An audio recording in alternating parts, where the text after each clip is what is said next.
Hey now, it's your boy PSA Sitch here with everyone's favorite eater of dinner with famous people, Adam Friended. And, yeah, what's up? Today we're joined by some special guests, Dave Smith, Jimmy Dore, and Kurt Metzger. How are you guys doing today? Hey guys. Right. We're all Thanks here for to coming argue on. about Ukraine, I believe. But let's start with the real question. I have Dave. a very important question right off the bat. Dave, sheath underwear. I'm very, very curious about this. Should I get some? I'm telling you, they're legit, bro. They're fucking. Are you wearing sheath underwear now? Is that? I'm wearing a pair. I got some sponsors that I'm like, I don't know about this product, but I will just gladly through my teeth tell my audience that it's the best product ever. But sheath underwear is legitimately that's. Do you use the ball pouch and all that? Like I just wear them like underwear. Sure. That seems like a pretty tepid endorsement there. Wait, you have them too, Kurt, but you don't use the special feature?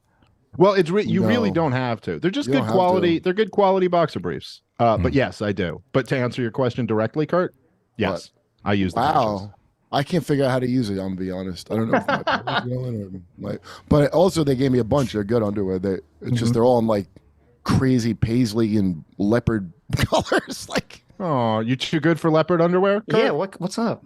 That's not the Kurt I know. That's too good for it. It's just that when someone sees it, they like, and I go, no, it's good underwear. It's my sponsor sheath for my thing, and which is a lot of explaining if someone sees it. So, Dave, before we got started, outside of my pants too. That's part of the problem. In all seriousness, Dave, you, the sheath underwear could be the future. You don't know, like a technology change.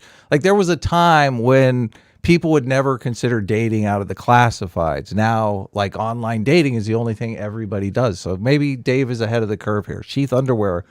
Like we could all be wearing sheath underwear in the future. Everyone could be like, why did we ever do without sheath underwear? Yeah, I mean, if you make it an NFT, I think there's big money in it.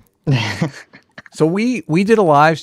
Dave famously was on Joe Rogan relatively recently. He had a clip of his take on Ukraine, which went viral, and a lot of people responded to this clip. We responded to this clip. We've been debating the Ukraine situation since Ukraine, became a thing, since Russia invaded Ukraine. So before the show, we were talking a little bit, and you said you watched a little bit of our, I think, 7.5 hour video. So obviously, who knows? It's Russian roulette what you actually listen to. So here's why I'm here, right? Because someone tweeted at me to watch the video that you guys responded to me, and then I went to your channel and I just saw that you had Kurt on. It was like the video before, the video after, or whatever. Yeah. So I went there, narcissistically for me, but then I saw my friend Kurt was on, so I watched that. I watched you guys debate a bit, and then I texted Kurt that I had just seen it, and then he was like, "Oh, come on the show." And so then I went just like 2 days ago. I was like, well, shit, I guess I should watch what they said about me. So I went to watch it. But yeah, you guys make your videos very fucking long. And so I tried to click to the part that was about me, and you two were just rambling about like bug insect drones or something, and I just couldn't follow what you were saying. And then the fly bomb. Yes, and then I skipped forward a little bit to be like, when does this get to me? And then what I skipped forward to, I made it a couple minutes where you guys were like, I don't know, psychoanalyzing me and why I would be saying the things I'm saying, and then saying that I'm spewing Russian propaganda. And I got to be honest, guys, like once you say you're spewing Russian propaganda, I just kind of dismiss you as well. Spewing is unfair. I think whatever you said, maybe inadvertently talking about Russian. No, that's not what you said. What you said is my only sources are Russian propaganda, and honestly, I just at that point I just dismiss you as and But listen, wait a minute. Unlike Dave. Yeah. Dave, doesn't that break some kind of? I didn't know that's why we were here. Kurt just said, "Hey, I'm doing this podcast with Dave Smith. You want to do it?" And I was like, "Yeah, I'll do it." So I didn't know any of this backstory. But you're not supposed to do that, right? So like, I always thought like because a lot of times people will say something about me I know isn't true, and I figured out early on that they do that because they know I want to come on and correct it and embarrass them, but then they get the views. Well, so I got And So I'm rewarding bad behavior, but it's only because my buddy Kurt Metzger, my old friend, told me he likes these guys and told me to come on the show. Kurt, So Jimmy, you all into this. It was and all Jimmy, a trick. that's not fair. We run an honest show here. Like, we don't want to mischaracterize anybody's positions. Like, if you want to correct any of your positions, we're all right, well, happy to. Well, then let's just start with this, okay? And this could be the most minimal correction, Okay. okay? That if you guys are saying you're running on a show and shit like that, and it is so retarded to say you're spewing Russian propaganda. Like, I don't mean like, I mean like, if you're smart enough and if you're being honest and you're smart enough to speak, you should be smarter than to say someone's spewing Russian propaganda. Look, all the shit, disagree with whatever. Have whatever, okay, I disagree. You disagree with my take on Ukraine, or you disagree with any of the specifics. We could talk about all of it if you want to. But the position that I'm taking, like, look, I'll say this, okay? During like the McCarthy era and like the House on Un-American Activities committees and shit, at least there were some people who were actual communists. Like, at least there were some people who actually believed in this ideology. There is no one in America who is a loyalist of Vladimir Putin or who gets their information from Vladimir Putin. Like, yes, that is my source. Steven Seagal moved. There's no one left. Like I've watched like a few segments ever on Russia Today, Russia TV or whatever the fuck their thing is called. I don't like what, but my position that I'm taking, that Jimmy's taking, I know. I don't exactly know where Kurt stands on all of this, but if you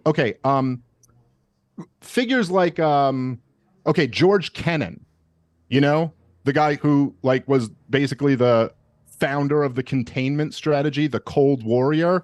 Okay. Robert McNamara, the Secretary of Defense during the Vietnam War for Jack Kennedy and LBJ. Robert Gates, who was the head of the CIA and was the defense secretary for Obama and George W. Bush. I mean, I could rattle off names of people who all vocally argued against NATO expansion in the 90s for this exact reason. Perry, Bill Clinton's Secretary of Defense, predicted with unbelievable foresight exactly why this would be a disaster, exactly why it would land us in this situation we're in now. Henry Kissinger has been a huge critic of our policy in the war in Ukraine and all. My point is just that there's American. Well, let me just finish the card. There's an American tradition of having these views, and to say that where you get this from is Russian propaganda. I mean, there was I said the 2014 Maidan Revolution was a coup. There was a U.S.-led coup. There's like who.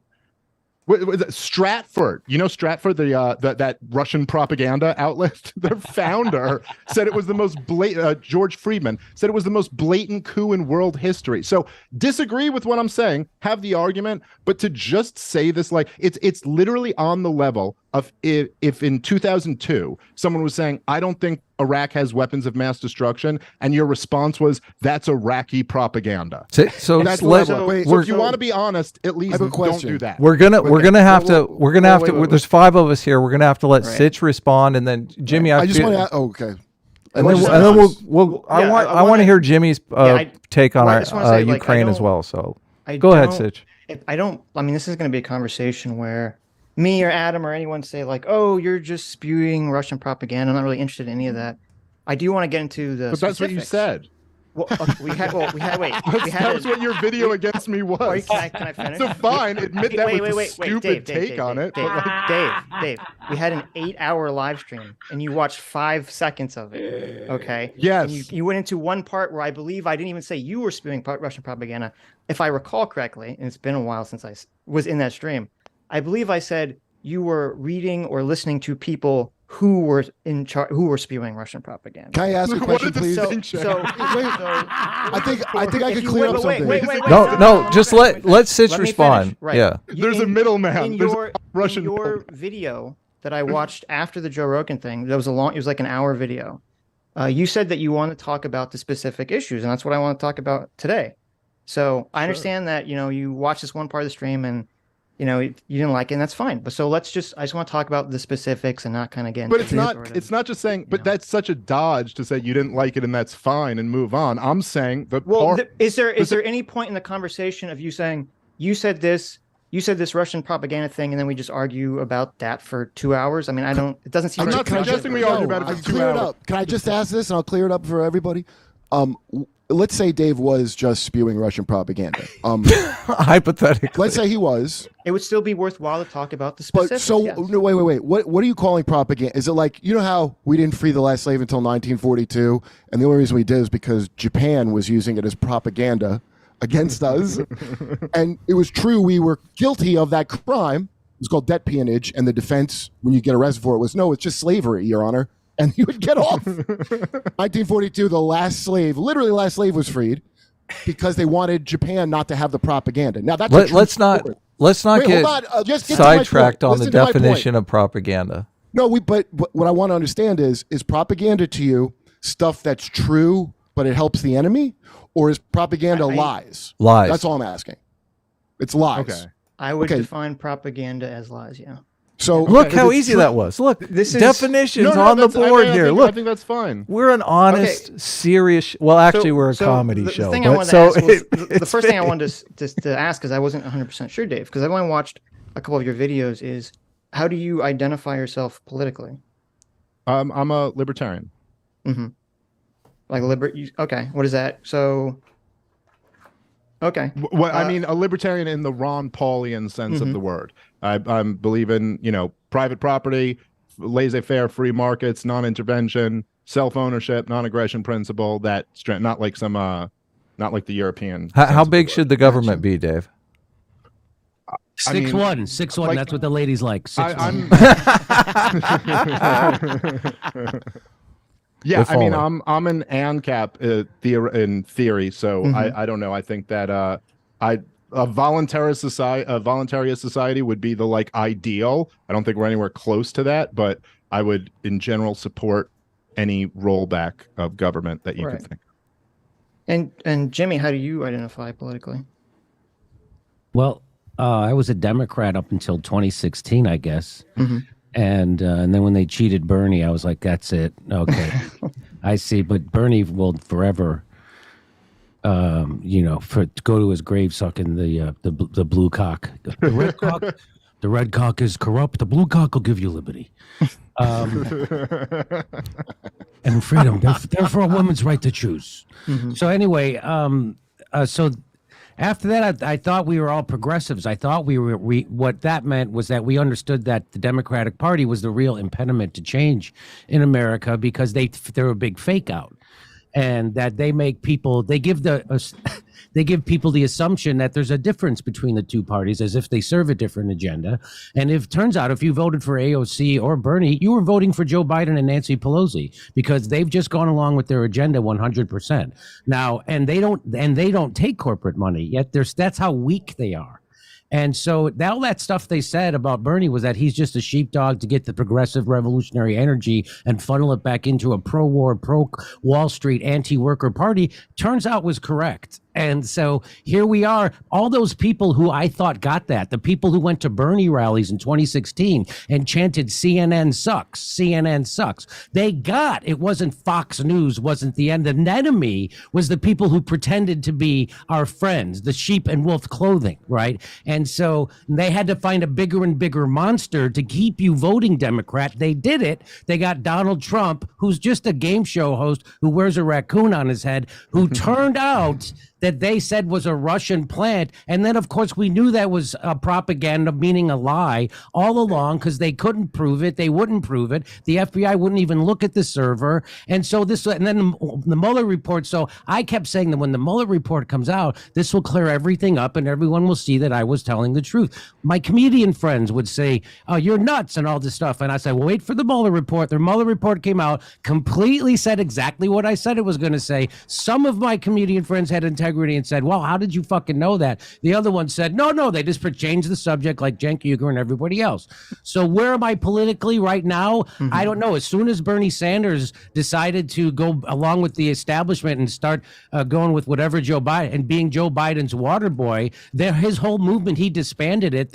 And so now they just defend Joe Biden as if they're defending Bernie Sanders, and they go, oh, we criticize the Democrats, but you tell everybody to vote for him, and if you don't, you say you're supporting fascism, which is, it's just, hey, democracy's on the ballot. How are we going to get rid of it? We're going to vote it out. That doesn't make any fucking sense.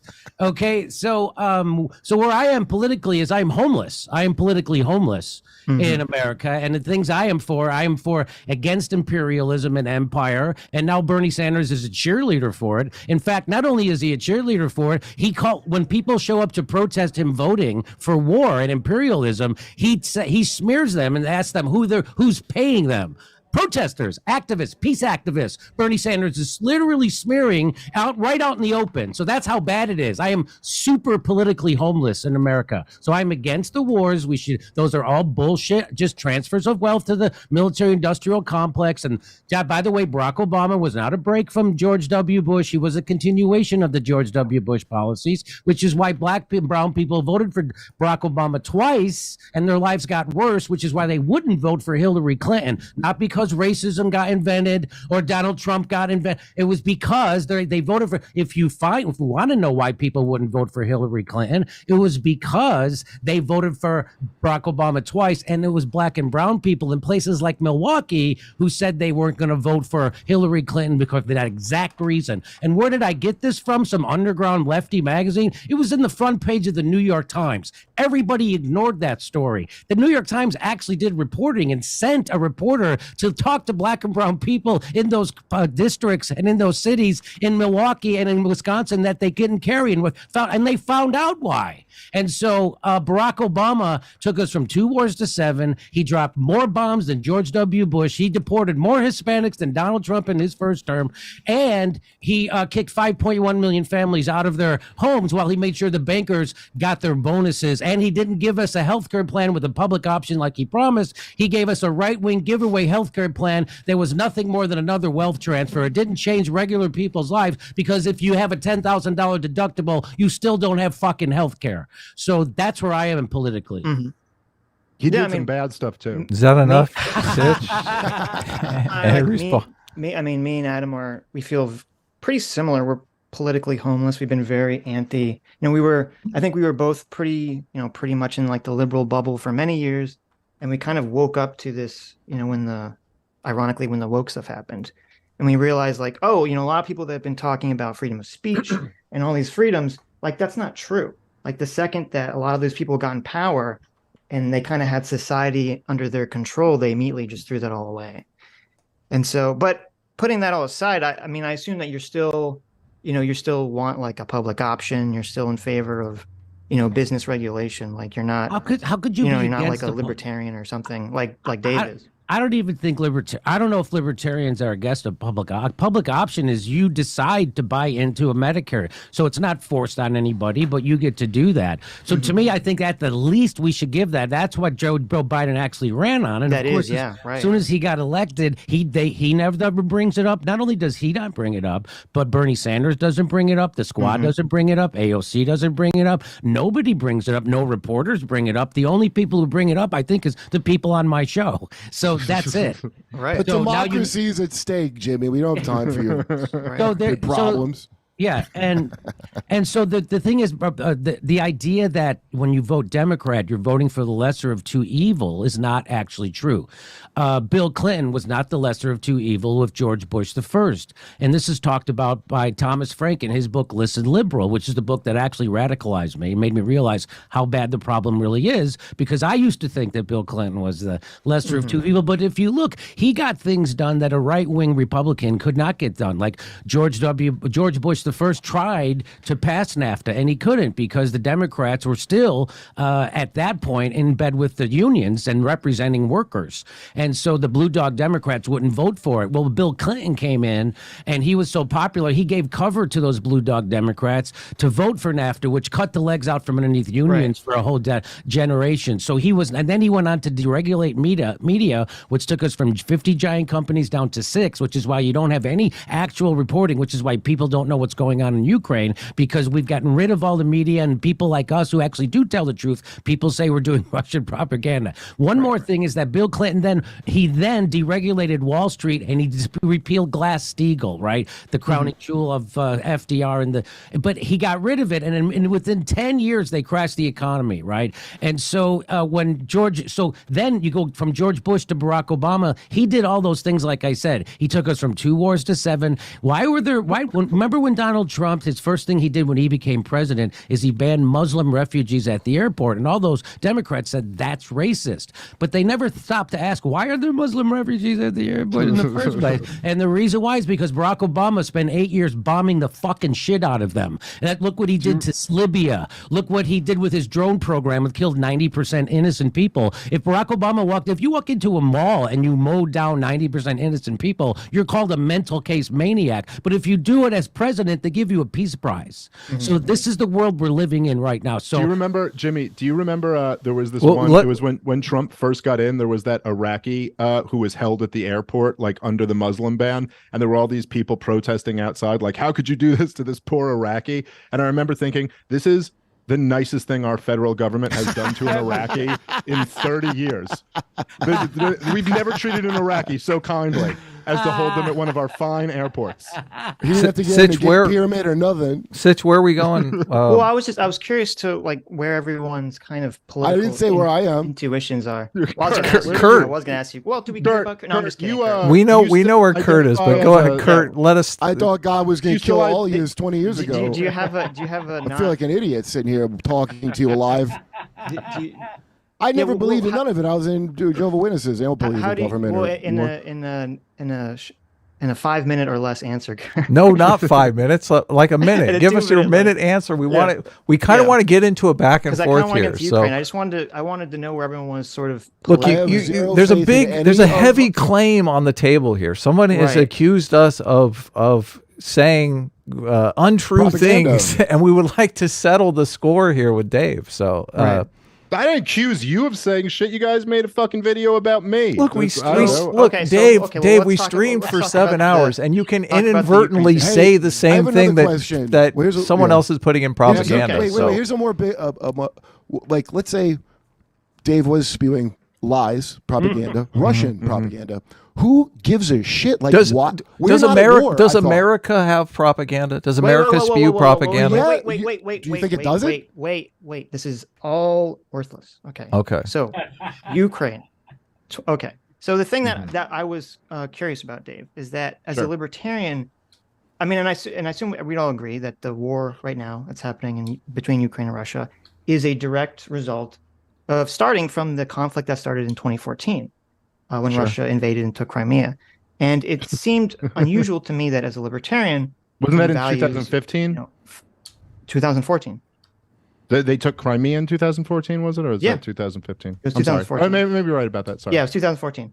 It was like March, I believe, or something. But as a libertarian, that you like all these principles of freedom and individual choice, all these things seem to be violated in 2014. And I was curious as how you conceptualized all that. Well, are you really? Well, first of all, you're starting with Vladimir Putin taking Crimea? I told you what happened. As a response to the overthrow of the government in Ukraine and them like ending the lease on their only warm water port. I mean, I don't know. Look, dude, as a libertarian, governments are all corrupt and criminal, and everything they do is corrupt and criminal. But for our government. For the government, the United States of America. Well, I don't. Hold on. Let me just finish what I'm saying. United States. Wait, right. But I'm not saying you're the United States of America. Wait. Just one at a time. Let me just pause. Yeah. Okay, but let me finish what I'm saying. Let me just interrupt for like 1 second, please. I'm not the United States government. I don't want this to be a whataboutism off Or every But time I it talk wasn't. about You just something- interrupted me, and it wasn't that. So I was answering from Okay, well, my if perspective. it wasn't that, I apologize. I but wasn't. I don't No, want I the said. whataboutism on. I said for the United States government. I didn't say you were the United States government. I'm just I'm saying. I That don't is want this to be- whataboutism, though. Yeah, I don't want to. No, it's not. It's not. What? First off, whataboutism it's not. is the whataboutism It's one is of the dumbest fucking expressions terms. I've ever heard. First off, you sound like a fucking 14-year-old girl when you say it. So just stop using it. Well, And second off, give us your definition of called, whataboutism. We're happy to use called, it, Dave. It's called putting things in context and talking about who the players involved are. Whataboutism was a brilliant term devised by like people so that you could never go like if you just go, oh, well, you killed a bunch of people, and they go, you killed 10 times as much people. You go, whataboutism? Well, we're trying to stay, Dave. Let me just finish the point. Dave, we're trying to stay on topic. So if you're going to say something that is on the topic of Ukraine, then it's relevant. If it's America has done things like that, it's a change of topic. So that's what we're trying to avoid. No, it is not a change of topic. You're 50 years old and you don't know that. If I'm asking you, Dave, it's a change of topic. No, it's not. You have the American. No. One at a History time. has no bearing on current events. We all know that. That's what whataboutism to talk about history. The players involved have no bearing on what's going on in this. Yes, you have one government who is pouring in more money than Russia's entire defense budget into a fucking battle on a war on their border. Yes, I'm going to discuss all of the players involved. So when you asked me, is Vladimir Putin going into Crimea a violation of libertarian principles? Yes, the Russian government existing is a violation of libertarian principles. The United States government existing. However, to see the United States of America's government and all of its propagandists calling this some like grave act. Do you know how many people died in the invasion in Crimea? Reportedly 6. You know how many of them were killed by the Russians? No one really knows. It could be 0. I don't know. It was basically a bloodless move. Was it right? It was a response to what happened. I'm not justifying it. I'm not saying it was right. But for the people who defend like the fucking last 20 years of American foreign policy to act like they're outraged over it, not saying that's you. Yeah, please don't, because we're not defending the last 20 years of American public policy. Like, that's not what we're here to do. We're trying to stay on Ukraine.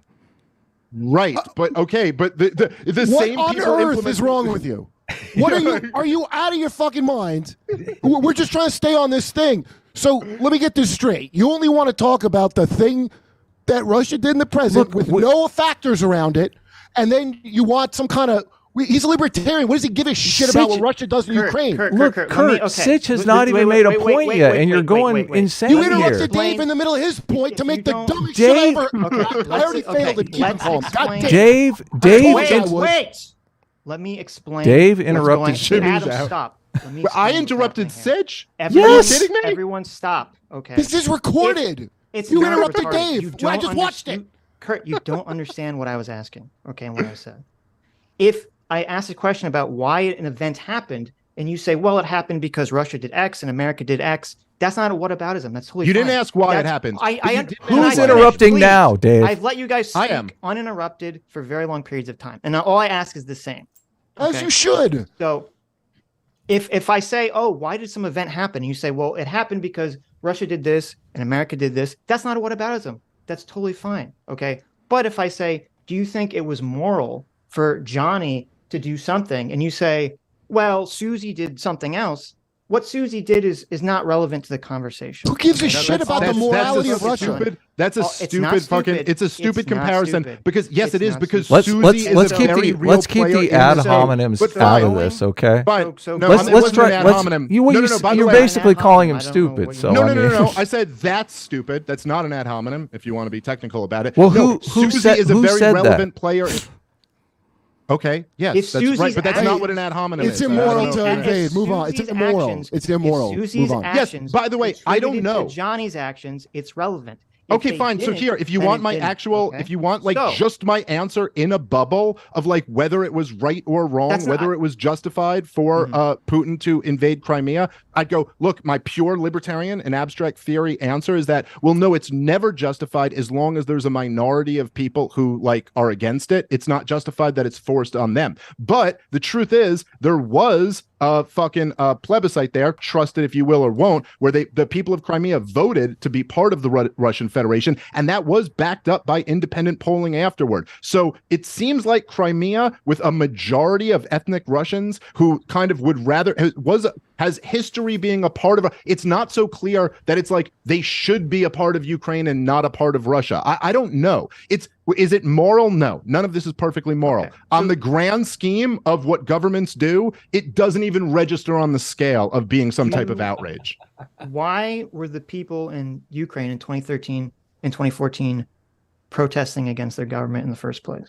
Well, the people of Ukraine weren't exactly protesting against their government. There were some people in Ukraine. They're the Euromaidan protests. There's like millions of people protesting. Okay, yes, but even according to the Washington Post, and this was up in 2014, even after as the coup was really picking up in early 2014, they even said in the Washington Post that all of the best opinion polling still showed Yanukovych as the most popular political figure in Ukraine, and that the protesters never got a majority support from the people. No, I'm not saying why people were protesting. What it seems like is that there was a lot of people were protesting on January 6th. Yes, right. I mean, I don't know. What do you? So people were protesting in Occupy Wall Street, but what's happened basically, from what I can deduce from it, is that there was some protests about the corruption. Ukraine was a very, very corrupt country for sure. It continues to be. Sure. Yes. And the West jumped on it, sent in a whole bunch of money, and worked with the people who were protesting. As Yanukovych cracked down on the protests, they actually grew in number, and that really hurt him that he cracked down on them so much in the beginning. And then, a whole bunch of George Soros-funded NGOs sent a bunch of money in. Victoria Nuland and Joe Biden and all those people got on board with it, and they ultimately it led to overthrowing the government. A democratically elected government, where the elections were verified by the EU, by the way. And the Nazis started shooting the protesters too, and that got on the government. Yeah, we also aided some real deal neo-Nazis. I read the link that you sourced in one of your videos about the polling data you're talking about, and I read the Washington Post article you were talking about, and that article is somewhat deceptive because it's true that Yanukovych was the most popular. He had like 25%, I believe, or something around that. And the next highest person was like 20%. But I don't think that makes sense because it actually broke apart each individual person against Yanukovych. So that'd be like saying, in 2016, Trump is the most popular candidate because he has, 40%. But then it takes all the Democrats and it kind of separates them all out and they're all splitting the popular vote. And no, it makes sense. They're saying no one was more popular. In that same poll, they asked people, do you want to join Russia's economic agreement or do you want to join EU's economic agreement? And it was the majority, like 57, 58% wanted to go with the EU agreement. So in regards to that, but regarding to the protest, the reason the protest even happened in the first place is that in 2013, the Ukrainian parliament overwhelmingly voted, it's like 315 to 20 or something, voted that they were going to join an economic agreement with the EU. And this was kind of seen by many to be the precursor to potentially joining the EU. And in July of that year, and Yanukovych, by the way, he was very on board with this. He was going to follow through with this law that Parliament just passed. He was very on board with this EU integration. And in July of that year, Putin, without any sort of official warning or channel or anything, they all of a sudden start stopping trucks and any trade coming from Ukraine into Russia. And they do it in this very weird way. They kind of do it like this kind of mafiosa, like, oh, well, we just need to inspect your truck. All goods coming from Ukraine now need to be inspected. And, of course, the guys that are doing inspection just sit around and, pick their toes all day. And that ends up creating this huge economic crisis. At the time, I think Ukraine had something like 25% of their trade went into Russia. So Russia engages in this economic coercion against Ukraine because they don't like that Ukraine is making the sovereign decision to join this EU agreement, which, by the way, this is a violation already of the Budapest Memorandum, which Ukraine and Russia signed off in 1994, where Ukraine was giving up its nuclear weapons. And in that agreement, Russia agreed that, number one, they wouldn't invade Ukraine and they'd respect its borders and sovereignty, which obviously they did.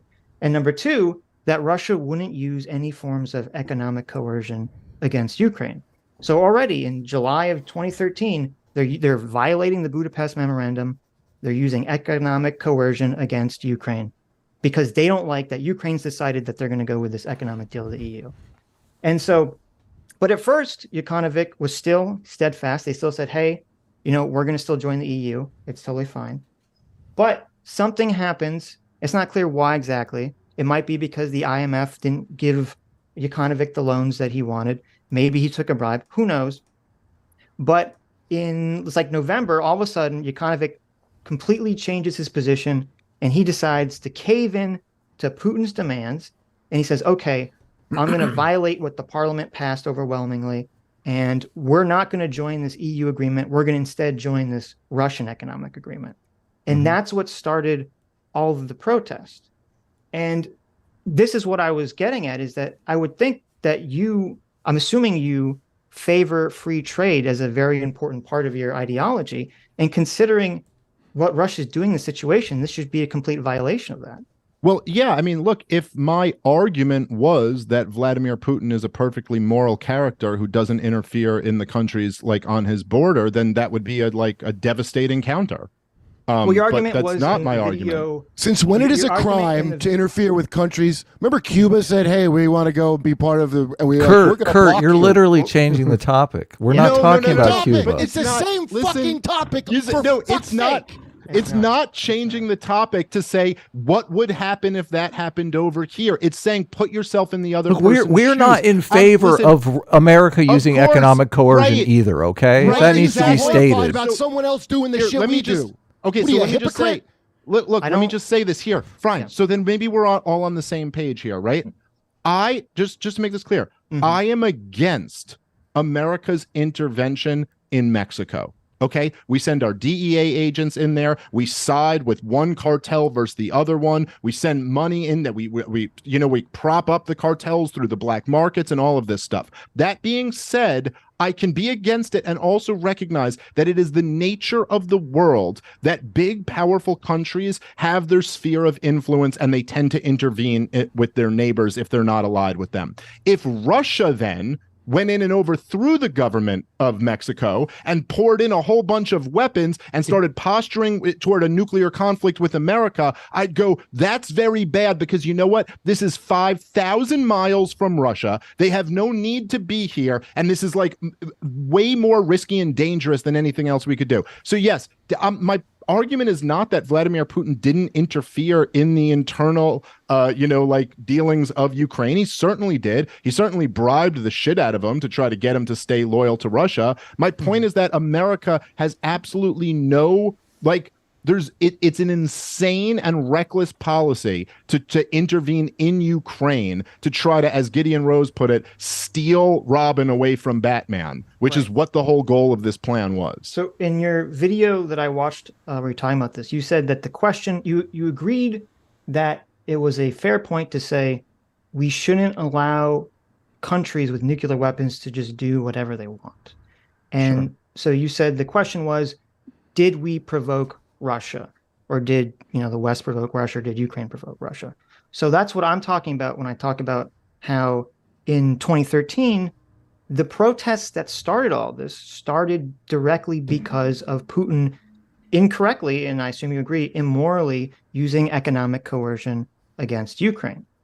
And so if I'm hearing you, what you're saying is that you agree that that's all bad, but because of, you believe that the United States also had continuing interactions with Ukraine despite Russia's initial immoral action that would then provoke Russia to invade Ukraine. Is that what you're saying? America has no fucking business doing shit about it at all when they're huge criminals that do the same thing on a much larger scale. That's what I'm saying. Okay. I think that's I agree with what Kurt just said there, but I would yes, I think all of that is true. I think that the American federal government is just an objective fact, at least over the last 20 years, is the biggest purveyor of violence in the world.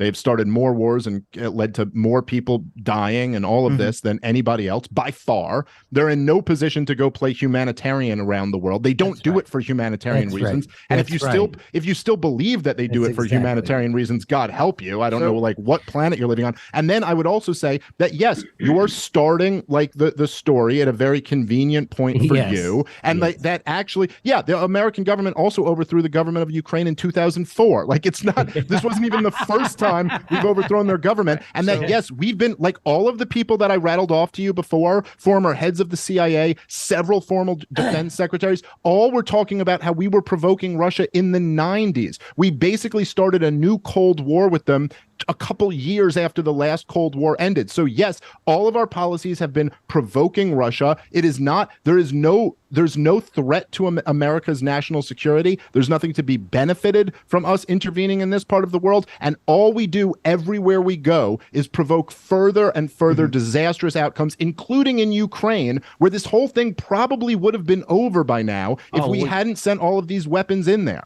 They had a peace agreement in March, worked out, and then they had NATO, which is the international security state. They send their errand boy Boris Johnson over to Ukraine and told him you better not fucking negotiate. You know who also told him that? It was the Nazis inside Ukraine. You better not fucking negotiate with these people because if you do, we'll kill you.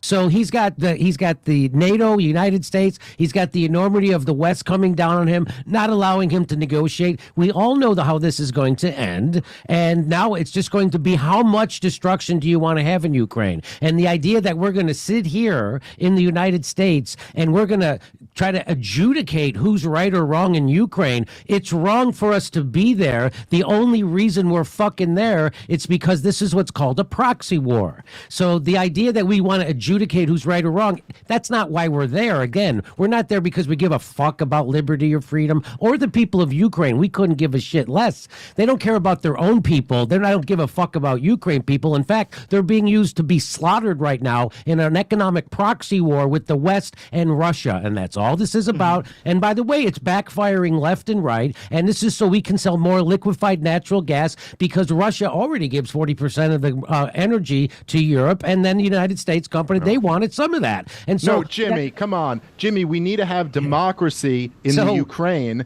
and Iraq and Afghanistan, just and not Venezuela. in Saudi Arabia and not in Egypt and not, right? Like, it's, Do you think? So my point is to sit here and try to adjudicate. Hey, this is why there was a revolution, and this is why the CIA just happened to be on the right side of Ukraine. I don't think so. And so the idea that that's why we're there, that's not why we're there. So to have those conversations, it's kind of a waste of time. So I want to get back to so if you can agree on why do you think the United States is pouring $100 billion into Ukraine? Do you really think it's because of right or wrong? Of course it's not. Do you think it's another economic war? Yes, it is. And then everything else you have to say is moot. You want to respond to that directly, Sitch? Well, I want to talk about, I want at some point get back to the March Boris Johnson stuff. But I assume everyone would acknowledge that, to me, this, like, why is the country involved is somewhat irrelevant because it's the same thing with Russia. Russia invaded Crimea because they just discovered all this oil. Why are you even talking about what Russia did? Like, Kurt, please, at least let him respond. He's in the middle of responding, okay? You guys talk for like 5 minutes each. Look, you guys have talked most of the time. Sitch has talked for like 2 minutes. Let him respond. Crimea because they just discovered huge oil deposits that could very easily rival Russia's. Who cares? Who cares? Who cares? Side, so they're obviously it's a non-point. Non-point. It is a point because Russia has economic interests in the area. So let him do it. Why is it my business? Why do we give a fuck? You know, if you gave a fuck, you would be trying to stop the shit that the United States is doing. You are now repeating State Department talking points because if you can't agree on why we're in this war, then everything else. So wait. Do you really think we're there because of right or wrong, or are you there because this is an economic proxy war? Every country's that's what it's all about. If we're there for that, Jimmy, then everything else you're saying is fucking stupid. In the history of the I'm going to take off. Does things for economic reasons. What are you talking about? I'm not over here saying America's the greatest moral country, that everything they do is fantastic. I don't know so why you're strawmanning Jimmy, us. So you're arguing in favor of this economic war. That's Jimmy, You don't there's even know no. what I'm arguing. I haven't been able to talk for like 5 minutes. Yeah, nobody is letting him get his position out. Yes. Why? What is the And I only problem brought here? up- Dude, Are first we of all he did. adults? Literally, Is first it of all, possible to have a his position out. conversation without We yelling did at let each him get his other? position out. We did let him get his position out. No, Just you don't tell me We didn't. didn't do You that. did not. How did I know all that shit about 2013? Of course we did. So What? the So question Jimmy, is, Jimmy, that please America- steel you man said- his position Jimmy, if you think wait. you know his position. You said that this is all irrelevant because America's only doing this for financial reasons, which, first of all, I disagree with that point, but I was just addressing that, saying, well, if that's your position, Russia's only doing this for economic reasons. That's too. right. That's why we Okay. shouldn't be there. Okay, so that's fine. So But we no just one's move on. That's why I don't arguing- want to talk. That's So- what it means. so- So we so can't the talk end- about so that. So Can the I end ask result you is that the guys- people of Ukraine get slaughtered, and Do you think it's because do you think we're there's- using them as cannon fodder. We're So actually the provoker what in I'm this trying situation. to address was the question that Dave asked in his video, which was what he said, what he thought was the important question, is that was Russia provoked? Okay. And Well, I'm trying to do this I said that was chronologically. Dave, I know everyone Dave. wants to jump around, but it's a very complicated issue. I'm just trying to go through the facts. Yes. Okay. Let's So just all we have- let's all that just complicated. let's all take a It breath. is very okay. complicated. So we have the protest that occurs because of Russia's economic coercion, which we all agree bad. Okay. Let's say Russia's So wrong. then Let's just we're say they're moving- wrong. So is wrong, right? So Yeah. we're moving on. Well, let's say that. Now what? Who cares? Okay. So we're moving on to the next claim, which is that the U.S. couped Ukraine in 2014. Let's say we didn't. Let's say we didn't. And Russia was all bad. Now what? Well, then Give them then you $80 would billion agree that fucking Russia dollars wasn't still? Wait. Well, then Dave would agree that Russia wasn't provoked, and that what they're doing is completely immorally. I agree. no. I'm gonna go with this. I agree. It wasn't Well, provoked. no, I They're all would. For bad. the record, say no, I that. wouldn't agree with that. But okay. go Wait, ahead. wait, wait, wait. No, I want to know Dave, where this goes once I wait, agree wait, with it. wait, Go Dave. ahead. Is it even possible for us to speak one at a time? Dave, you I'm wouldn't- curious wait, if you that's wouldn't like agree- within the Well, realm dude, of possibility. Wait, I'm wait, sorry. wait, Hold on. Let me just wait, respond to that. wait. If you're putting Let words me in my ask the mouth, I'm question gonna that was correct. directly the- related to what Kurt just said. Okay. If Dave, Kurt said, assume that we didn't coup Ukraine or anything in 2014. Okay.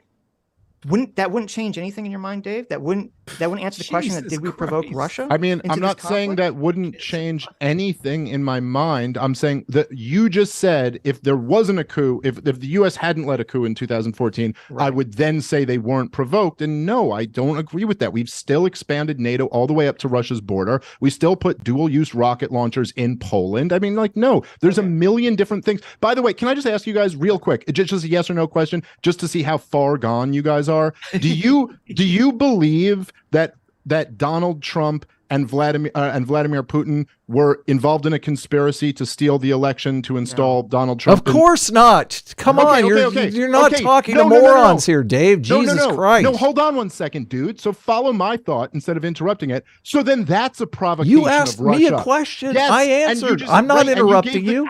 And you gave the correct. No, but you're assuming. Oh, what my I gave the point is correct before that. answer. Okay, thank you. I passed your test. No, Can you we said get yes. back to the- It's not passing my test. You said yes, of course. That's bullshit. Okay, fine. So then no, I would still say that's a provocation. If you don't believe they were putting bounties on soldiers' heads in Afghanistan, then yes, that's the fact that the CIA and the fucking FBI and, as we all agreed, I guess, the organization that's the biggest purveyor of violence in the world is targeting Russia and telling its own people that these guys are at war with you for the last fucking 5-6 years uninterrupted. That is a huge provocation. How do you think that reads from another country's perspective when you go around the world just slaughtering people indiscriminately and overthrowing governments? And then even just in 2020, they told the whole fucking world, what was it?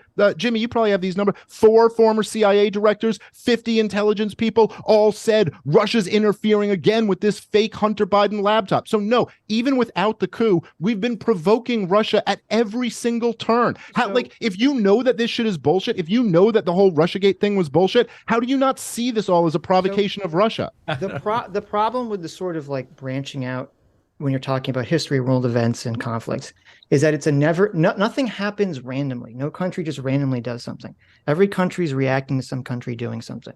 And you get in this problem where you just go back, well, you did this, well, he did this, well, he did this, and it just goes on and on and on and on forever. Like, for example, the day Obama was elected, Russia put nukes in in the middle of Europe in Stalingrad or whatever the name of that like little breakaway country they have next to Germany is, just to see what Obama would do, which is a massive provocation. So we can kind of play the game where we just keep going back and back and back. Russia's bad. They provoked it. That's why They're I'm wrong. trying to kind of now do what? this systematically. So, Okay, now what? You're right. Russia Kurt, did it first. Now what? Kurt, the problem is that you and Dave have different points, so I can't address. I'm trying to address Dave's points.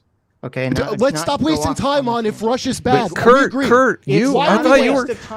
It's not. Kurt, I thought you were going to help us moderate. Because I believe that Dave was saying things that were incorrect in his video and on Joe Rogan, and that's what I'm trying to get at. So it's not a waste of time. But what's the point of this? Is the point we need to intervene in some way? I don't want people to say things that aren't true to Well, millions of people. I was right about But where are we everything I going said, with so it? What do you got? Let's get to where we're going. I'm trying to get there, but you keep interrupting. I don't want to hear another thing about Russia, dude. You're right. Russia's the bad one. Now what? So going back to Dave, okay. So in 2014, the claim is that U.S. couped the government. Okay, They didn't. U.S. didn't do it. What is the evidence? Dave, say they didn't do it, please. I want to know what's going on. I won't say that. It's not true. What is the? Can we evidence just for see that where the claim? fuck this is going? Dave, just tell him Russia's bad. Kurt, Dave, what is the evidence that the United States couped the Ukraine in 2014? Well, I mean, there's certainly a lot of evidence of it. You can look at like multiple different pieces. Okay, so obviously there's Obama actually even said at one point in an interview with that plagiarist Fareed Zakaria that we came to an agreement over the transfer of power in Ukraine. Obviously, you have the Victoria Nuland speech where she's bragging. This is in late 2013 when the protesting was first starting, about the money that they've been sending in, the $5 billion, which also referred to earlier money that was sent in, but was certainly also partially in the current like pro-Western protests. There's the Victoria Nuland F the EU tape where she's furious. This is just a few days before the coup was finalized, where she's bragging about or she's bitching about the EU moving so slowly and saying we need to use the United Nations instead. They're talking about who can come into the government and who can't come into the government. You can look at as we played on the Joe Rogan podcast, and I've got that video viewed by several million people now, that you have Gideon Rose, the editor of Foreign Affairs magazine, basically openly talking about how this is the only reason Obama isn't spiking the football right now is because he doesn't want to provoke Vladimir Putin to invade, but we're stealing a country away from them. And then, of course, you can just follow the money and look at where all the money was coming into these organizations. Again, George Friedman, the founder of Stratford, called it the most blatant coup in world history. So I think there's a lot of evidence behind this. And I can, I don't know if you guys want to argue. I say Sitch is right. I think that it was all Russia. Thank you, Chris. Yeah. Okay. So we have a winner. I think we established it. Now what happens now? That's what I'm dying to get to. I know, but when we'll get there. But we're not there yet. So I sent you a picture, Adam, if you want to bring it up. One of the main piece of evidence that I see cited, that you cited, Dave, that Jimmy cited many months ago, about this claim that the U.S. couped Ukraine was, as you said, the Victoria. You're really going to debate this? You're going to debate whether fucking the United States couped Ukraine? You guys enjoy it. Take care, you guys. This has been fun. Thanks for coming on, Jimmy. Take care. Okay. And I really appreciate you saying I was funny. I think that I can. No matter who it is, if they find me funny, I have a spot for them in my heart. If you say things but I'm not going to do this. Objectively false. You don't care? I'm not going to do this. This is ridiculous. I'm not going to go black is white, in is out. And if the point of it is this is an an economic proxy, you don't even know what I'm going to say about the Newland phone call. No, what I'm just saying cares is that about Newland? I know what you're going to say. What Kurt is saying is right. It was that it doesn't matter. What's your end point? That we should be helping and spending $100 billion in Ukraine or not? We're there for the same reason we did Libya, for the same reason we did Iraq, for the same reason we did Afghanistan and Yemen, and now we're doing Somalia and Ethiopia for the same reasons. That's the same reason we're there. And any discussion about it is just stupid. Jimmy, I appreciate you and I thanks for having me. I mean, Jimmy, before true, because you and everyone else. It's okay. Everyone else brings this stuff up in your videos. It's okay. If it didn't matter, you wouldn't bring it up. It's okay. It's okay. It's good talking. Honest to God, you guys, you could have it out with Dave. Dave, he's doing a great job, and there's no reason for me to get upset. Okay, so that's fine. I understand you don't want to, be fact checked or talk about anything. Hey, Sitch, no, Sitch. Hey, you're so right. maybe Everything was wrong. Hey, you You're want to right, have? Sitch. Should we talk You're about right. if water is wet? Yes, we could. Jimmy, All right, I'm gonna take care. Wait, Jimmy. Before you go, thanks for coming on. Come Thank back on the you. show again sometime. We'll discuss. Take I care, hope man. that's gonna happen. Have a good Sunday. Okay, I'll be Rush honest, is Kurt. wrong. Can I- Rush is wrong. Now that we've established Rush is wrong, what Sitch is, all the things Dave said are lies. I agree with Sitch. Now we're there. So now that we know that Rush is entirely wrong and we didn't provoke them, they did it. Now what? Now what? Should we be giving them money more? Should we give them another $100 billion? That's the part I want to get to, the part that matters. That's a very interesting. Well, I don't have 7 it's a hours, dude. I very know when the show interesting Yeah, I starts. guys. Look, I you got like guys- 15 minutes left. You so guys just are heads up. interrupting, and then you won't, Wait, and then you're okay. like, "That's Hold Dude, on I'm a not. I'm second. really so not conceding unfair. your point. You're right. This Wait, is so unfair." Wait. Kurt, if you want to have that conversation, I'd love to have that conversation. Dave, I've literally just trying to get into the things he said just now because I've let you guys talk and talk and talk and talk, and now he's telling me he's going to leave in 15 minutes, Kurt. So I if you want Oh, to, dude, it's an hour and a half of a show. I don't know what to say. Like, Okay. Yeah, I'm sorry, guys. No one asked me how long I was going to be here for, and I haven't been interrupting that much, so I don't know what. I know you haven't, but everyone else. Okay. So I want to talk about this Newland phone call that you and everyone else keeps bringing up as a key point of evidence that the U.S. couped Ukraine in 2014. And this does matter, and everyone knows it matters because if it didn't matter, people They wouldn't bring it up. constantly. Okay. Okay. The problem is that the 2014 phone call between Newland and Jeffrey Pite, the ambassador to Ukraine, is not at all about them planning who's going to be in the government after, Yukановich is kicked out of office. I have That's a not what the transcript phone here. call's about. You can Actually, bring look up the transcript. You can bring up the transcript. Okay, let's bring up the transcript. But okay, what is it though? I remember you were telling me she was just being cool and helping out. Was that the fucking? So if you look at the transcript, even Pete, the ambassador. Well, actually, Adam, can you bring up the picture because there's all these names. It's very. I can't bring it annoying up and for them. confusing. I don't necessarily know. Like Just I can bring it bring up. it up for the audience, but they're not. Yeah, gonna bring be it. That's what I able to mean. see Bring it for the audience. Yeah. Okay. Okay. So what happened was in 2014, in January, it's like January 25th of 2014, the current president of Ukraine, Yukановich, he's offering to Yatsenyuk the prime ministership, and he's offering to Klitschko the deputy prime ministership. And Newland and Pete or Pate are having the conversation about whether they think Yatsenyuk and Klitschko should take the positions that are being offered to them by Yukановich. It's not a conversation about, once Yukановich is ousted, we're talking about who's going to be in charge of Ukraine. And in that conversation, Newland is saying Yatsenyuk should take the position that's being offered to him by the current president. So if anything, that phone call is evidence against the claim that the U.S. couped Ukraine. But how would it be 2014. evidence? Even there, how would it be evidence against the claim? Because That's what I said. Yatsenyuk is trying to placate the protesters. That's why he's offering the prime ministership to Yatsenyuk. So, as And the if the protesters US that Victoria Nuland has bragged about us funding, That's and not, as the head, that's not what she said, but no, Oh, she not on the has phone bragged about call. it, though. No, not on the phone call, but in speeches, she has no, I bragged know about funding. she said So- in speeches. She said that we've given Ukraine $5 billion since 1990. She's not saying that she's giving this. No, but she said it. Yes. No, I know. That's why I protesters. even mentioned as I said it, she was speaking about previous money as well. But no, she said it in the context of the protests that were going on at the time. So if you're talking about she's bragging about supporting the current protests, who are also getting tons of money from these George Soros NGOs, and you have Obama later talking about how they made a deal, and you have the head of the Council on Foreign Relations magazine bragging about how we're stealing this country away. The fact that while he's under pressure and Yanukovych is being driven out of power and he's like ready to almost like negotiate, like, okay, fine, maybe someone else can take it over. The fact that she's talking about who can go in and who can't go in, you think is evidence that there wasn't U.S. involvement in the coup? Like, how? Well, I'll tell you why. I'll tell you exactly why.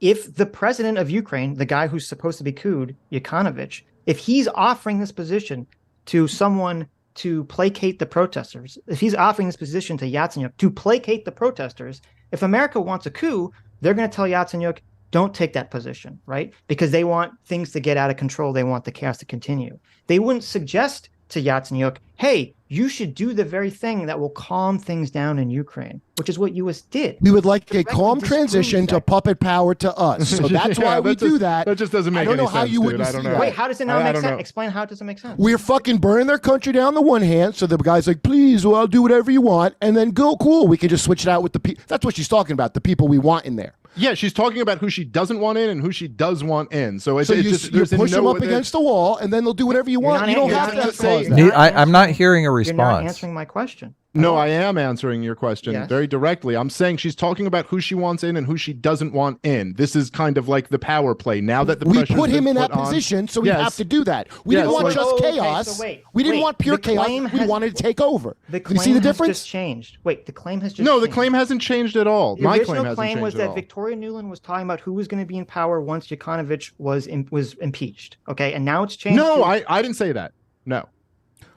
I'm pretty sure you did. Say Okay, that. well, I just No, I want to didn't for say the record- impeached. I did not say impeached. You I said he say was that- planning the next government. I said once he's Yanukovych is out. gone. Once We're he's losing out, track gone. of I agree Yes. with Sitch. Right, Victoria right, Nuland's once the he- last yeah, honest Once neocon he's out. on the But I'm planet. saying that's not what the phone call wasn't about. Once he's out, it's literally once he's in.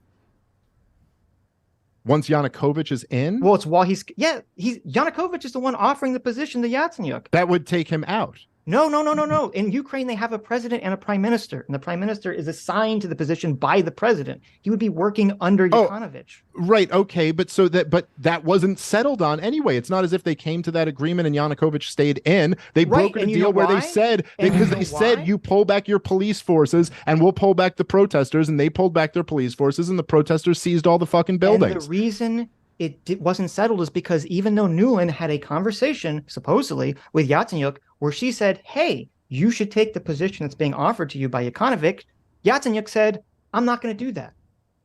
So again, that's further evidence that the U.S. isn't controlling anything. Why They the didn't fuck even are we do having the a thing call that about Nuland it at wanted all? them to do. It's not further evidence. I mean, I suppose it could be evidence that every single string isn't perfectly being pulled by the U.S., but it certainly isn't evidence that the U.S. wasn't funding and aiding the protesters in the coup attempt. It's Okay, not. so It's just not. we'll talk about the funding the protesters, but you see that this phone call isn't actually evidence of the U.S. coupping anything, right? It certainly is. I agree with no. Sitch. I agree with Sitch.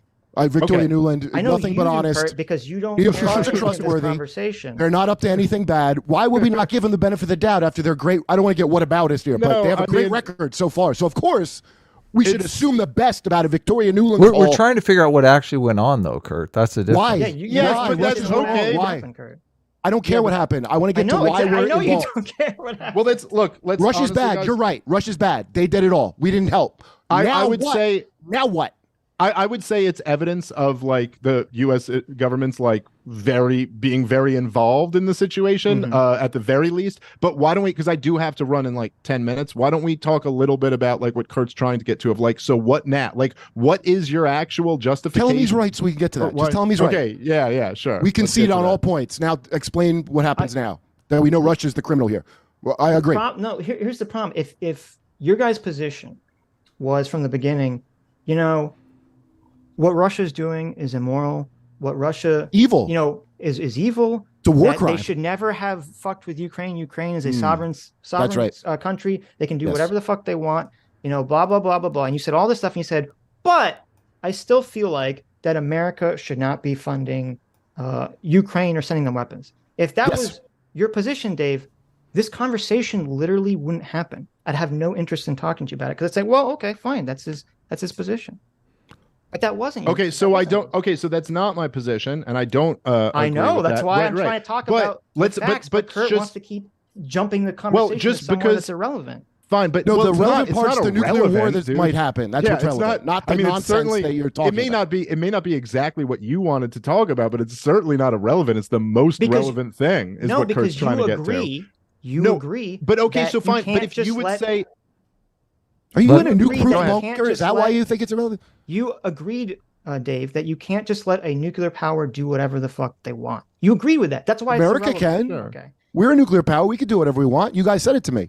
No, There's we gonna can't. be only one. well, One do you unipower. think? I mean, like, what would Real you? Wolfowitz well, shit. look, it is a fair point that Kurt makes. I mean, since you guys aren't really giving any pushback to my claims, I mean, they're objective claims, but since obviously, I mean, talk about Crimea. Wait, what am I not giving a Yeah, hold on. all of your let claims me are finish factually incorrect, Dave. What are you talking about? We did a 7-hour stream giving pushback to your claims. Dave, you and the CIA guy are wrong.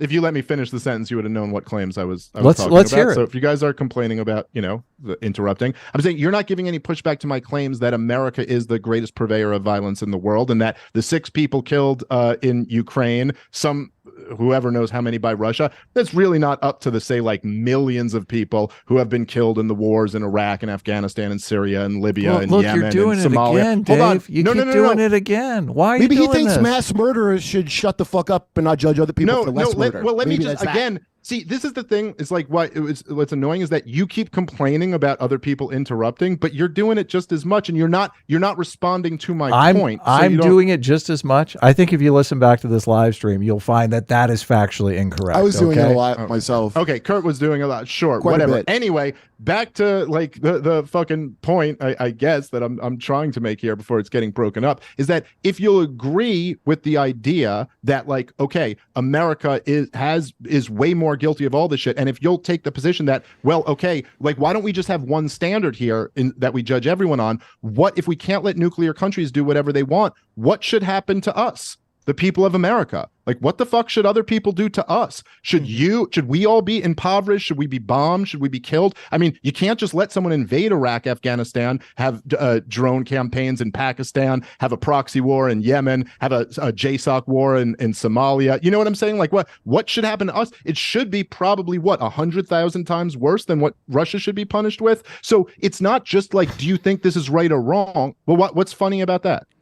It's ridiculous. It's totally ridiculous to put us on the same level as an autocracy that invades their neighbors and steals their natural resources and kills their civilians. I mean, it's just. Have you it's never crazy. read any history at all? Do you know? Are you telling me? Wait, so are you arguing with me? What do you think the body count is over the 7 wars that we've fought over the last 20 years? To steal resources. The body count, I believe, in Ukraine right now is about the same as the body count was in Iraq over the entirety of the Iraq War. Yeah, What about in, Afghanistan? in like Bullshit. months That's- compared to look at years. Bullshit, dude. Something like, when I looked up, it said like the Iraqi Civilian Project, or I forget what it's called. They said they estimated that like 200,000 Iraqis died throughout the Iraq War. And Okay, right that's now, on the like very. about 100,000 Ukrainians have died and 100,000 Russians Okay, have I'll died. give you the low estimate in Iraq, which is the 200,000, Look, and I'll give you the high estimate in Afghanistan. Fine. Why are we in even comparing Ukraine. this stuff? It's so Because off the topic. point is, no, it's not, dude. How You're would saying it be what off should happen? topic for a criminal to accuse another criminal of crime and they're a criminal? You think that's off topic? We're not Look, the U.S. court. government. What? We I don't already did support this. the war in I Iraq. know don't you're support not, the war- but you're also I don't not support the war arming. in Yes, but Afghanistan. no, I know you're not the U.S. government, but you're also not arming Ukraine. The Do you U.S. support government arming is. Ukraine? That's what we're talking about. Okay, a so conflict again, between the U.S. the government question and the of Russian whether government. the U.S. should be arming Ukraine or not is a different question about whether Russia was provoked into action.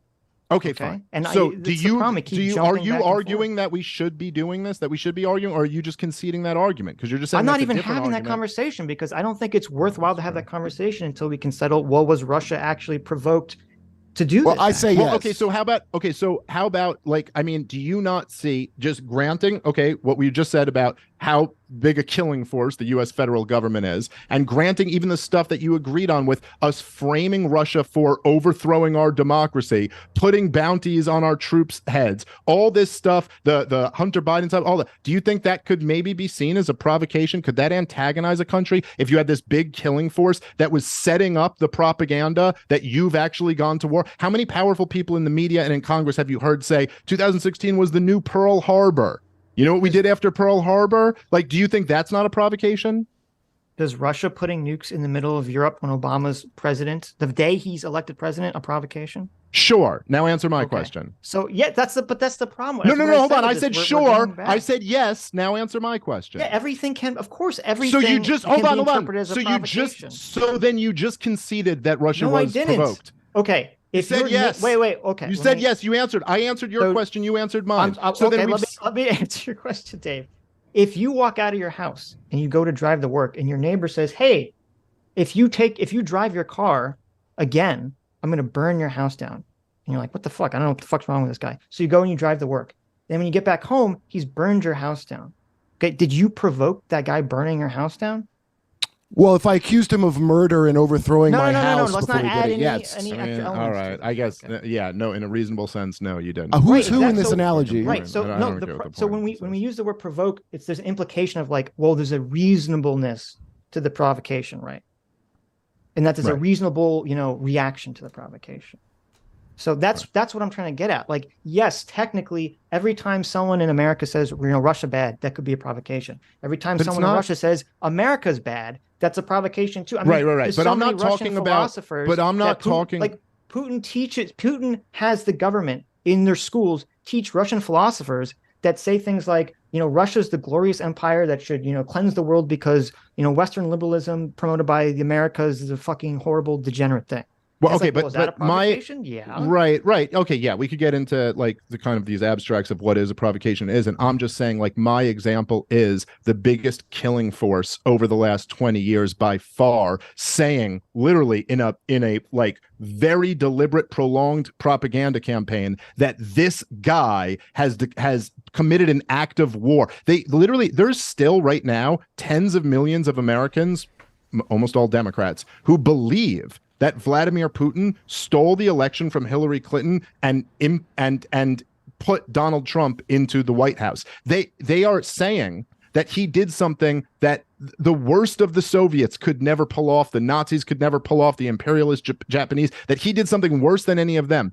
So yes, to your standard, yes, there has to be a reasonable standard of what is a provocation. I'd say that would far surpass any reasonable standard. But again, I could rattle off like 100 of these examples. And again, all of the people who I mentioned at the beginning, this isn't like me and Jimmy Dore and Scott Horton and the antiwar.com boys. This is like all of the wisest people within the security establishment, all warned that yes, expanding NATO all the way up to Russia's border was going to be a giant provocation, and that was going to recreate the Cold War. So yeah, I think it's an overwhelming case that Russia has been provoked. By the way, it's not like I'll come back on and we can do like round 2 of this if you guys want to. It would be great to do like a calm environment and actually I would be happy to do.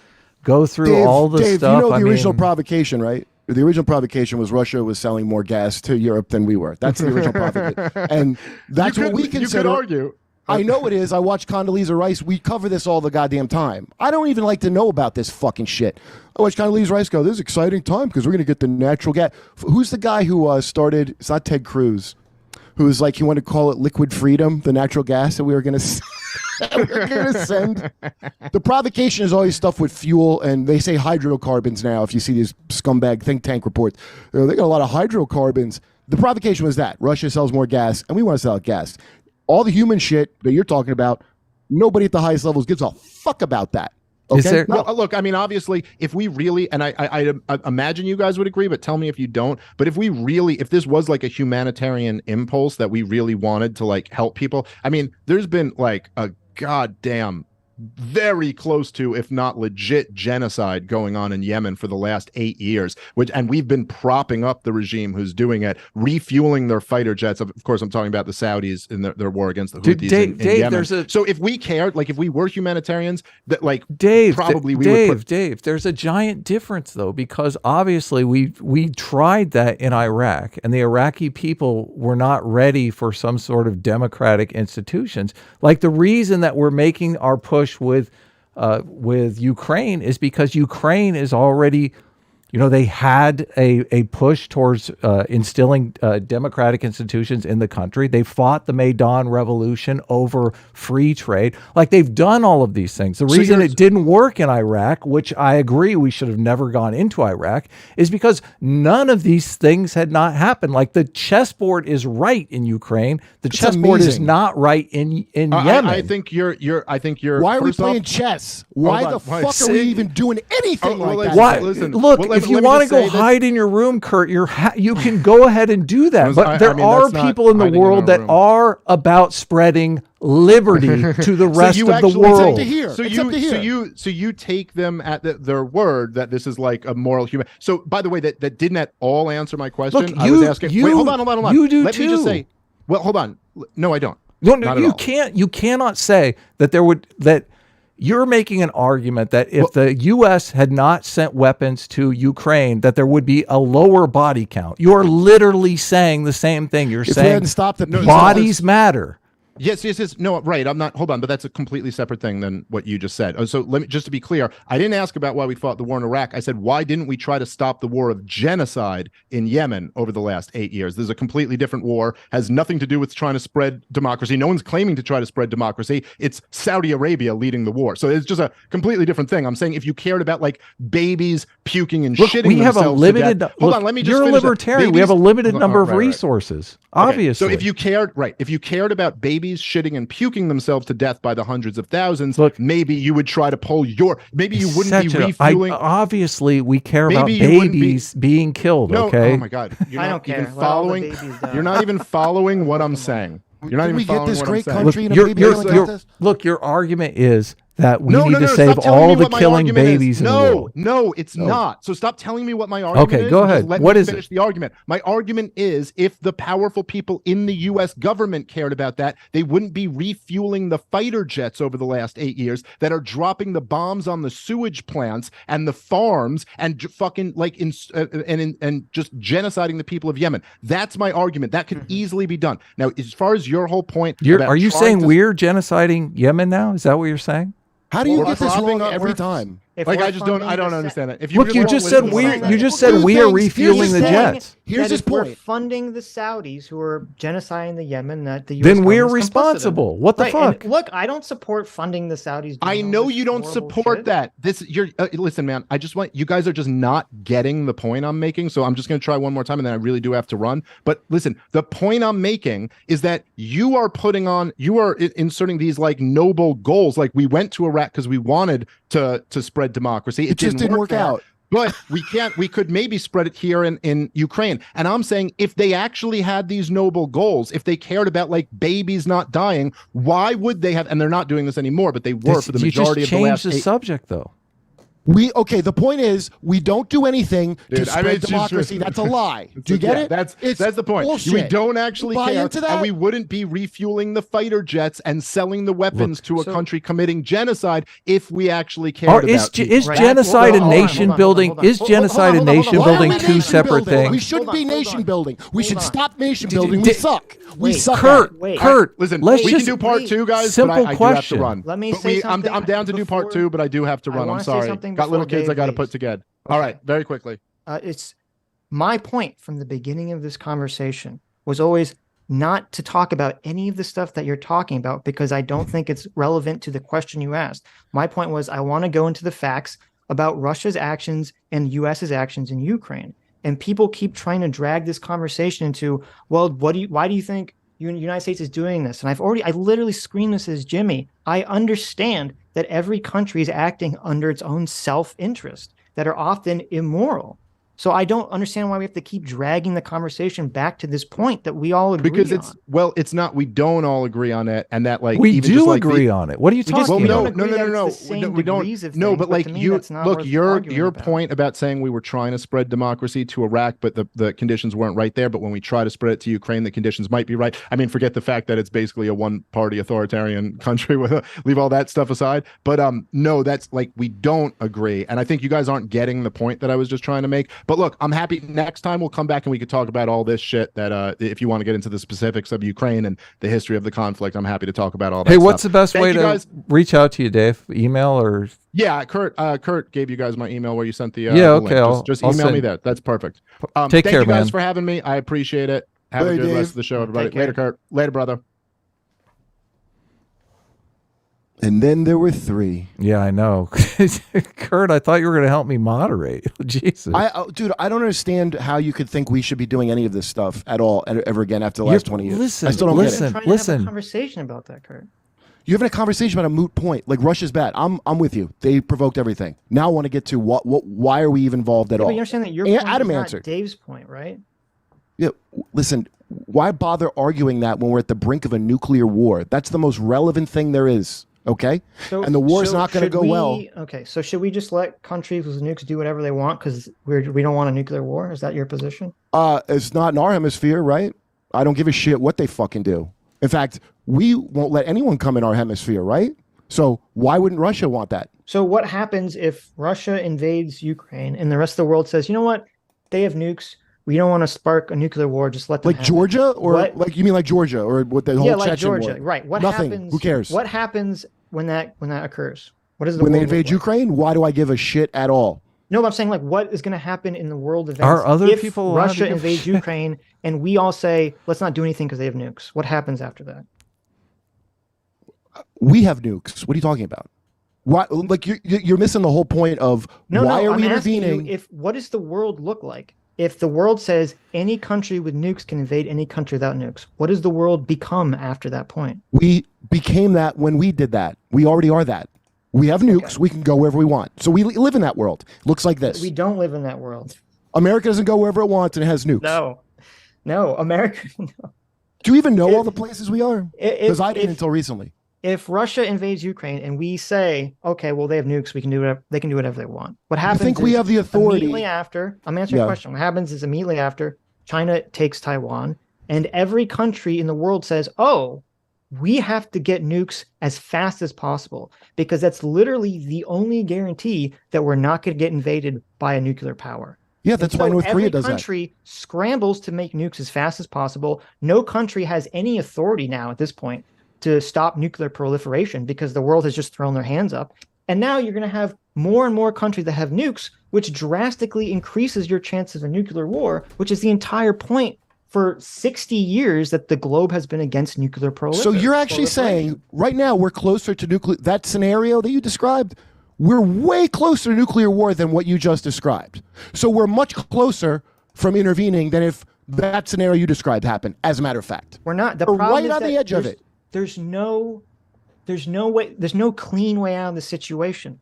There was, yeah, now there's there not. is not. And then we Us- blew up their pipeline too to make sure because we Us- wanted this to happen. Us supporting Ukraine does increase the chances of a potential nuclear war. But us not supporting Ukraine also increases the chance of a potential nuclear war. And people are kind of arguing, well, which one's going to have a bigger increase on how nuclear war in the future is?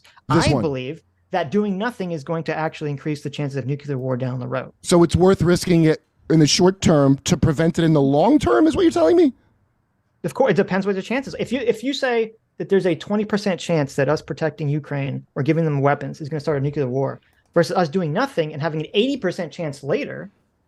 Well, Obviously, those you're gonna take the predictions are not. 20% I wouldn't chance, give a 80%. I would say that's not a good way to predict it. I would go with the immediate 20%. And the thing you're saying is like a lot of shit that I'm sure a lot of people make a lot of predictions and they'd be wrong. And always I'm saying that not to be whataboutist because every time I've heard that and they made those predictions, it was wrong. No, that wasn't. Domino theory, Vietnam, wrong.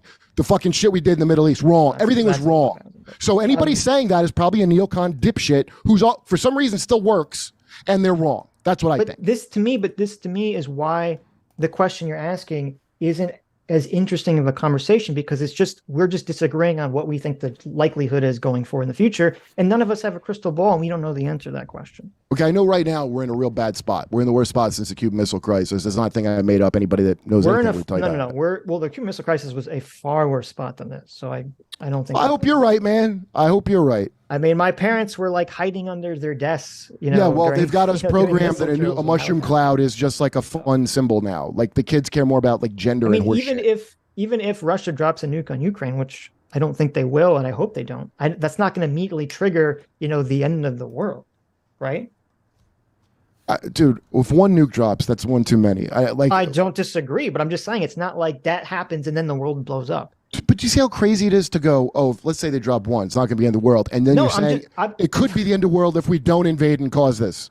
Jimmy, Like, that doesn't make sense. Because, okay, if we let this happen, how does this not promote every other country to get nukes after this going forward?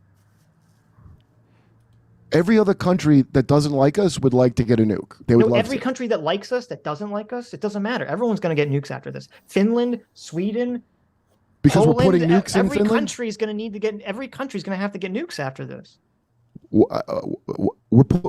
I hope we don't put nukes in Finland. We might have already done it. No, I'm not. They wouldn't be under us control. They would want their own nukes because they don't trust us to intervene and protect them. I don't trust us to intervene and protect them. I don't trust well, us. there you go. So this is just going to be massive nuclear proliferation for the You entire think globe. Finland is secretly working on a nuke because we're not? I don't. Not now. No, but if we did nothing and we said we're not going to do anything because Russia's nukes, then 100%. And you give that about an 80%, and you give the thing I give that now 100% 20%. chance. You think? I don't know what Finnish intel you have, but I feel like that's like a little bit more far-fetched than the immediate problem now. So a country's existence, and the fact that a country wants to continue existing, is generally the top of their list for concerns. Mm-hmm. And if we put out a global rule that a country with nukes can just invade a country and literally take it, then every country is going to have to get nukes after that. That's why do you keep saying we put out? Why would we be allowed to make any rules about shit? Why, like you have this foregone conclusion that we're in charge and we're the cops of the world. It's like a foregone conclusion. Why did was it Finland and it was Finland, right? Who they weren't really interested in joining NATO, and then as soon as Russia invades Ukraine, they're suddenly like, oh, we want in, right? Why did that happen? Why were they not interested in NATO until that moment?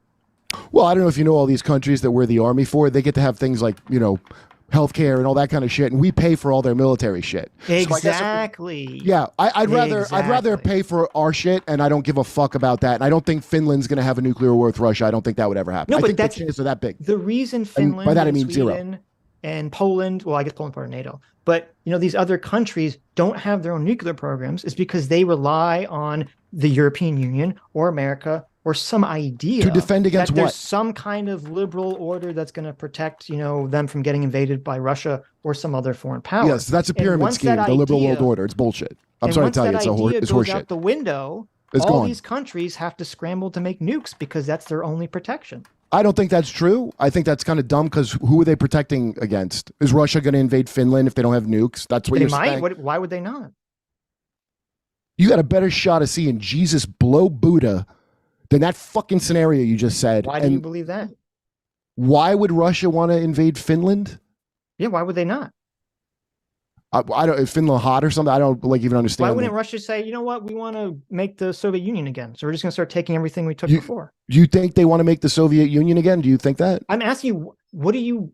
You're saying that there's no way that this scenario happens, and first of all, one, I don't know if that's even remotely true. That there's no way it's going to happen, and two, if you're the president or the in charge of this country, you're not going to sit around waiting for it to happen. You're going to have to preemptively act. It takes a long time to build nukes up. Okay.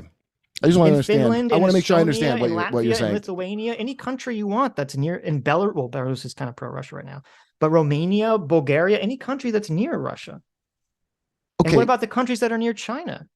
So you think they're all going to successfully have a nuclear program? I'd rather spend the time like we do to Iran sabotaging their nuclear program than any of this shit we're doing now. By the way, I doubt Russia's just going to expand the Soviet Union. I think that's propaganda nonsense, okay? I think what very clearly they stated, or Putin, whatever a scumbag he is, it was better when America wasn't the unipower, okay? Based on what unipolar, that fucking Wolfowitz thing that became the Bush Doctrine, that's a real bad, stupid plan. It caused a lot of fucking problems. I know you guys subscribed to it because when I came the first time, you were saying that, well, there has to be one gangster in charge, and it should be no, it should not. It should not. There should be a detente. That's what there should be. I didn't say there should be. I said that's just the reality of the world. Is that we should stop. We should make it not the reality. We should stop being the cop. I agree with you. We should stop paying for their armies. I wish what you're saying was true. Let them take a crack at it. Let them try to make nukes. I doubt Finland's just going to shoot off nukes. Even if they did come up with them, I doubt they're going to fucking launch them. I don't see the danger of that at all. I really don't. The problem is it's not just Finland. It's Finland, Estonia, Latvia, Lithuania, Romania. It's every country in the world is going to have to build nukes. Yeah. Mexico is going to have nukes. You think they're all just going to succeed at that? You don't think they've all tried on their own to do it already? No, they haven't. What do you mean?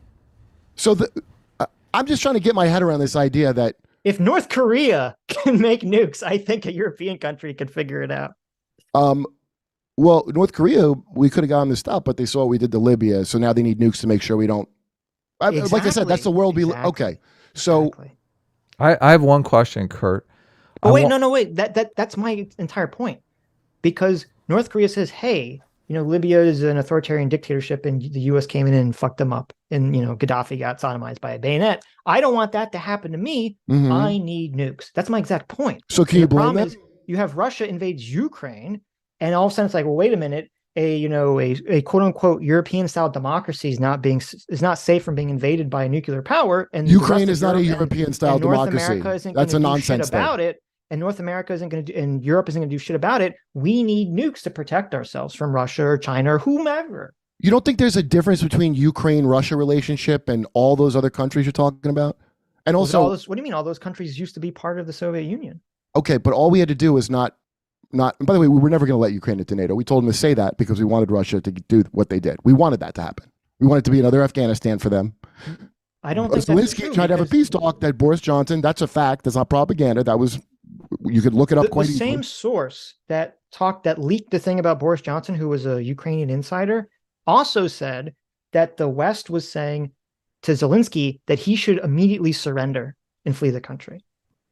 So that would completely contradict the idea that we wanted Russia to get bogged down in okay, Ukraine, well, like Vietnam. Not that I think you could trust anything that comes out of there, just so you know, but that's why Boris Johnson went to do that. And it's clear because they didn't have the peace talks. No, but I'm saying that contradicts. Remember Henry Kissinger? Okay. When Dave said Henry Kissinger, everybody came at him and go, "You're spewing Russian propaganda." To that fucking murderer, he wasn't a good enough war criminal. Because he said, "Hey, we should settle this down."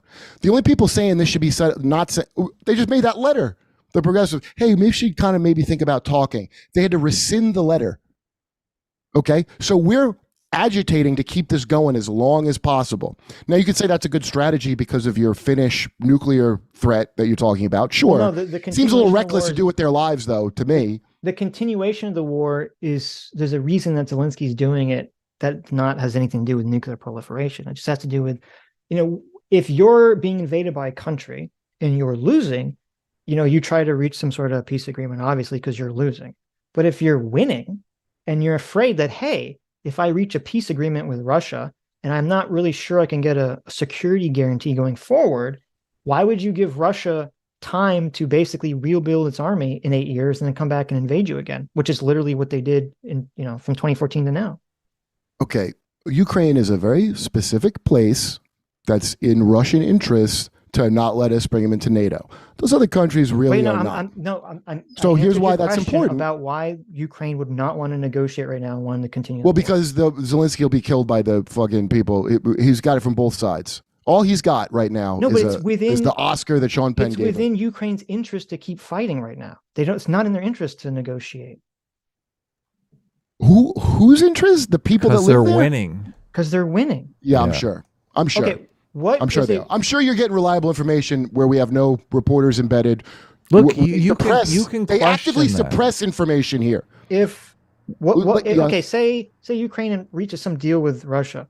What possible security guarantee could Ukraine get from Russia if NATO is removed from the table? They could have had one before. The whole all the motives of all that, but the one that Boris Johnson. I don't give a shit, but just so you understand, yeah, and that they violated. The whole scenario that you described is crap. The whole scenario is crap about Finland with the nukes. I don't give a fuck what they do there. I don't know why we're involved at all. I don't know why we have a fucking Kurt. Why do you keep doing this? As soon as he makes a point, you your position becomes I don't give a fuck. What none is of these that? points you're making make it worth what we're doing at all. None of them. Why do you keep retreating back to I don't care? That's not a position, okay? I'm sorry. I'm losing my temper at the stupidity of what you're saying. It's making me lose my temper. No, you're losing. I don't understand why you think we have a right or an obligation to intervene. We should not. America is a criminal. Kurt, if you're a non-interventionist, that's fine. I accept you. I accept your position. The problem I have is that you don't seem willing to accept a position that's not your position. No, I think the possibility that Finland's going to develop nukes far outweighs people don't have fucking health care. So I'm happy to die of cancer if I don't have the health care. As long as I know that Sitch's nightmare scenario of Finland having nuclear weapons never comes to pass. I think that's a great point. I hope I didn't come off like I didn't think that was a good point. So the agreement that Boris Johnson I hope you're not really getting sacrificed- angry. Hold Kurt. on. I The just can't agreement- believe how dumb this is. It's not. It's so dumb. I'm literally answering your question. Okay. The agreement that Boris Johnson sacrificed was for Ukraine to create basically a NATO substitute where the United States and a bunch of European countries would basically create their own version of NATO, but just for Ukraine, where if Russia invaded Ukraine, we all had to put our military in Ukraine and protect them, which I assume you would not support that agreement. I would support any fucking agreement that made this bullshit end and made us stop pouring money into the most corrupt country in Western Europe. Oh, well, That's not my title for it. That's so what's wait, been so known you would as for be in years. favor of Appeasement. Ukraine joining NATO, then? I don't give a fuck if it makes us not blow up a nuclear war. I don't give a shit. It ain't Finland. It's I right agree with now. you, but the We problem can't is win it's that. not- I agree with you, but the problem is we have to deal with Putin. We have to deal with this crazy guy. No, we could just let him sell gas to Europe and not try to fucking take that over. That's what it's about. It's not about any of the things you're talking about. It's always about resources. Always. It's always. If you don't know that by now, then you must not look into anything ever. Because I don't know how you could look at any history of what we do, which I know you haven't, because you wouldn't be saying this dumb shit, and think I that haven't we said have anything any that motives contradicted what you that are just said. anything except taking natural resources from other countries and competing for, because they're dwindling. So that's why we got to be in this eternal fucking thing with these other places to make sure we have all the hydrocarbons and the fuel. The provocation was Russia selling natural gas to Europe. That was the provocation. They get 40% of it they were getting from Russia. That's what provoked this. And it's not like a secret. They've been saying it openly. You can watch Condoleezza Rice talk about it. They say it openly. Remember when we blew up their fucking pipeline and we said they did it? Remember that? When there's video of Biden saying we're going to do that? Have you seen that video? So as I said, I think 3 times in this conversation, that I agree with you that countries act of self-interest, and very often, if not always, probably not always, but probably most of the time, it's, for their own financial interest, which is why I brought up that Russia invaded Crimea, because Crimea would make the oil in Crimea would completely fuck over Russia's oil dominance in Europe. And that's why they invaded Crimea. Okay. Sure, great. You didn't watch that. I don't disagree with this concept that things are done for economic reasons. I mean, I never disagree with this. So I don't know why you keep pivoting back to this every time. Because you I'm keep trying saying to this talk about nuke thing. Like specifics. right now, we're under the threat of a nuclear war, and you actually argued that this is a better thing to do because so if we unfair. don't do it, we might.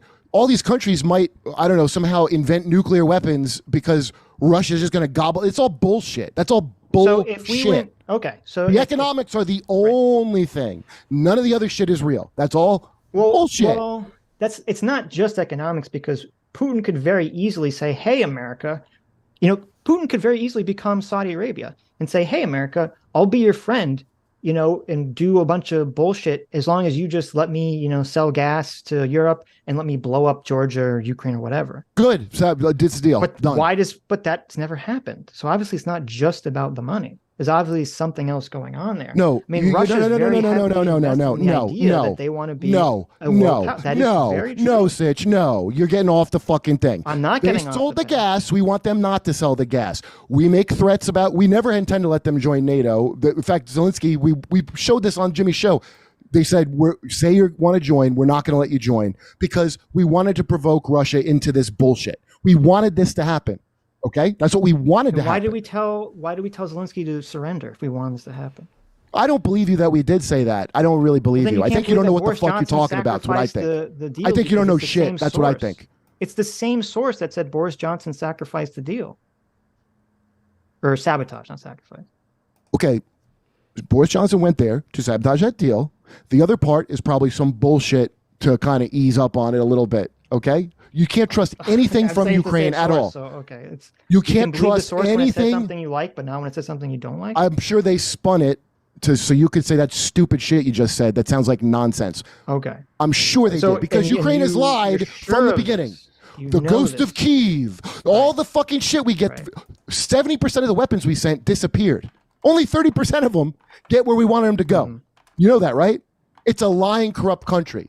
So how do you tell lies so that Sitch, the fucking Eagle Scout, can believe them and parrot them from a thick fucking picture? You No, mix them this truth is- with this is- lies. This is That's the how you problem do is it. that every time you bring up a point, and I say, well, there's other side of the point that you're not. Yeah, it's wrong. considering. It's wrong. You're You wrong. Change And it's the wrong. subject, and you say I'm wrong based on no evidence. You just Or say, I well, I'm don't just wrong. care.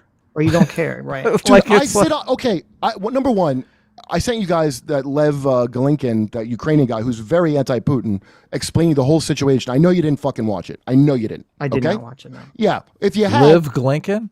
But well, okay, listen, he's anti-Putin. He explained the whole thing very well. He's very because Putin Kurt, actually what. do you understand that there's like two competing narratives with January 6th? You brought up January 6th. Yeah, which one do before. you like? Which one do you buy? Well, into? do you understand that these other situations like Ukraine, the Maidan Revolution, there also could be two competing narratives like January 6th, and we're trying to figure out which one is Right. true? Which one? Okay, January 6th, based on what you've seen, which one do you think is true of the competing narratives?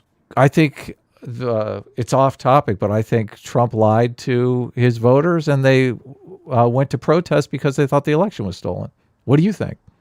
Oh, you don't think the guy in the Viking hat was going to take over the government? No, there was no planned coup That's attempt. the other. Obviously, That's the other. yeah. Fucking, The narrative that the Democrats are spinning, I think, is factually incorrect, but politically advantageous to them. That's the Yes, way I would obviously. describe it. Right. But So if you have eyes in to the watch Maidan Revolution, there are people on both sides of that, just like on January 6th, that are spinning narratives. Well, here's why what do Lev- you come here's what in? the- here's Why do what you Lev come in said. and you say, "Look, this has to be true," because I feel like you have an anti-American bias that tips you to one direction or the other, just like the Democrats have a "I want to win the next election" bias that tips them on what happened on January 6th. Well, I don't have an anti-American bias. I didn't Oh, fucking really? do this Okay. shit.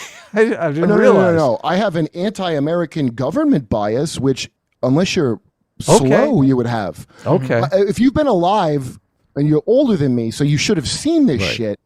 You would never. I mean, Well, I don't know so how you, does a it- do you single thing think- they say ever again? How do you believe them? Do you think the government has never done any good? No, I think they, in the course of doing evil, sometimes good happens. What I think is you don't really know all the evil they do, and that's by design. So the government is capable of doing some good and some evil. I guess just not here at home. I guess maybe we can help the other countries. There's just nobody So- here. Well, going back for a second, and I agree that usually, or always, when a politician says something, right, they're either being dishonest or they're framing it in some way that's obviously for politically advantageous Personal reasons. advantage, yes. Right. And I assume you'd agree that every country on earth, their politicians act the same way, right? There's no magical country where politicians are They're all Hulk Hogan and the Iron Sheik, okay? The security state, that's the power. You think we have a senile president because he fucking... You think that Biden... You've seen it's a puppet show once you see Biden get lost on the stage? Or just Trump being president? Yeah, no, I do think Biden is being controlled by handlers and a lot of people I don't want in charge of anything. Yeah. I agree Okay, with the security state is who runs the shit. Right. Okay, that's who runs it. Some of the same people that did all these other fucking crimes, they're still there. They never leave. No, but That's where so- that idea of a right. deep state came from. I don't know what that's Well, supposed to mean. listen, I don't believe in the deep state thing. But what I'm trying to get at is that this is kind of my problem with the difficulty of this conversation is that, again, if you and I don't know because I haven't watched your independent coverage on your channel about Ukraine or anything. So I Well, I'll don't tell you know what Lev your said if you want to know about the whole thing. Hold on, let me just lay this out. My issue is that if your position is I don't really care about any of the facts leading up to this whatsoever, I'm just isolationist. I don't think we should give them. I'm not any money or isolationist. weapons. Do you think there's no medium between being China when they force their way in and not being imperial? You don't think there's a medium between that? Well, I assumed you're isolationist based on what you're saying, but if you're saying you're not an isolationist, What does and you believe in isolationist foreign mean? Let me understand the It definition. means of you what don't saying. want any foreign intervention, essentially. I said I don't. I don't. I'm not saying you can't sometimes have foreign intervention. I'm saying this So one is tell us wrong. when. Tell us Okay. when.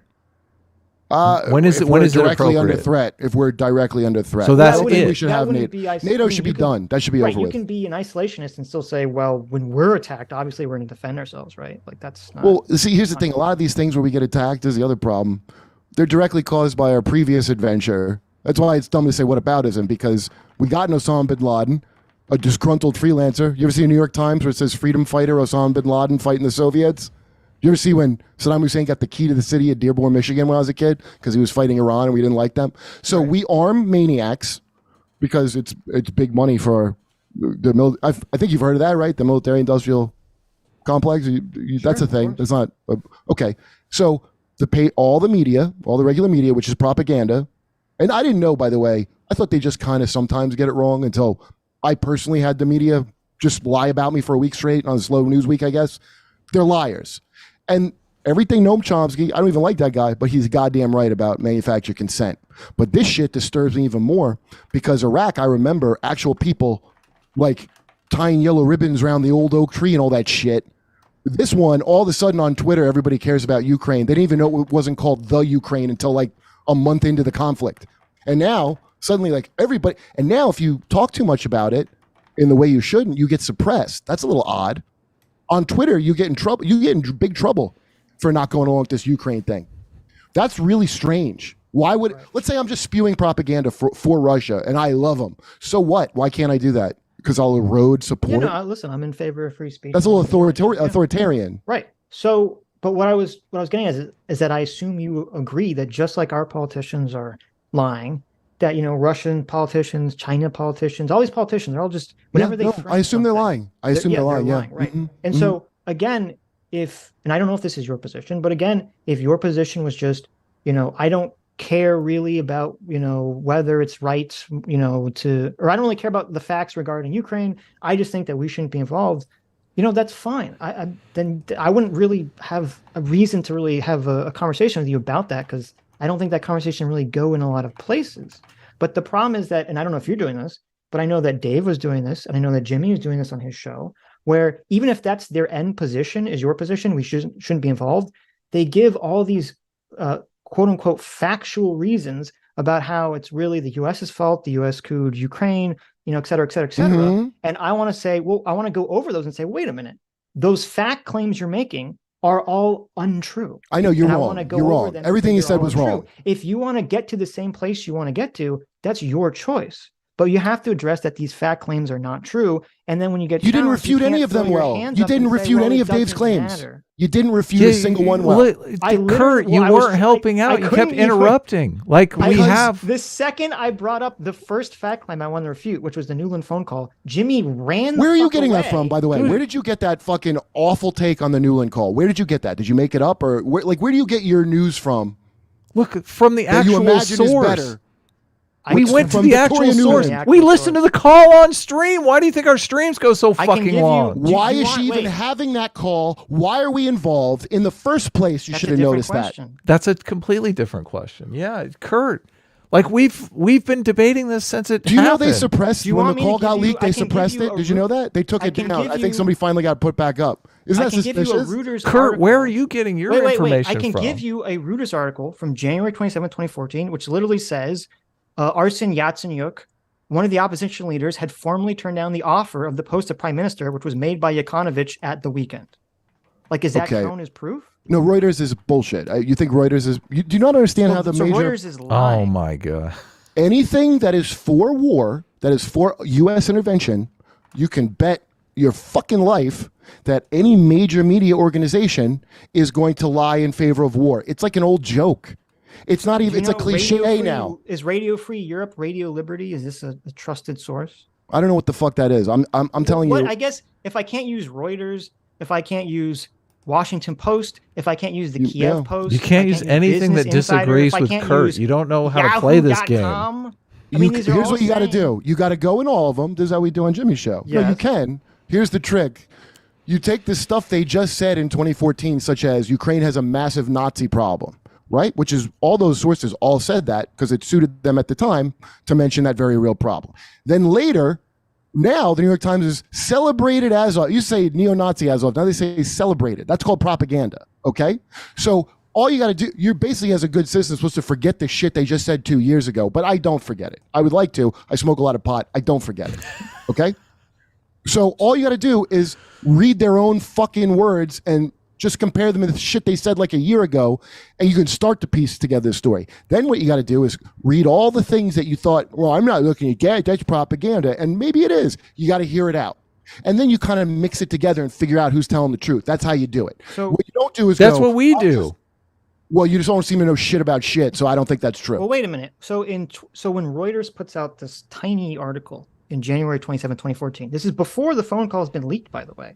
The leak was in the early February or middle of February.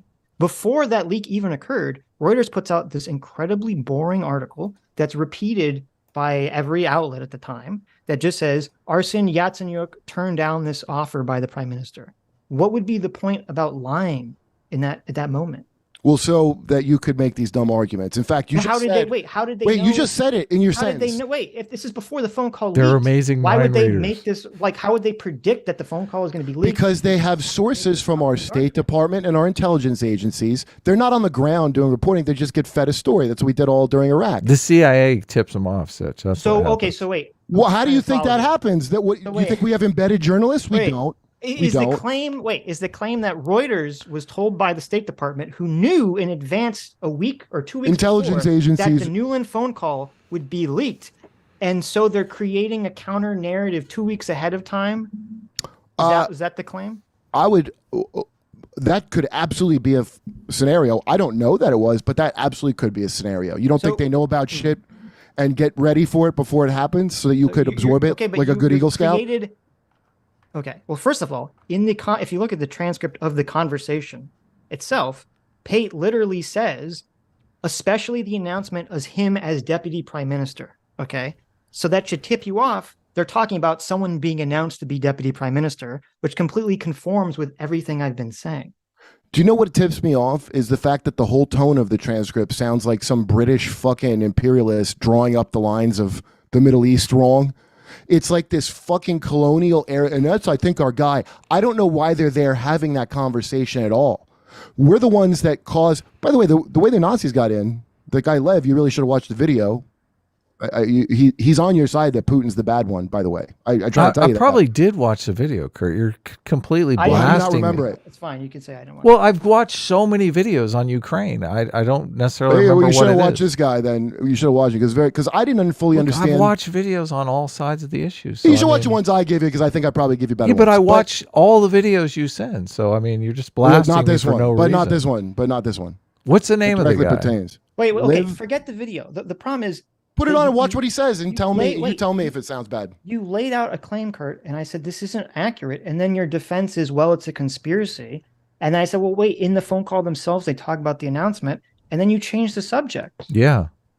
I read that same thing and it looked like Direct trying to maneuver their new government.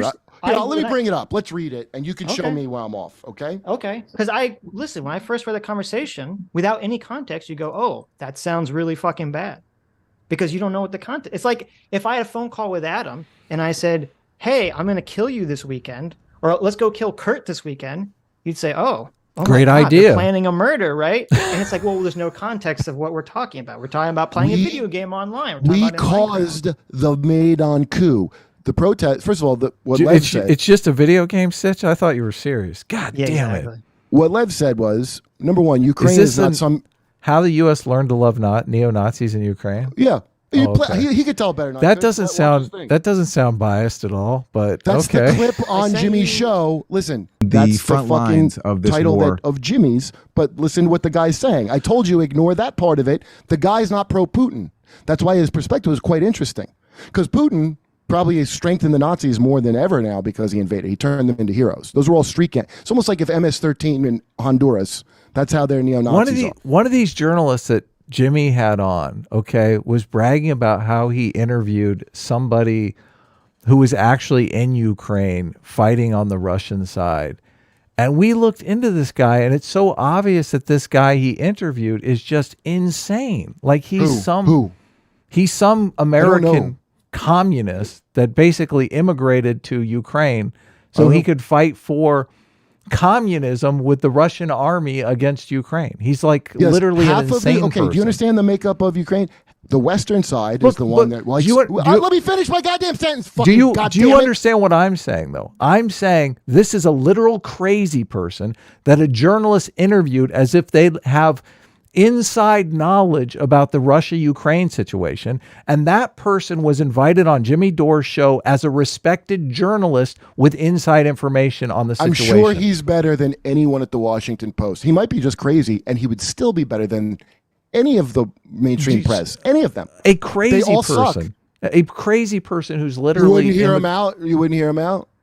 Well, how do It's they not have worth listening inside to? You hear him information out, I wouldn't take what he says just and believe it as automatically. gospel? Yeah, exactly.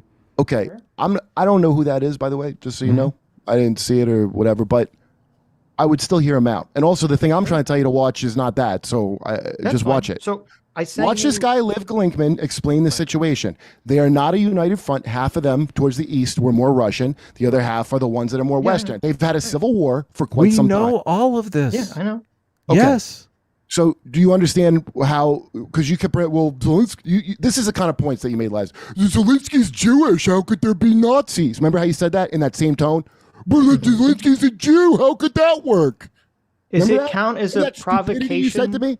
Well, I don't know, man. I should bring this up to Dave, not to you. I don't know how relevant is the provocation. I don't know, because you don't care about the provocation stuff, right? I think America's at fault. That's what I think. I think after instead of doing what we should have done, which was disband NATO, we had no need for it after the Soviet Union fell. It's all written pretty clearly too by these. You got to read the Wolfowitz thing. NATO. Right. They what I was going to say is that the only reason that Eastern Ukraine has a very heavily Russian bias and Russian ethnic population is because under the Soviet Union they intentionally starved millions of Ukrainians to death, and then they took a bunch of Russian citizens and they just took all their shit and they put them in that part of the country. Okay, well they're there now. I mean, so to me, what? it's like, well, if we're going down the provocation, who started what? I mean, Well, that's a pretty once big they one. banned, all the shit they did to crack down on people who were Russian there. A lot of them didn't want the Crimea thing. By the way, I bet you Dave's numbers are right, and whatever the hell you're saying ain't right. I would bet on Dave on that. I was he's using pretty Dave's thorough. source. What are you talking about? Okay, so I don't give a shit about Crimea. That they could do whatever the fuck they want there. Don't now give a shit. now he does the same thing. He retreats back to I don't give a shit. Say, wait a minute, this shows how I'm Because right. You just none say, of "I it don't adds care." up to we should be involved. The closest we got Then to what I want to then know. Don't bring up these Then just points if you admit don't it. care. Just Admit what? admit it that you're an Just say that isolationist. none of the facts matter. You just don't want to be involved.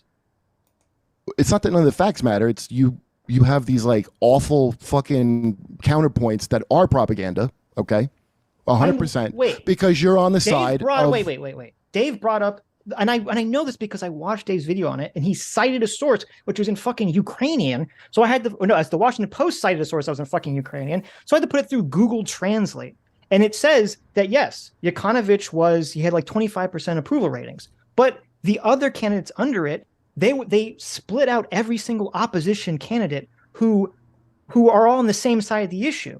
And if you add all those opposition candidates together, it overwhelms Yanukovych. So that point doesn't make sense. I'll tell you what Lev said. I'll tell you about that. In the same article right under that, they asked the question, do you favor joining the EU agreement or the Russian agreement? And the majority of people said they want to join the EU agreement. That's all I said. And that's what the article he cited said.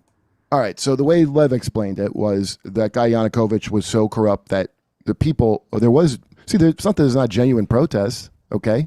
And there was the cops were fighting against them. What happened was those neo-Nazi street gangs became the muscle for the protesters. They started getting, all their street gangs are, it's not just Azov, there's C-14, there's a whole bunch of them. That's who the people who are willing to fight and do whatever. And us, the U.S., helped stoke it. We supported those Nazis because we wanted him to get overthrown. That's what we wanted. Okay? Meanwhile, Victoria Nuland's like, oh, we're helping you out, and blah, blah, blah. We're the ones trying to create this situation because we're trying to outmaneuver Russia. That's what I think happened, okay? Yeah, I know. That's what Very simple. Happened. I want evidence that that's what actually happened. Okay, well, my evidence is the United States is a fucking criminal and Victoria Nuland's a neocon criminal, and they all do the same shit over and over. They didn't get better. They didn't change their ways. You can count on a criminal to be a fucking criminal. That's who runs our shit. But you already conceded that America does good sometimes, so. In Ukraine, no. Well, it doesn't even have to be a question of whether America did good or not. It's a question of we went to the moon. That's good. It could be in America's interest that they want Yanukovych to remain in power. So it's not even a question of who's the good guy in the situation. How is that in my interest as an average American? Who the fuck's in power in Ukraine? I didn't say it. Am I not part of America? No, it's in my interest to have fucking healthcare. That's my interest. The subject. Okay. You said your evidence for the claim is that Nuland sucks and is evil and America sucks and is evil. And I'm saying, well, whether America sucks and is evil isn't really relevant to proving that America couped the Ukrainian government in 2014. Okay, it's far more likely that we did than we didn't. It's far more likely we did than we didn't. Far more likely. And I disagree that if you actually look at the information, that there's no evidence of that claim. And that's why I brought up the phone call, which I linked a transcript in the Zoom chat if you want to look at it. All right, here's what I'll But do. I know we've moved you know on what from I'm that gonna do? topic. I'm gonna get Jackson Hinkle to come on because he knows all this shit that you're talking about, and he's a real like, he doesn't lose his cool like I will because it's so stupid what you're saying to me. But Jackson will be able to go all your fucking points detail by detail. Again, my whole position is I can't even believe we would have this conversation. We're about to be in a nuclear war over a country as if it's a state. I thought you As were if Russia pro-free invaded a speech. state. What are you talking about? You thought I was pro-free speech? What does that mean? Well, you're saying you can't even believe we're having this conversation, like we shouldn't be allowed to have the conversation. Yeah, that's a weird thing to imply. I'm saying I can't believe you're wasting time on that when there's a much more important thing. Not that you shouldn't be allowed. Our show's not a You hug think that's box. what I'm saying? That you shouldn't be allowed to have the conversation. Our I'm saying show- it's stupid look, that you are. listen, It's stupid. Kurt, It's our not the same show, as- Kurt, our show is not a hug box. Okay, we don't invite people on who only agree with us. We invite people on who disagree with us. That's why it's fun. But I don't understand the free speech. Why would you imply that I would think? I've shouldn't seen be allowed to Jackson. say it? I've seen Jackson Henkel on Jimmy Dore's show. Like, yeah, he agrees with everything you guys say. It's like a big. You guys should all stand in a circle and slap each other on the back. Oh, we're all so right. Why? Do you remember? Do you remember this? Well, you remember when I brought up Julian Assange, and I believe I'm quoting Sitch here. He goes, "Well, he revealed state secrets." Remember you said that? What's was that? his reason. What was? Wait. What Do you was- remember that? I remember the conversation where you said you were asking me about. You're talking about locking up Assange journalists, and I said what was Julian the- Assange, and you what was said the he. Snowden. But And you any said, of should we them. be locking them up? And I said, well, I said for Snowden, I don't think so. For Julian Assange, I said I don't know what he did specifically that the U.S. is charging with him, Oh well, he but did. I know his- that they're accused him of releasing some kind Right. of state secrets, right?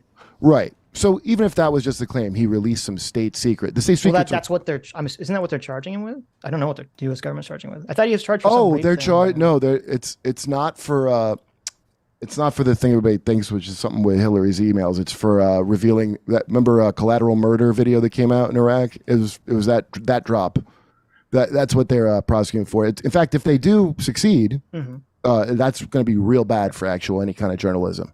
Okay, Yeah, so. I will, So, but the I will say, idea- and I will admit, I don't know enough about the Julian Assange charges to have a strong opinion on it one way or the other. I know I don't like Julian Assange, but I'm not going to let that shade whether I think he should be arrested for this. Or But not. why? Why don't you like him? Because he's super woke and hates America. I mean, I don't know if you remember. He's woke?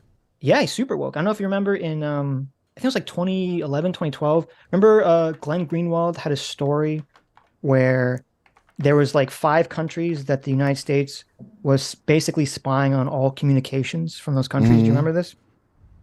Kind of vaguely. Yeah, and Glenn Greenwald released the story. I mean, it's Glenn Greenwald, he's not obviously, some America shill. He released the story, but he only named 4 of the 5 countries. The last country he didn't name, and it's because he talked to, someone in the government, and they said there was, it's like people would die if you release this information out, blah, blah, blah, blah, blah. Right? And no one's going to accuse Glenn Greenwald of being some America shill. So but he agreed with this, and he didn't release one of the names of the countries.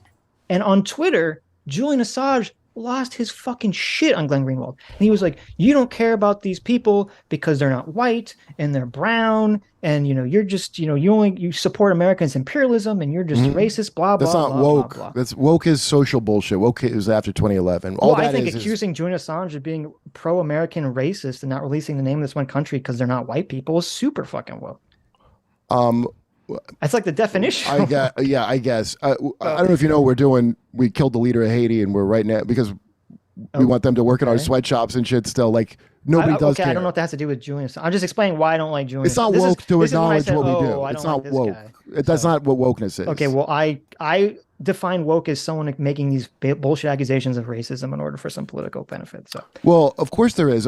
Just the very idea of it only didn't work out in Iraq because they weren't ready yet, but these people are really close to. They're corrupt, but they're trying. It's not that it's full on racism, but there's a little bit of a chauvinism to it. I would say a little bit. We're like, Well, no, it's going to you work can out here. interpret it. So I think it'd be woke to accuse Adam of being racist for making that comment, because what's actually happening is, well, you had a country where there are no democratic institutions, and the country didn't really choose to go in that direction. And I don't think you can force democracy or anything like that onto people. Where with Ukraine, obviously, it's a different situation. The people were, trying to choose to join the EU agreement. So. He's saying the people like they were some whatever. You talking Well, to Jackson, all those details. the parliament voted overwhelmingly to do that, and the parliament's voted in by the people. What I would say 315 to 20. Well, here's what's great about Julian Assange is all the things that he exposed about America. That's why they want him killed. They show that you can't trust a single thing that you ever are told about what we're doing around the world. You can't. You just absolutely can't. You can find out like 20 years later or so. You know, they maybe get a FOIA thing and find out what was really going on. But in the moment, you're just not allowed to know. It's been that way for a while, but now it's worse. It's like way worse. The mainstream media always sucked, but now it's worse than ever. Okay, and if you think that I don't know if you watch, well, you must not watch the videos, but the amount of propaganda that we have, they made it legal to propagandize Americans in 2011. They made it legal. It used to be illegal. It was called the Smith-Mundt Act. We had John Kiriakou, the CIA guy that exposed that we were torturing people, and he went to prison for 3 years.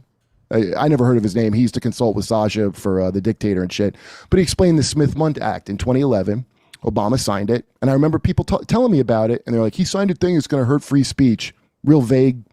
And I thought it was like some fake news. What it really was this Smith-Mundt Act from 1948 that says we can't put propaganda on our own people. Obama signed the Smith-Mundt Modernization Act, which says we can do that. And then they deployed about 60,000, I don't know what you call them, troops or what agents, to do just that. This is from Newsweek in 2011. I did not see that in 2011. I was pretty shocked when I saw that it was just a regular thing reported. It's just something nobody cares about. But that's why you can't trust any of the media shit. I don't know if you watch MSNBC or CNN or Fox. Any I of don't them, watch dude. any of the cable news. I just find it hard Unless to it's believe The that Atlantic, there's nothing. Washington Post. I find it corporate hard to news. believe that there's nothing factual, that there's not just, Sometimes accidentally there is. some factual Well, in my- Yes, there information. is. Yes, My there is. experience, Yes, there is. When I read these articles, because we very commonly debunk Washington Post, New York Times articles, all this stuff.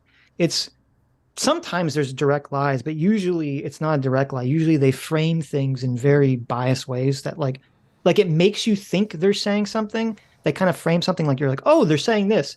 But if you look into it, it's like, oh no, that's not technically what they're saying. Like they're leaving themselves that's one this of the- tiny little bit of wiggle room that they're not like, charged with slander or libel or something. That's one part of it for sure. The other part, we played this good video with this ex-CIA guy talking on the news to somebody how they plant stories. So this is from like the 80s, and he was saying, let's say we want to say the North Vietnamese violated this treaty and they're on the march. I call the reporter who I've given good info to before, and I plant the story. Then I know how much he's gonna check on what I'm saying. So I call the ambassador of like England and I tell him the same fucking fake story. The reporter calls the ambassador and he goes, yeah, I heard that too. And the guy goes, oh, it's verified. It's very easy to just plant stories, and they do it all the time, and they especially do it for this kind of shit, especially for this. Yeah, that's very possible, but the problem is that you can't automatically assume that Why? in any That's the story- default. The default is I would go from there, and then I Yeah, would. but then you can't see ever if there's any falsify truth. or know anything. Well, you could know America's going to be telling you a lie every fucking time when it comes to foreign Yeah, but I policy. mean, like going back to, the Reuters article. It's like It's Reuters, you can't yeah. just assume that this very boring statement about Yatsenyuk turning down this offer is automatically part of some conspiracy and fake news when it's not even clear why anyone would lie about this at the time that the story came out. Dude, they've been preparing us, trying to reboot Russia as like our ultimate enemy for now years. All that Russiagate shit was to prepare us for this end goal. The same way when I used to poo-poo friends of mine would go, we're just going to Iraq for the oil. I go, come on, we wouldn't do that. I remember being like, they attacked us, all that stupid shit I said. They plan this shit ahead of time based on resources years, way ahead of when you would think about it. So by the time you hear about the thing, there's all this groundwork laid down. That's what the Russia thing has been since, Jesus, I don't even know how long. But the big deal was over natural gas. That's what all the shit ultimately boils down to, and nothing else. None of the thing you're talking about with Finland getting nukes. I never heard that before. Nothing with freedom or democracy. None of that shit. That's for chumps. That's like saying Hulk Hogan and really fought Nikolai Volkov, and that's the wrestlers portion that you're bickering about. The Vince McMahon part's the part I'm concerned about. I don't no longer give a shit about that stuff. You understand? That's all fake. That's a puppet show. Have you read any CRT literature from like Oh, CRT here's a writers. creepy thing. Yeah, I'll tell you. So, I used to do race wars with Sherrod. Mhm. When I first started hearing, well, only white people could be racist, people Right. started just babbling that. And so Wikipedia changed it. It used to be on Wikipedia, and it said it was from a Marxist perspective. It's basically the thing they said isn't real, cultural Marxism. Cultural which is- Marx, yeah, I've tweeted Right. about this often. And yeah. so- they changed it, yeah. So my buddy Judah Friedlander at the time was on the show, and he's like, that's not what critical race theory is. They weren't calling it CRT. It was critical race theory. But, it wasn't abbreviated yet.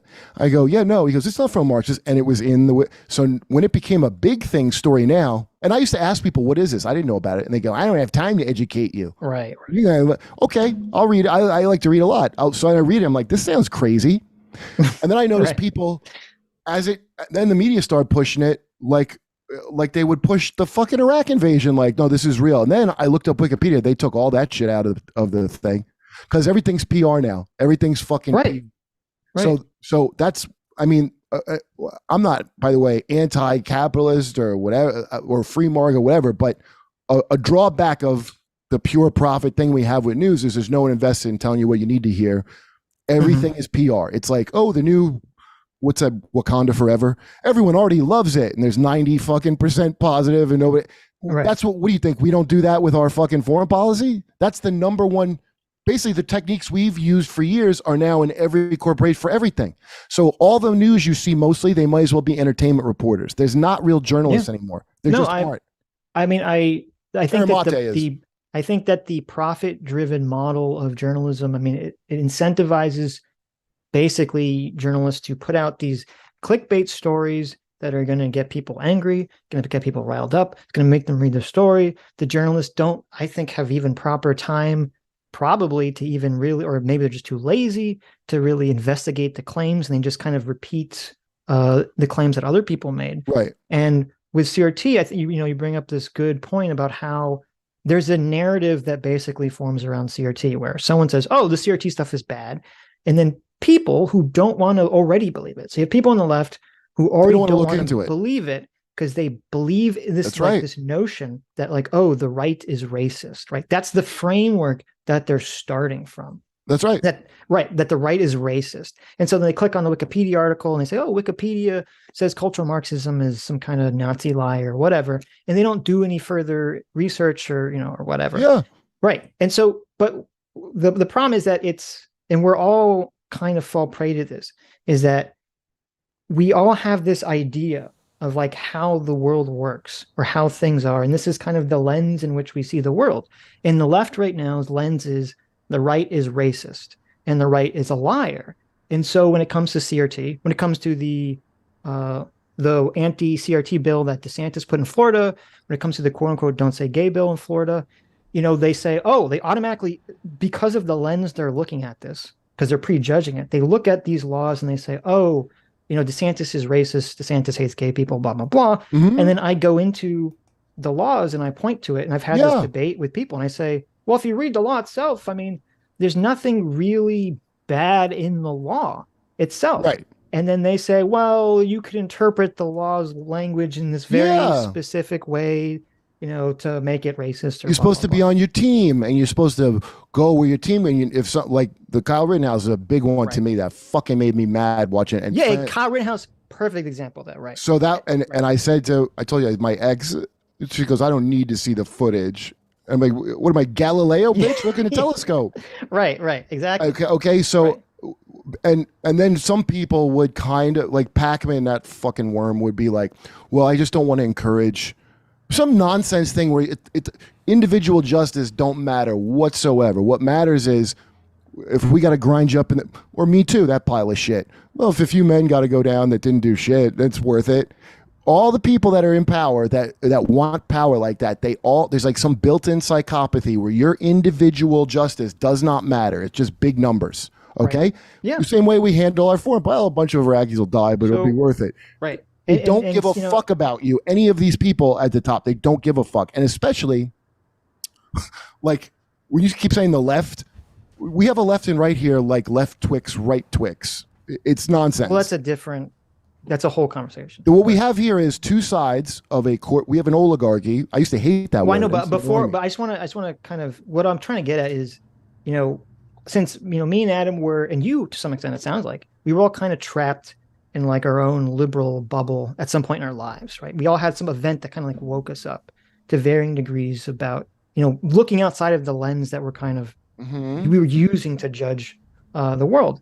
And I try to at least be very aware that, okay, if I'm looking into a story, like if I see that the Washington Post writes an article that says, racist Republicans banned some book because they're racist. Like I read the article, but I have to be aware that, okay, I'm reading this article with the intention to debunk it. I'm already prejudged to believe that the Washington Post is lying to me or that they're wrong or whatever. And I have to be aware of that because maybe there's some truth in there that I'm just not aware of. And maybe if I'm too invested in it, I'll miss. Well, if you actually read the articles, here's the thing. Read the article, but here's the thing that's scary to me. Now, if you read the articles, let me just finish. I feel like part of the issue here, Dave, is that not Dave, sorry, Kurt, is that you have this very strong lens about America's place in the world and the mainstream media narrative in the world. Right. That you're too quick to assume all information has to be filtered through this lens, and it's kind of coloring every opinion you have that comes out. No, I know you think that. I didn't start with that lens. That came much like how I saw Kyle Rittenhouse with self-defense. Right. Because I saw the evidence of it. Okay. Right. So now I have to look at all this shit all the fucking time. And I just thought, hey, it's not perfect, but it's so good. No, it's so much worse if you look at, forget even foreign policy. You just look up like fucking Nestle or whatever. Everything is worse than you could possibly imagine. Okay. So the lens I have didn't come from, I just started with it. Okay. Mm-hmm. I was never political. I didn't start with any kind of politics. You were in a bubble like we were when we were babies. Yeah. So now the same way I would look at Kyle Rittenhouse, I'll look at any of the fucking thing. I don't not look at it. I have to look at it all day. So no, that's a valid thing to not want to be in that. If you think I am, I'm sorry to tell. I don't know what to tell you, buddy, but I'm not. I'm not any way geared towards that. I have zero fucking leaning towards anything. Is just if you don't say whataboutism and look at actual thing, like, the last slave free in 1942, that blows my mind. I find that mind blowing. And I thought that can't mean a slave. Debt peonage. Okay, so it wasn't slavery. No, their defense was, no, this is just slavery, which is what the Nazis used for their defense of the Holocaust. We just had slavery. So literally that was the last slave. And it kind of blew my mind that they were freed because Japan was using it as propaganda against, which, by the way, is not a lie. It was true we had that. But propaganda doesn't mean a lie. That's not what it means. Propaganda is just marketing, a lot of PR. It's economic reforms that FDR implemented were to fight the propaganda of commies, in the Soviet Union, all this stuff. Sure. Right. So as a result of the PR wars, I'm hyper aware of when I hear PR shit being said to me, such as, that's just rotten. I've heard every single one of these, or whataboutism is a nonsense thing to never say again. Just here's a hint. That's a real midwit, mediocre, fucking thought-terminating expression. Doing whataboutism is midwit.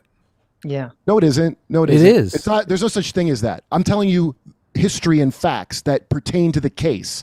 If you were in court, you wouldn't go, that's what objection, whataboutism. That's not how that works. No. It boils down to what about America?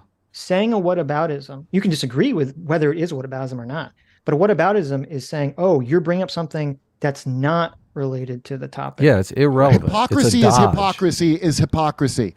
Whataboutism is a way to avoid act like you're not a hypocrite. Look, you can't. Well, no, wait. You're a hypocrisy at the level of nations, though. Look, you can pin hypocrisy on an individual. You can't pin hypocrisy on a fucking institution because institutions are controlled by different people over time with different opinions and different before we get off on the whataboutism train, perspectives. I wanted to get back to what I was saying about with your lens, Kurt, because I think you are being controlled by your lens, because when I am looking into the facts, like the Newland phone call and this other stuff, you say, well, I don't trust any facts on it whatsoever. I'm not giving the benefit of the doubt to them. It's not a question of giving the benefit of the doubt. It's a question of you have to you have to say that there's a conspiracy, essentially, that you have no evidence exists based on your lens. It's not based on anything that you're seeing. You can read this shit openly if you want. All these think tanks have been saying what they're going to do. Condoleezza Rice said what they were going to do. They've said it out loud. I'm only talking about the Newland phone call, and you keep changing the subject. I think you're interpreting it how you want to interpret it, and I'm interpreting it as in clearly we're interfering interfering with another country But in a way that you're interpreting it though with the level of the Kyle Rittenhouse videos. When the phone call is nowhere as clear as the Kyle Rittenhouse videos So if we're are. stoking a coup on one end and on the other end she's making arrangements, that means there's a crime going on. We stoked the coup. That's not made up. That's what we did. That's what we all. Wait, that's what do you think of color revolution? All Kurt, that bullshit is. Wait, Kurt, that's already acknowledging what I'm saying, which I don't understand whether you're doing. I think you have less information than me, is what I think. No, I think you have less. I really don't, because that's impossible. You can say, listen, Sitch, you could be, you're right about this phone call, but I still feel like that, Newland or the U.S. government was, stoking the coup in some other way. And I can say, okay, well, let's look at what those other claims are. But we can never get to that point because we have to argue about what, the phone call the whole time. Dude, this is why I can't stop saying I don't give a shit about stuff, because one, you couldn't even talk about that with the context around it to even make any sense. There's no way to even interpret the phone call outside of the events going on at the time. You have to look at all of them together. It's not whataboutism. It's called context. Yeah, okay? but we did literally That's look at the context. That's literally we've been trying to take Ukraine. What I said. That's literally what I said. I said people would read this phone call. They're reading in the past, by the way, they're reading the future, by the way. They're reading it once Yukановich has already been removed from office, years later, and they're making a determination about it based on their understanding, without looking at the context, missing the very simple context of, well, wait a minute, Yukановich offered this position.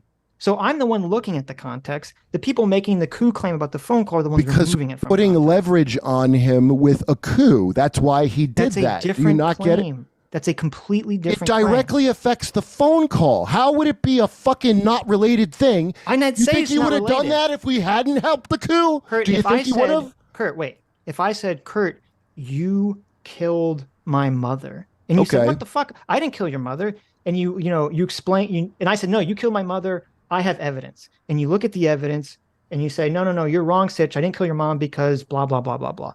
And I say, oh, well, you didn't kill her, but you called her a nasty name, right? And it's like, this is the worst analogy yet. You've outdone yourself with bad analogies. I changed the goalpost. I shifted the goalpost. I changed what the conversation was about. Here's why Yanukovych was working with them, because we were cooing him. That's why he was like that. So that's why the phone call was happening. Sitch, can you turn your mic up a little bit? The original claim. Well, hold on. Is it better now? Yeah.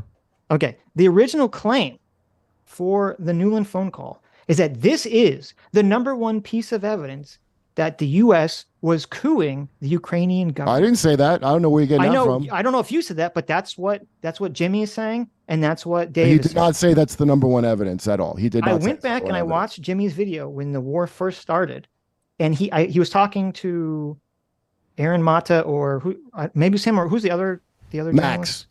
Yeah, or I think it was Max. I think it was Mac Blumenthal.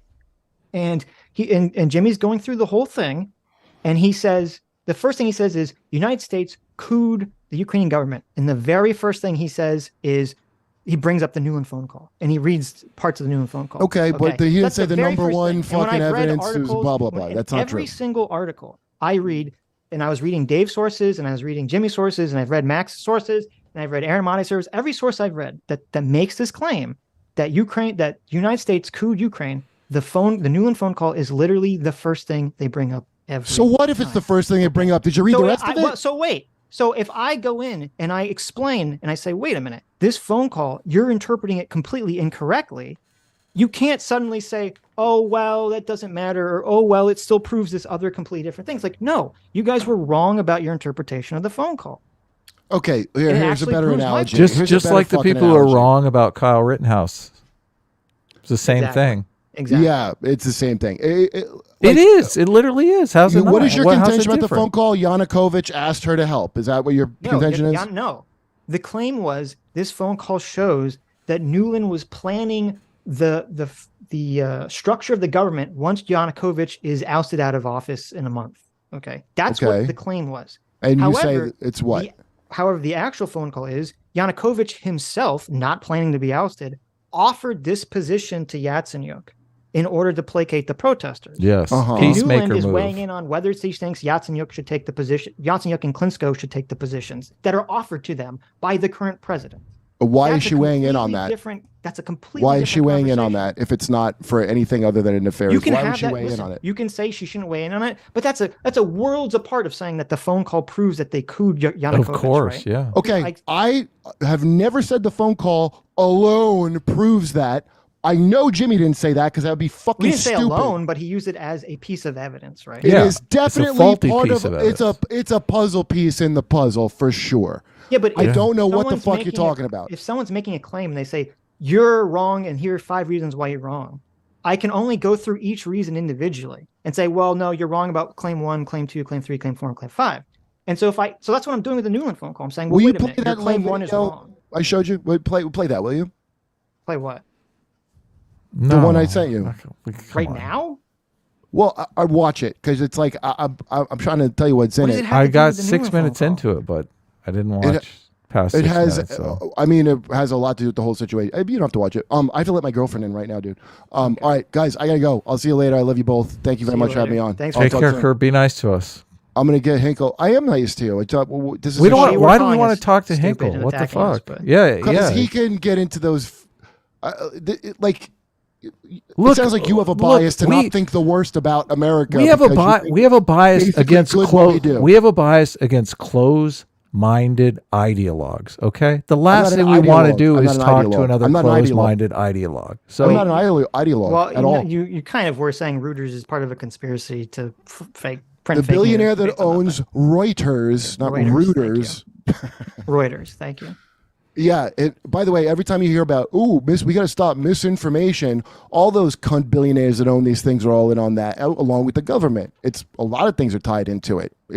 Why don't you think we should take a moment to thank Islamic terrorists for just stopping that Islamic terror? Because I haven't heard about that shit for quite some time. Now the terror that our Department of Homeland Security worries about is you saying things on Twitter.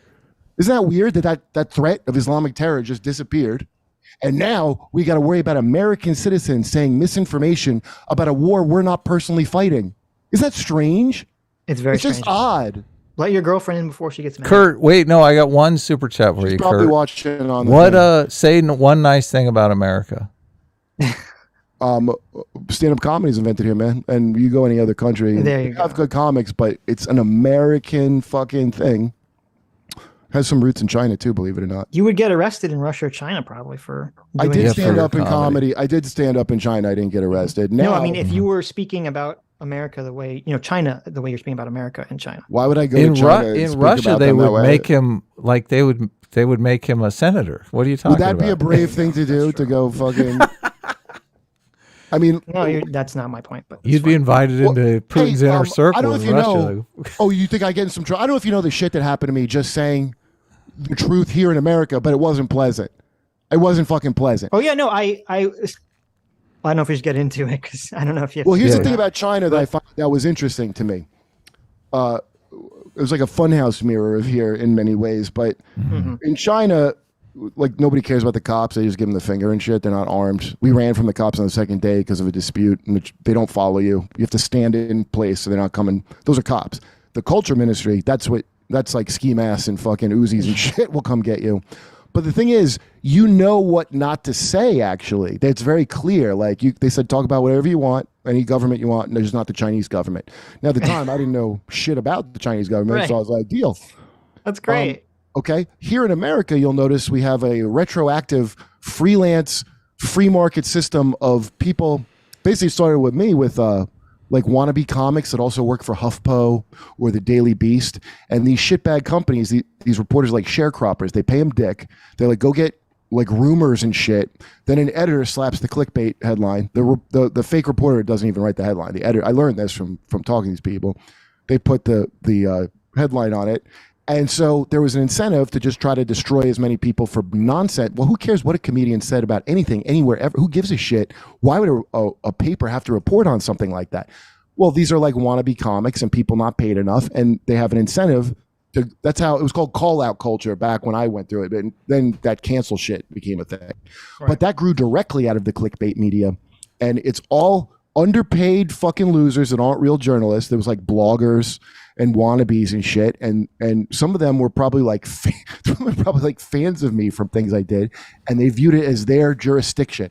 And then you're guilty of crimes for saying things you didn't even know were wrong at all. Nobody made the rules are retroactive. So that's what we have here. Your social credit goes down for some shit you did 10 years ago when it was okay. China don't do that.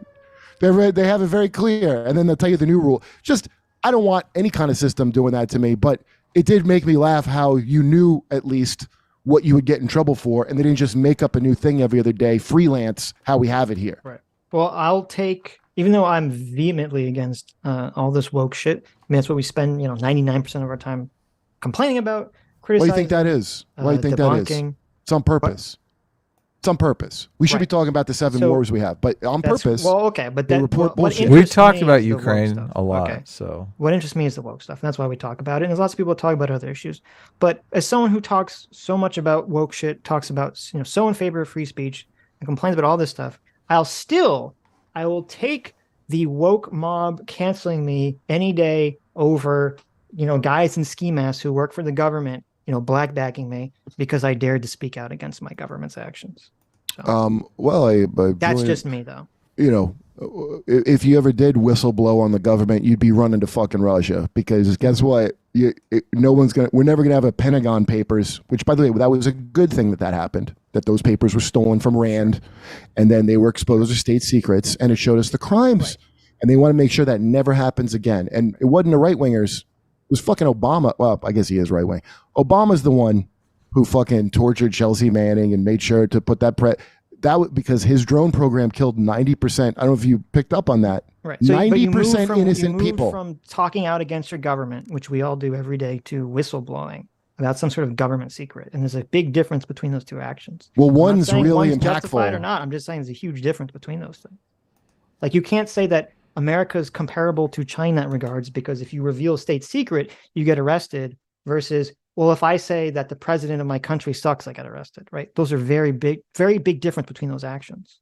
Well, also, you're on a thing. This is a YouTube thing, so I guess you could, if you were doing it on here. Like, the average person, they're mad at like their local government. They're not really mad at the main. They're very, in polls, very supportive of, I don't know, the national. They have very nationalist identity. It's somewhat racist, I would say.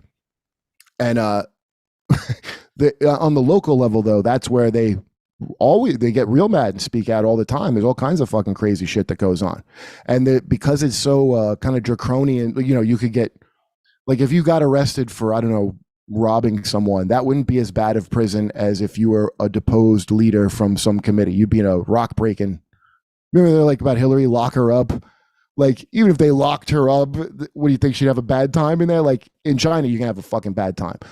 The thing that really will get you screwed up is talking openly about crimes that you maybe witnessed and stuff. Like that tennis player that got raped, and probably like a government. You remember that story from China? By a government official, she disappeared. She was like I don't know, Olympic or something. Do you know what I'm talking about? No. But it's still akin to Julian Assange. There was a woman who said she was sexually assaulted, and then she disappeared for weeks, and then she came back. She's like, "Oh no, it was totally fine and consensual." Yeah. And she was some famous tennis star. Re-educated at the Chinese college. Like I said, it takes everything. When one of their billionaires tries to throw his dick around, he just disappears.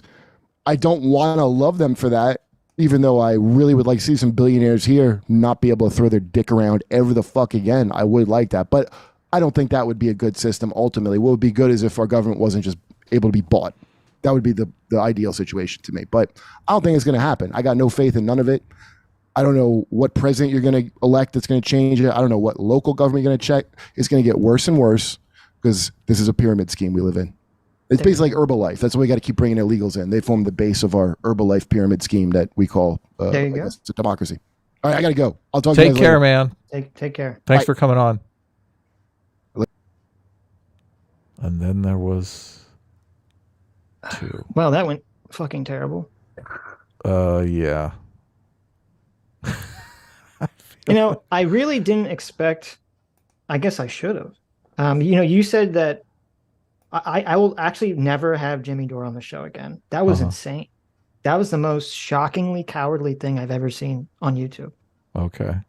Like literally, I let him talk for like, you know, I Yeah, you went into monologue mode. Right. This is the problem. And I guess I don't know how to have conversations with people like this.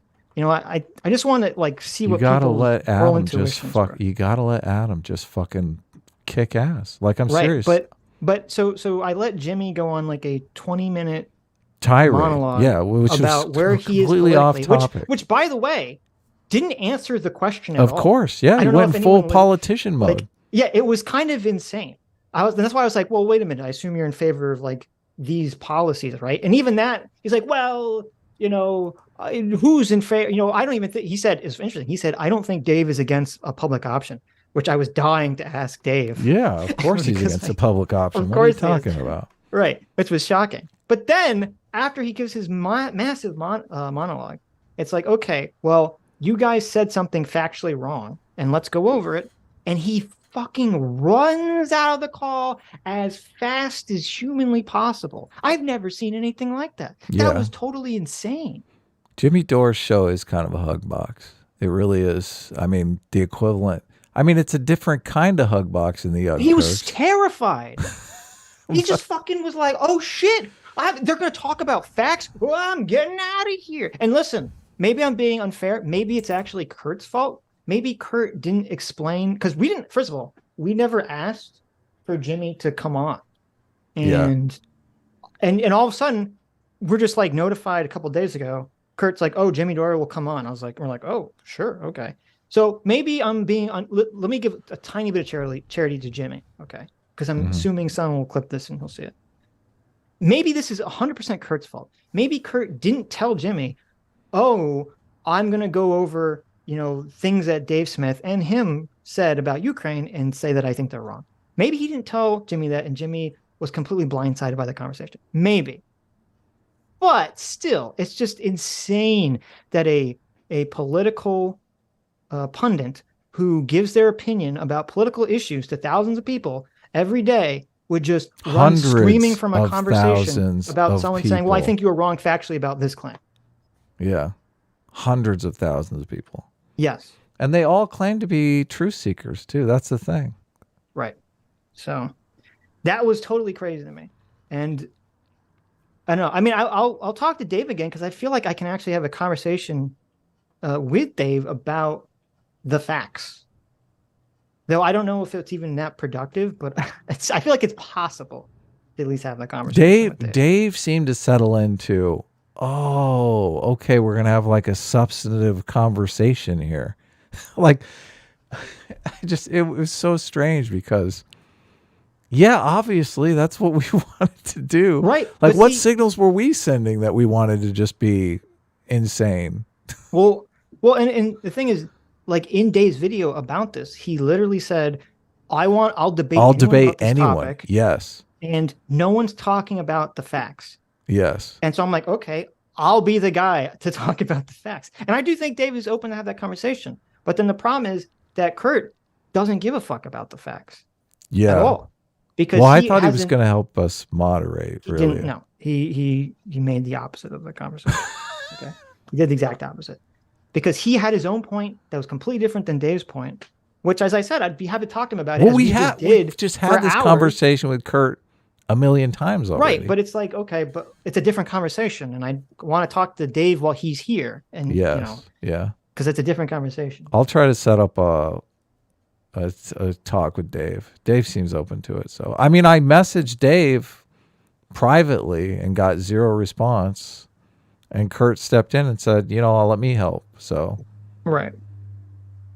But maybe I'll get a response now from Dave if I try again. I have a check mark on Twitter now, so I'll slide into his. Oh wait, Dave doesn't have a check mark. Never mind. Right. Anyway, do you feel? I mean, I'm not gonna lie. That was a little demoralizing. I was like, we can't even have a conversation where one person is going to speak at a time. Well, I think the problem is that. Well, I think the problem is that Dave, he somehow magically, or maybe someone sent it to him, he somehow magically found the one part of our 8-hour stream where supposedly one of us said that he was just saying Russian disinformation, right? He skipped over every part of the 8 hours where we went over like the fact claims, and he found the one thing that would get him triggered. So he came in the conversation, upset already. I don't know. Someone just sent him that clip. I don't think he went I to guess. the stream. I mean, that's what I'm saying. Maybe someone just sent him that one clip. So many people, just their ultimate goal in life is to make YouTubers clash. So they just clip stuff out, send it to people. Oh, did you see this shit talking they were? Which, I mean, I honestly encourage. If, like, please clip us out and send it to the content creators. That's another thing that bugged me, too. Because Jimmy Dore made an accusation that we talk shit to get people on our show. Like, I don't give a fuck if they come on, to be honest with you. Like, we've literally never done anything like I know. We didn't even, this was great. We didn't even ask Jimmy to be on. Kurt like volunteered, yeah. And as soon as I saw that, I thought, oh fuck, because I thought I don't want Jimmy to come on because I knew that it would complicate the conversation too much. Yeah. But I'm not going to tell him, no, fuck you can't come on. Right? Yeah, he said he got us Dave. I mean, we kind of are obligated. So, yeah, we do things just not to be a dick, and then people come on and accuse us of being dicks. It's like weird. Right. It's like completely not. I mean, it's a complete mischaracterization of Sitch and Adam and Wormy. There you go. And Wormy. Yeah. So, no, I mean, I don't know. I think going forward, the only way to have a conversation like this is where someone we disagree with. I don't think we can have multiple people on at all. I just think no, just and I know it's weird to say to Kurt, like, listen, if you can get Dave to come on, we just want to talk to Dave. We don't really want to talk to you. Right. I think that's the only way to have the conversation, because it's like, otherwise you get, Dave and Kurt and Jimmy, and they're just sort of like jumping to all these different things and trying to steamroll me and steamroll the conversation. They're not willing. And every time I try to get into a point, someone's going to try to distract away the subject and change the subject. Yeah, exactly. Let's not go this direction. Let's go that. The problem is, it's like you go at it like a prosecutor, and they don't want to. They want to just throw. They want to. This is the problem. It's like they want to just throw out like 10 random things, and I'm like, okay, well, let's go through the laundry list. Let's go through them step by step. But they refused to do that.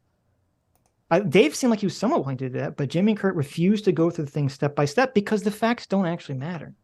Of course.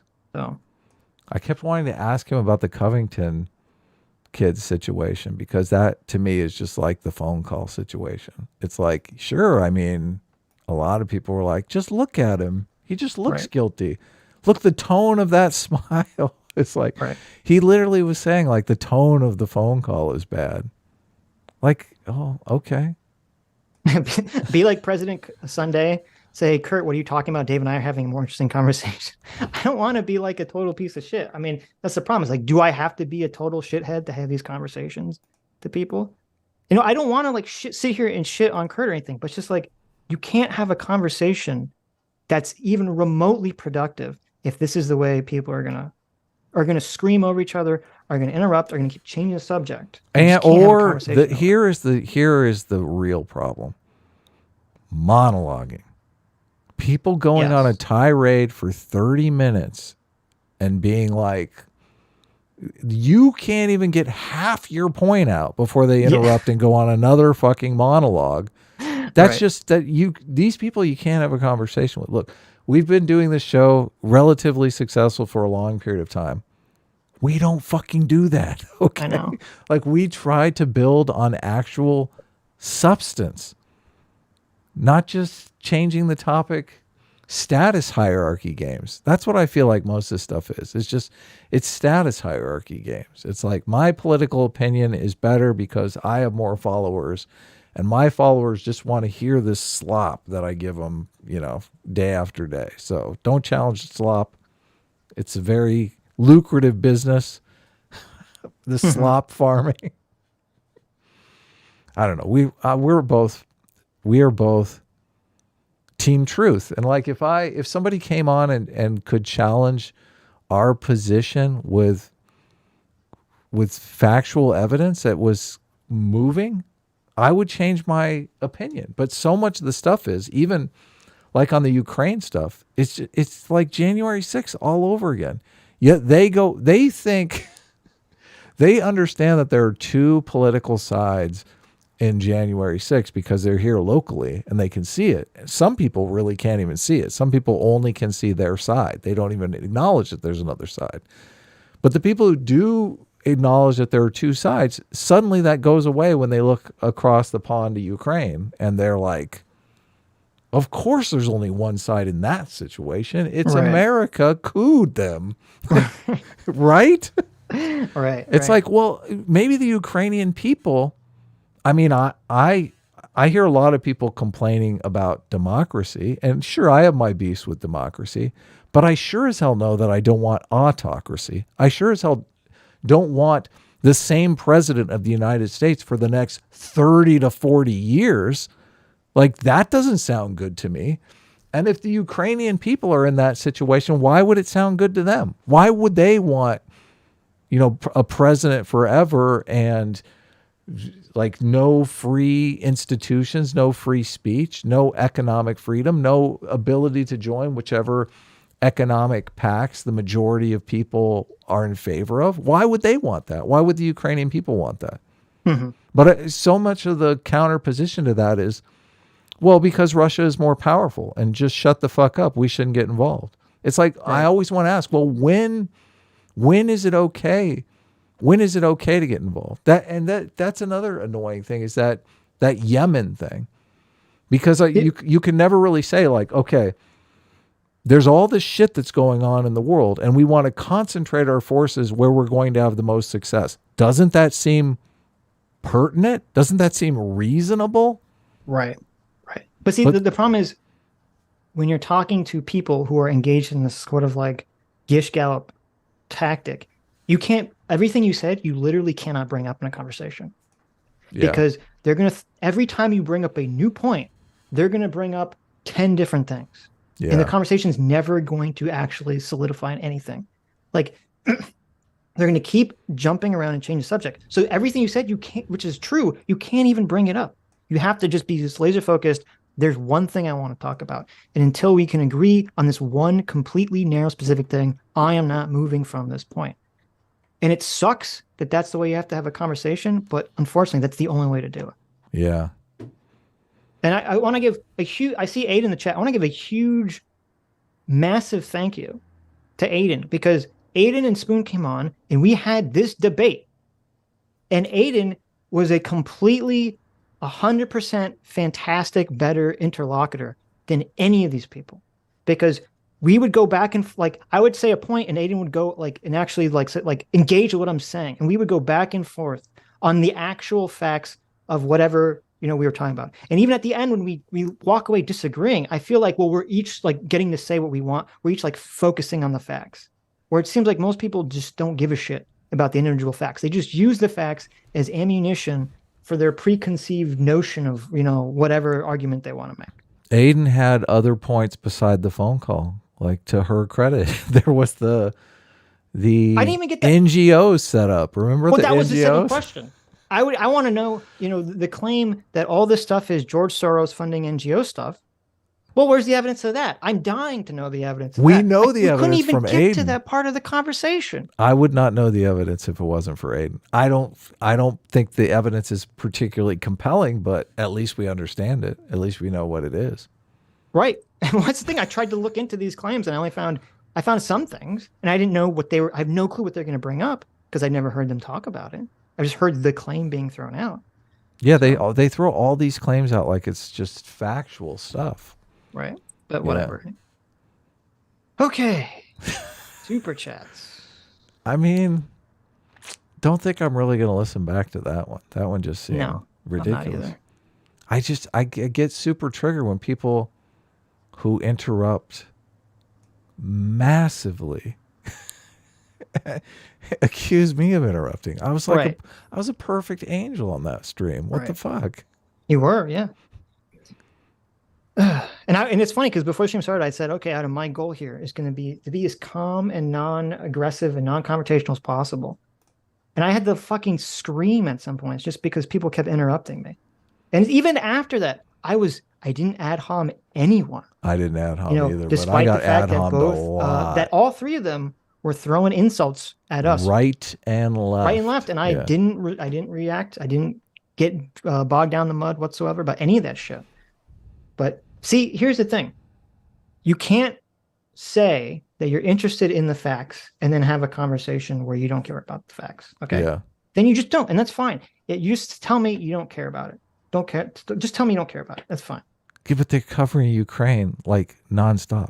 Look, you can Yeah, go but then to that's Dave's fine. I'm Twitter just going to go timeline. and say this person doesn't care about the facts. I'm not going to invite them on the show to talk about the facts, that they don't really give a shit about. Like I'm like that conversation that we had with Kurt, which I thought was interesting and going through, his view on the things. But to me, it's like there's literally no reason to talk to Kurt about Ukraine whatsoever because we've basically got to the bottom of it. Yeah. He just doesn't think that we should be involved. He doesn't care about the facts. And I say, well, if you don't think we should get involved, it's going to cause nuclear proliferation. And he says, I don't think it is. And I say, oh, well, we just disagree on whether it's going to cause nuclear proliferation or not. That's the end of the conversation. There's literally nowhere else to go at that point. Yeah. So, I'm not for spreading. whatever. I'm for spreading liberty in the world. That's what I'm for. I'm in Well, favor of spreading. You literally can't have that conversation. freedom. You literally can't have that conversation. Look. Yeah, I guess you can't. It's so funny if you can't have that conversation with a libertarian. Who the fuck can you have it with? Right. Lord of the Brains for $5 says, "How does Kurt?" I don't know if I should read this. I disavow this super chat. Lord, what do you? Come on. He says, "How does Kurt?" I disavow this as a Jew. Okay. Mm-hmm. Lord of the Brains says, "How does Kurt look like a living version of the greedy merchant meme? I have some pointed questions about his cult. This cult he mentions." So there you go. I don't appreciate the anti-Semitism, Lord of the Brains. Is Kurt? I don't even know if Kurt is Jewish. I don't know that Kurt is Jewish. I thought he was raised Mormon. He said so, Oh, or maybe, Jehovah's so Witness. That's right. So I don't appreciate that. Yeah, Lord of the Brains. I think he's Jehovah's Witness. So Right. So he was raised in the cult. be nice. I mean, he called us stupid and retarded, but I don't get it. Thank you so much, Potato. Potato joined outside the simulation. Thank you so much, Potato. My God! Whoa! Holy cow! That's the top tier right there. That is the baby. top tier. Yeah. Yes. Thank you so much, Potato. Our surrogate uncle, Potato. This is the one you read. Don St. Louis for $2 says, "Kurt, say one nice thing about America." I know. It's a good one. Yeah. Thank you for the super chat. Thank you. Lord of the Brains for $5 says, "Last time I was this early, Ukraine still had a healthy population count. Oof. Nobody here is committing to troops. The contest of cowards will be amusing." Oh yeah, There you yeah. go. That's a point I never got a chance to make. I'm like, Right. What do you mean we're in Ukraine? I mean, we're basically giving them weapons to defend themselves. Right. But we're not committing to putting like American boots on the ground or anything. Yeah. Is that wrong? Like if you see a woman No, I don't getting think so. raped and you give her a gun to fight back, is that like wrong? No, I feel like it's and- the right thing to do morally. Well, it might be if the rapist is going to nuke you. So, Oh, I yeah. if the rapist has a machine gun, then it's morally No, he has a nuke. Incorrect. He's going to nuke you. You just have to let them rape the rape go on, for the greater good. So, yeah. Okay. Solo Doge stopped the red wave by voting libertarian for $2. What? Says Sitch and Adam are later than the Arizona ballot count. Bazing, bazinga! I like that one. Yeah. Solo Doge, the one. Main Groper for $5 says, "How do you feel about Stefan Bandera being celebrated in Ukraine?" So, and we talked about this, I believe, either with Aiden or on a stream. Multiple talked about it times later. we've talked about this. Yeah. Yeah, it's one of those weird, complicated things because it's like Stefan Bandera was someone who, first and foremost was basically like a pro-Ukrainian nationalist, and he was fighting the commies. And then basically the Nazis wanted him to fight the commies, so the Nazis started supporting him.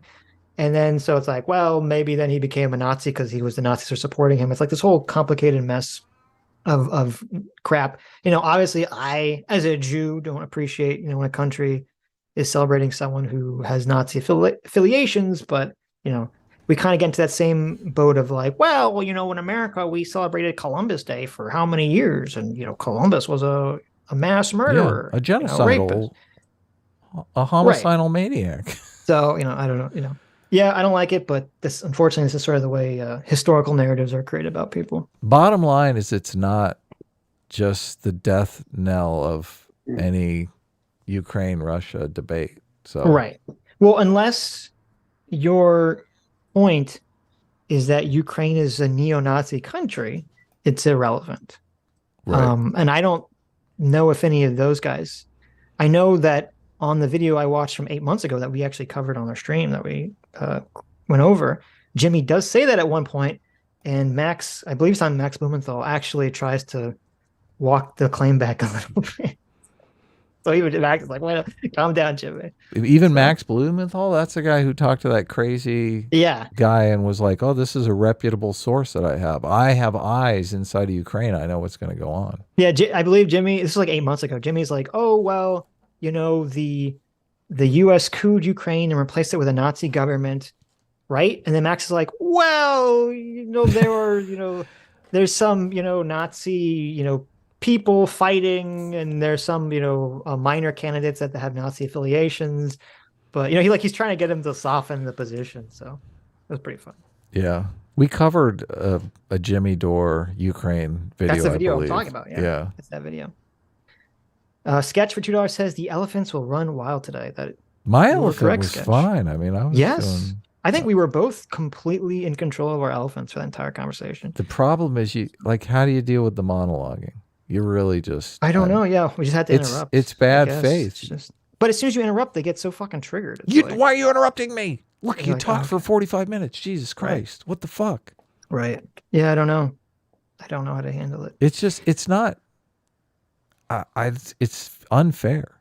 I feel like it's dishonest. I do feel like it's unfair. Well, I don't think it's... Well, I don't know if it's intentional. I don't know if it's dishonest and that's intentional. It is dishonest. It's completely 100% dishonest. It's just weird when it's like it's a monologue, and the monologue doesn't even answer your fucking questions. Some people are incapable of engaging in conversation. I think one of the reasons why we do so good is I'm really listening to what you're saying. You're listening to what I'm saying. We're trying to fucking build on a conversation here. I mean, that's why Jordan Peterson's so popular. He's bringing people on to test ideas. In a lot of these political spaces, they're not testing ideas. They're cheerleaders for some political position. And they only bring on people that can be raw for that political position. They really don't want anyone challenging their worldview. Mm-hmm. It's fundamental. And the more money they make off of that worldview, the less they want people challenging it. Right. I don't know. I think this is why a lot of conversations they become a shit show, because what's the point? When you're talking to certain people, what's the point of even trying to have a conversation? Because they're not going to have one. Unless the point is the shit show. Right. Which, I mean, sometimes that's good. I thought the conversation with President Sunday was pretty hilarious. So, I mean, I think that was it. I think that was good content. Fucking President Sunday was more willing to engage in a back and forth than either Jimmy or Kurt was in that conversation. And that's insane. That is insane, yeah. That's insane. Because the age thing really stands out to me. President Sunday, I mean, is he 20? Yeah, right. I always try to give younger people. I'm not including Dave because I think Dave was willing to engage, but Dave did seem to come around a bit. Well, because he's what Dave literally asked for this. He said, I'll debate someone, and I want to debate on the facts and not just the talking points. And I'm like, oh, listen, that's what I'm all about, Dave. Yeah. I'm all about debating about the facts specifically. We could leave all the narratives at the door. I can't believe they asked us a question about, it was January 6th or something. Well, they don't know anything about us, which I didn't expect them to. Well, no, they get one take and they think they know our entire political background or something. They didn't notice. None of them asked us where our political positions were before we began the dialogue. Yeah, I was expecting that question, but I guess. But no, because they don't give a fuck. They're like, right. Look, I'm here to broadcast my opinion to the world. Right. IKA, thanks so much for joining the free will seekers. Sobek for $2 says we need to roll back the state. There you go. Sobek for $5 says, I love this. Loved you guys and Dave for years now. Never imagined your paths would cross. Well, thank you. I know. This was at the beginning of the conversation. I think Sobek's spaced like a descent into madness situation here, honestly. I saw some of his regular chats and he was really? like, What were they? oh my God, I'm terrorized by this. That's funny. Well, when creators clash, when creators come out and throw notable insults at people, they're like, why is this happening? All right. I love both of these people and they're sitting here, destroying each other. It's so, I don't know. I guess it's weird because we're content creators. Of course. And I understand that when we're doing like a long stream on anyone, right? Mm-hmm. We're doing these hours and hours and hours long stream.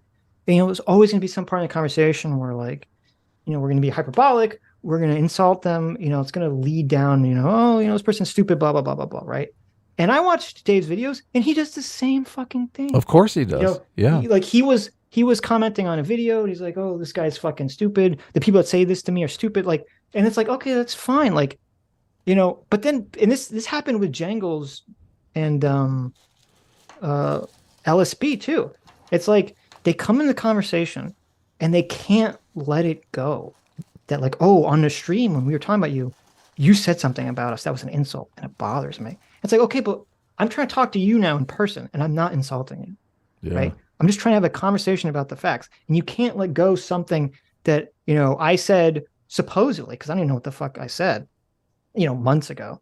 But supposedly I said something that was an insult to you, in an 8-hour fucking stream, and it's like, you're a streamer. You do the same thing. You understand that there's a difference. That you're going to get bogged down in these conversations. You're going to throw out insults. That doesn't mean that you can't have a conversation with a person like an adult and not, extra sensitive when you actually talk to them in person. Yeah. Most of our psychology is devoted to like reputation management. So a lot of people dwell on stuff like that because they do feel like it's a tangible damage to their reputation. So I guess, but they do it all too. That's why they should be. Yeah, but that's they should different. Understand, like they're part of the show. They do their own show. They understand the way the game works. That's different, though. Obviously, people are massively hypocritical. Obviously, the psychology hypocrisy is built into our psychology. Another place where we totally fucked up was the opener. Like when you pitched it to me, I thought it was a great idea, but I didn't think of it from Dave's perspective. That sheath underwear thing was just, I was like, immediately, I regret this. Because that came off as an attack, even though it meant. I don't think it did. I think it did, yeah. Okay, well, I perceived Dave as seeing it as an attack, so. I was like literally serious. But okay. So I don't know. Maybe I think the mistake was asking them, where they were politically. I didn't expect that to be literally like a. How could you not see that coming though? I don't know. I thought it was just gonna be like, oh, look, I'm a libertarian, blah blah blah. Like it's something that if you're a political pundit and someone asks you where you are politically, that should be like something that you have like a pretty straightforward answer to, not like this long rambling. There are blah, blah, blah. really two spheres, which is interesting in content creation. There is like the broadcaster sphere where you come to me because I'm going to like tell you all your political opinions are sacrosanct. And there is I want to have conversations and get to the truth sphere, which we're in, obviously, which I like that sphere a lot better. Worlds. Yeah. Right. This is why, it's Destiny obviously is probably the spearhead of this sphere.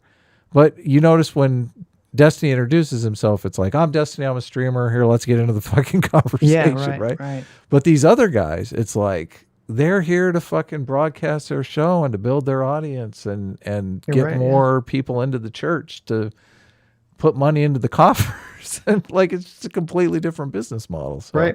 No, you're completely correct. Yeah. Okay, just got to keep that in mind, I guess. Yes. Lord of the Brain for $5 says they are comedians.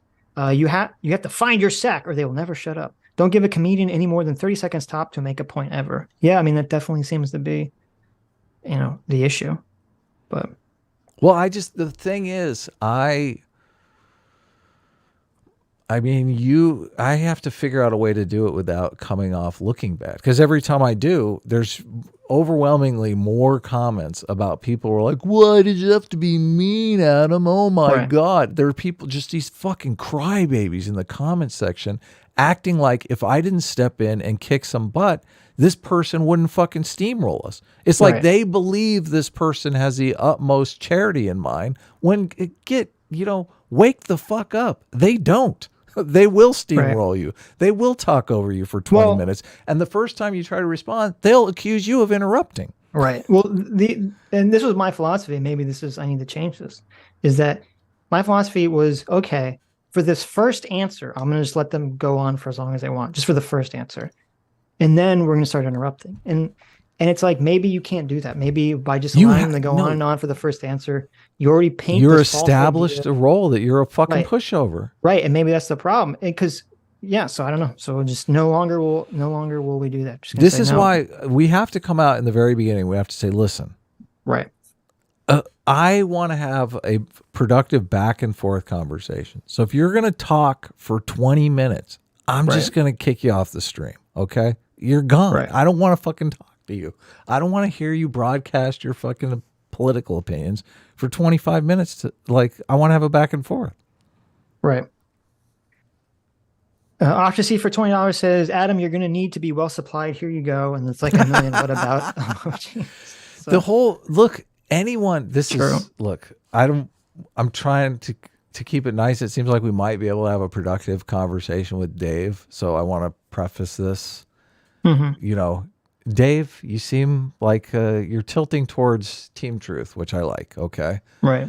But if you have a problem with whataboutism because everybody's accusing you of whataboutism, maybe you're doing a lot of whataboutism. Right. Well, I mean, that was a totally batshit insane point that Kurt spearheaded, but I think everyone agreed with, is that whataboutism is not like a thing. It's not a real thing. It's like, well, what the fuck are you talking? Like, it is. That's insane. Yeah. Like you can, and it's like, you can say that it's not like that someone accusing you of whataboutism is wrong because what you're saying is relevant to whatever your point is. But the concept of you talking about something irrelevant to hide your point is something that everyone does, and you guys did in that conversation repeatedly. So you can't just pretend like whataboutism isn't a thing. Like that's literally insane. It's just gaslighting. Yeah, politicians do this all the time. Of course. Look, it's classically, it's when the person asks a question and they answer a different question, right? Right.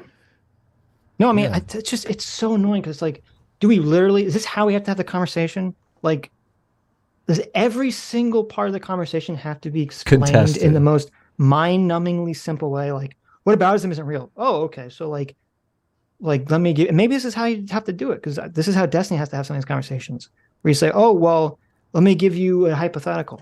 If, I'm a politician and someone says, Sitch, what's your plan to fight inflation? And then I just say, Joe Biden has totally failed to fight inflation. He totally sucks, blah, blah, blah, blah, blah. And I talk about how Joe Biden sucks for 2 minutes. And then I don't answer the question. That's a whataboutism. I didn't answer the fucking question. I just talked about someone else sucking at something. Yeah. And are you saying that's not real? Of course you know that that's real. Yeah. No. I try to avoid it myself. I know. People always call me out on it. And I think, God damn it, you're right. That is a fucking whataboutism. Jesus. Sobek for $2 says the 4 horsemen of interruption. True. I think Wait it's a like the 3 second. horsemen, but I'm banning that person. Yeah. You're losing your fucking don't You're ban losing Sobek. your fucking head today. It was the 3 horsemen. Okay. The fuck? Moto Mitt Gonzo for $20 says, not related to Ukraine, but since you got him here, I'd love to hear Jimmy say a few words in memoriam of the fallen Jimmy Dore superfan Gavin Long, aka Convos with Cosmos. I know Jimmy was a big inspiration for him. Well, I would love to ask him, but Jimmy ran away at the slightest sniff that we'd be talking about a fact that he said on the air. So Well, he's got a heckler at his next show at Flappers, I'm telling you. there you go. I'll make that show the most painful show he's ever had. I'm just kidding, Jimmy. Jesus, can't take a fucking joke. Dennis for $20 says, Russia has Russified Ukraine for this exact scenario. Americans' neighbors have huge economic interest, first and most importantly. the people of Ukraine want to fight the war. Their interests align with the U.S. at minimum. Hmm. We can't. That's I'm like trying to get to what's actually happening, and whether the interests are aligned, in what's going on here. And you can't even get to that part of the conversation because they just want to bloviate and, throw out the broad, vague talking points about how America's bad, we shouldn't be involved, blah, blah, blah. Which if that's what you want to do, then don't even bring up facts because they don't matter. Yeah. They don't matter at all. I mean, we dug into this shit as deeply as we did because we didn't want to be wrong on the facts. I mean, yeah. Why did I wasted so much time researching the actual claims that they made in their videos. It was a fucking complete waste of time. Why? Like, the reason that I don't have a video on my main channel right now is because I was wasting my fucking time doing actual research on facts that none of the fuckers wanted to hear in that conversation. Well, we should just watch their videos and blow them up on their fucking lies, man. It's like, why are we even interacting with them? This is the problem. This is what people don't understand. Okay, they look at the police and they say, "Oh, the police are all corrupt and bad. The people that get into the police must be corrupt and bad." They look at like teachers and they say, "Oh, teachers are all lazy and bad. It must be that people that get into teachers are lazy." Okay. Oh, streamers, they get onto these panels and all they do is act like complete assholes to each other. Streamers must be assholes. What people don't understand is so many people enter these systems, the police, teachers, streaming, any job you want. Most people, I'd argue, enter into them. Idealist or with good intentions. Yeah. And what happens is a bunch of fuckwits who are around them, who are part of the system, chew them up and spit them out, essentially. Yep. And then that person becomes what the system is. Yeah. Okay. And this interaction is exactly why you guys can't have conversations where, like conversations like me and Aiden had and Spoon and Adam had about where we go back and forth on the facts. Okay. Because most people aren't willing to do that. Most people want to go into this vague general bullshit and give their fucking bloviating talking points. And because they don't want to waste their fucking time researching. And even if they do spend time researching, it doesn't fucking matter because they already know the answer. Fucking Kurt saying that Reuters is a fucking planting a story 2 weeks before a leak because of fucking conspiracy is fucking insane. That's fucking stupid. That's batshit fucking insane. So why the fuck am I wasting my time talking to someone like that? And this is the problem. Because streamers go in the situation and they realize this and they say, "Oh, I'm just going never forward. Again." Yeah, never again. Going forward, I'm just gonna fucking from the second go, I'm just gonna try to do gotchas. I could have had this conversation totally differently. I could have this conversation where I go and say, "Hey, you guys are fucking going on in audiences of thousands, if not millions of people spouting bullshit misinformation, and here's why you're fucking wrong." I could have had that conversation like that, but I chose not to. I was like, no, I want to be nice. I want to try to have some productive conversation. And they just spit on me for that. They said, "No, fuck you, Sitch. We're not going to have a conversation like that." So no, this is the problem. It's hilarious to me that people like that dare to fucking complain about systems being corrupt and systems being bad when they're literally part of the fucking problem. It's so true. It's so true. Yeah, no, they can't. Look, they can't even address factual information that goes against the narrative that their audiences want. It's funny when they rail on the mainstream media. I mean, they're doing basically exactly the same thing. How are they any different than MSNBC or CNN, who's like, we have to be anti-Trump 24/7 because we're getting rich off this shit. Right. Yeah. Right. Did Trump say something about bleach? Well, it kind of sounded like he did. Anyway. Well, I heard I was worried that you had given up hope on your main channel. So I'm glad to hear that it was just a little hiccup. No, I was literally wasting my fucking time preparing for this conversation. Wasting my fucking time talking to pieces of shit. I'm not talking to Kurt ever again. Fuck him. You know what? I'm done. I'm fucking done. Actually, I'll talk to him one more time just to call him a fucking piece of shit. I know you're friends with him, and you're like, "Oh, blah, blah, blah, blah." Fuck it. I'm so fucking pissed at his behavior in this, and I was so fucking nice to him, and he was being a fucking piece of shit to me the entire conversation. Yeah, why was he doing that? I don't know. Because he's a fucking piece of shit. Because he doesn't want to look at the facts. He's fucking no. Everything's a fucking conspiracy. So I'm done. I'm burning the bridge with fucking Kurt. I'm done with him. And I said this before, and I made the mistake of being like, no, I'm literally done. I'm not talking to Kurt ever again, except to call him a fucking piece of shit. I'm fucking done. Okay. It's fucking insane to me. It's fucking insane to me. Why am I wasting my fucking time? Sitch. No, I'm triggered as fuck because I know. Let's just count to 10 here. Let's take a breath. Okay. Like if you never want, look, I'm 100% behind you. Kurt was completely disrespectful. If you never want to talk to him again, if you never want to have him on the show again, that's fine. I completely support you 100%. The thing is, let's just take a breath. No, let's listen. formulate. Look, you did I did a lot of work, and nobody seems to have respected that. And the whole show, everyone in the show respects that. We got 1,500 people listening. If I wasn't every single one of them respect you. If this was all we were doing was a stream, I would be pissed, but I wouldn't care that much. It pisses me off that I said, you know what? I'm going to make less money and help myself less by putting out main channel videos, which get way more fucking views. I'm not going to do that because I have to prepare for this stupid fucking conversation because I want to actually have the fucking conversation. Right. Okay. And that time was literally fucking wasted, was thrown into the fucking trash can for nothing. For fucking nothing. Just to have assholes bloviate at me and give me conspiracy theory fucking nonsense. And literally fucking run away from the conversation and refuse to talk about the fucking facts. Or when you do talk about the facts, they change the subject. They say, well, I don't really care. I don't really care. Well, fuck you, Kurt. I don't care about you. Like, this is fucking crazy. I'm done. Anyways.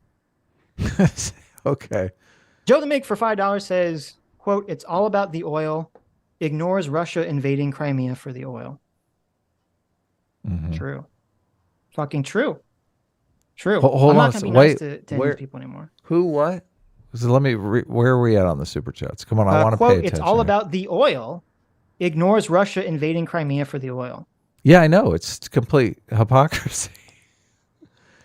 Yeah, but you can't really have that conversation. They're not engaging.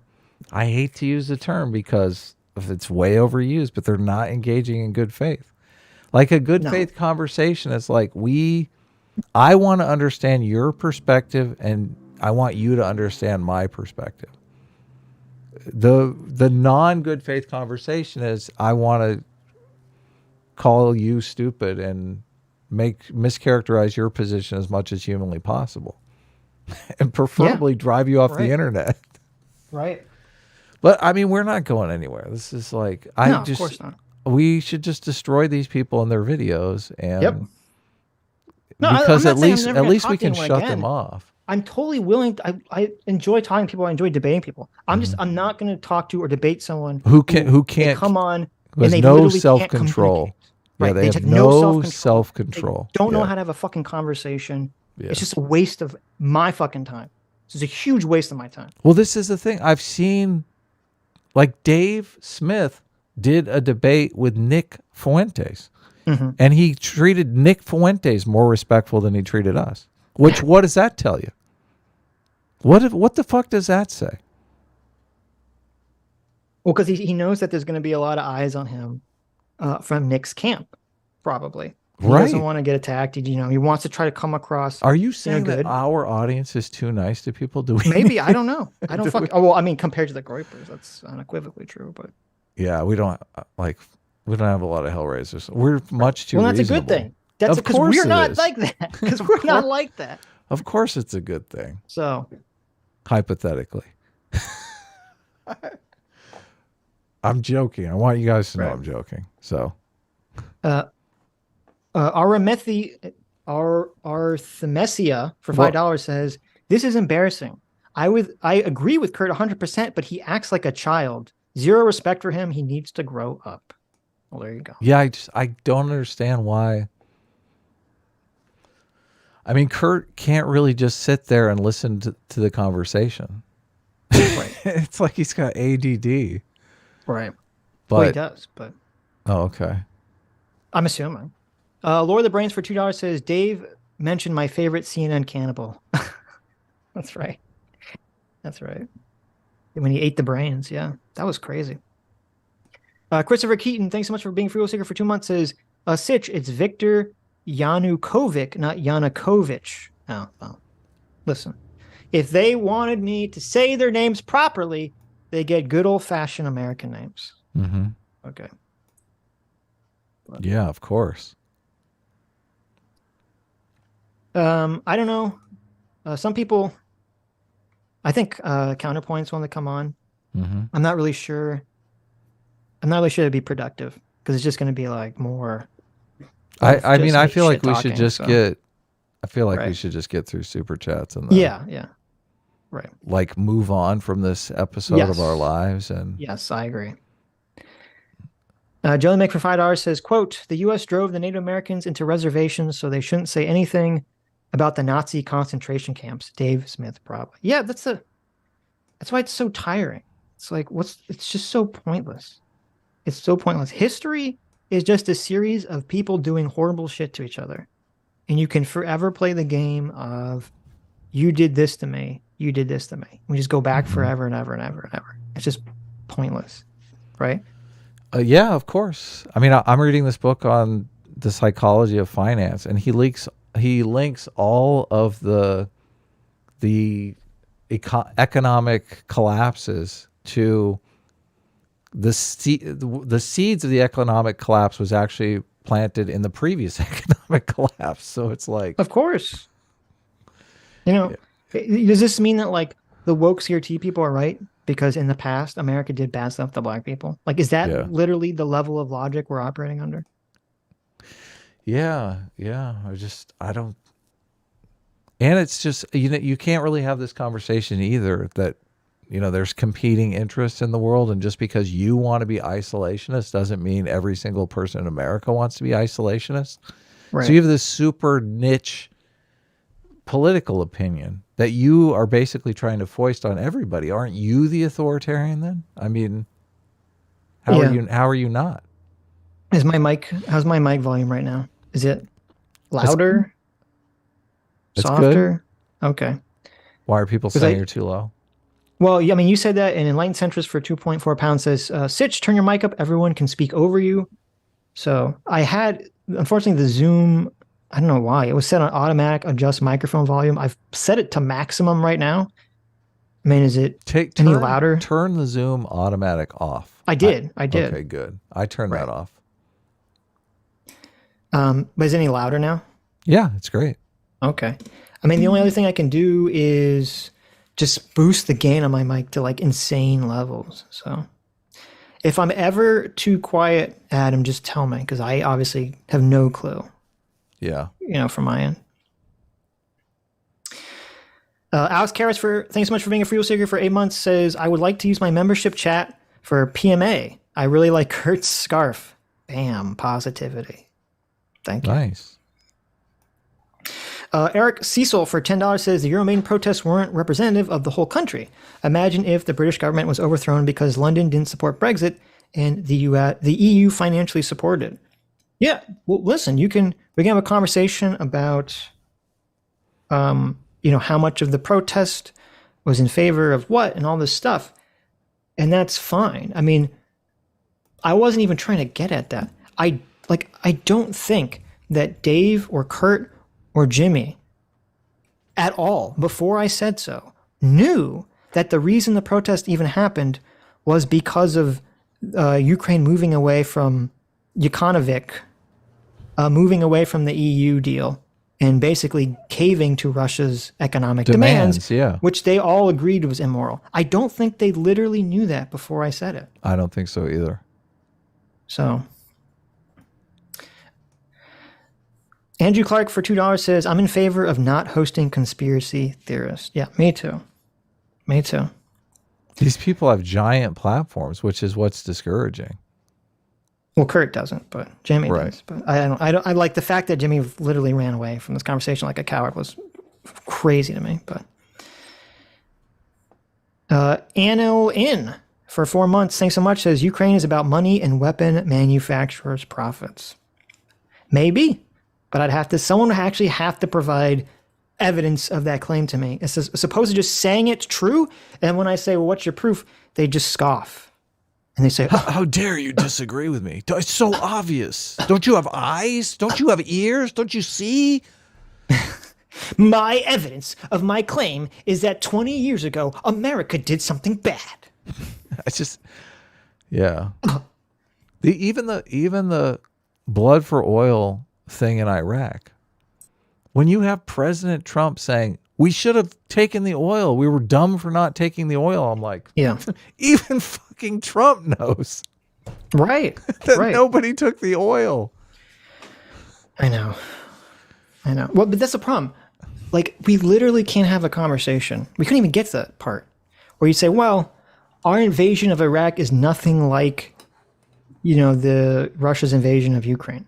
Like, I missed the part where America invaded Iraq and just took took a chunk of the country and said, this is now a colony of America. I missed when that happened. Okay. Maybe I was just asleep. I was a small child when this was all going on. I don't know. I missed that. I missed the time that American soldiers captured entire towns in Iraq. And then they just hogtied all the people in the towns and just summarily executed them and then threw them into a fucking big pit and then walked away. I missed when that happened in Iraq. Okay. Yeah.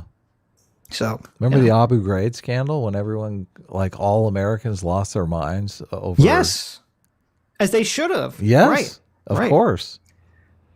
The worst war crime, which is bad, that I could find, and it was totally fucked up, in Iraq was, do you remember there was like these Americans that basically someone they knew died in a roadside explosion, and they went out and they just kind of like randomly killed like 24 civilians as like retribution, which is fucking horrible.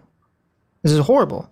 And I don't think the people were ever really, put to justice. So you want to bring that up? Yeah, that's a horrible fucking thing. But if you want to put that against... Isn't that what caused the military contractors that got strung up on yes. What town was it that they got? Fallujah. Yes. Yeah. I do remember what caused this. that, right? Yeah. And so it's like, okay, if we're going to play the whataboutism game, you can put that against everything Russia's doing in Ukraine right now. If we're going to play the whataboutism game. So...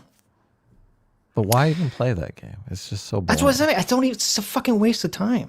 It's like we're literally in a dick measuring contest for evil with America versus Russia. It's like, why? Why? Right. And it's like, if I'm not going to sit here and say, you support Putin invading Ukraine. I never said that at any point in the conversation. I never even said that when we were watching Dave's video. Of course not. Yeah. So if I'm not going to say that, then you're not going to sit here and say, give me like, oh, you're responsible for all the fucking bad shit America does in the world. Listen, I know I'm Jewish. I know that I go to my secret Jewish meetings on Wednesday nights where I control all of reality, but I don't actually do that. That's just a joke that I made up for the show. That's not real. I don't actually control the actions of the American government. I'm not responsible for everything the American fucking government does. Shocking as that may be to some people. Dennis for $20 says, Iraq is a 30-year-old conflict. Afghans, Libya, Syrians were fighting each other over whose fault are these deaths and how many there are. Russia is literally expanding territory. Why do you invade Ukraine over U.S. election accusations? Yeah, I mean, exactly. It's totally fucking crazy.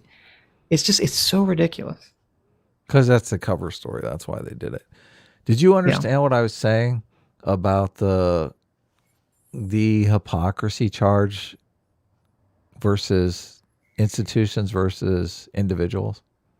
I understand exactly what you're saying.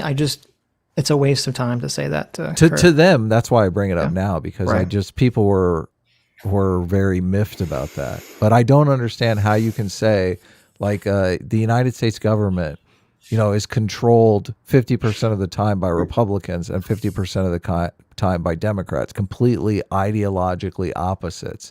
Right. Yet you can say, because America did this one thing and then did this other thing that's contradictory, therefore America is a hypocrite.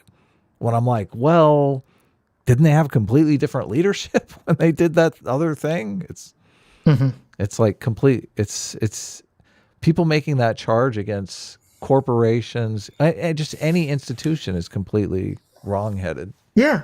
Well, yeah, no, you're right. Like I mean, can we say like, oh, like imagine if, we went back in time in it's the 60s and they're trying to do the Civil Rights Act and someone says, well, America's a hypocrite because they're trying to, do the Civil Rights Act for black people now, but they enslaved black people, in the past and they killed Native Americans in the past. Yeah. What hypocrites. And you're like, well, what the fuck are you talking about? Yeah, exactly. That's crazy.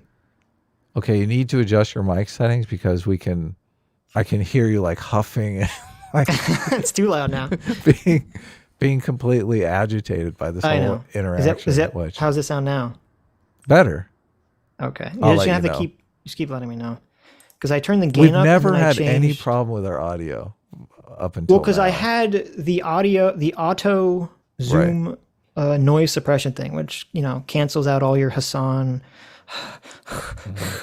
breaths to some degree. So Well, canceling out, okay, I don't know what you've, anyway. okay, well I'll listen. I'm gonna put not automatically No, don't adjust put volume. wait.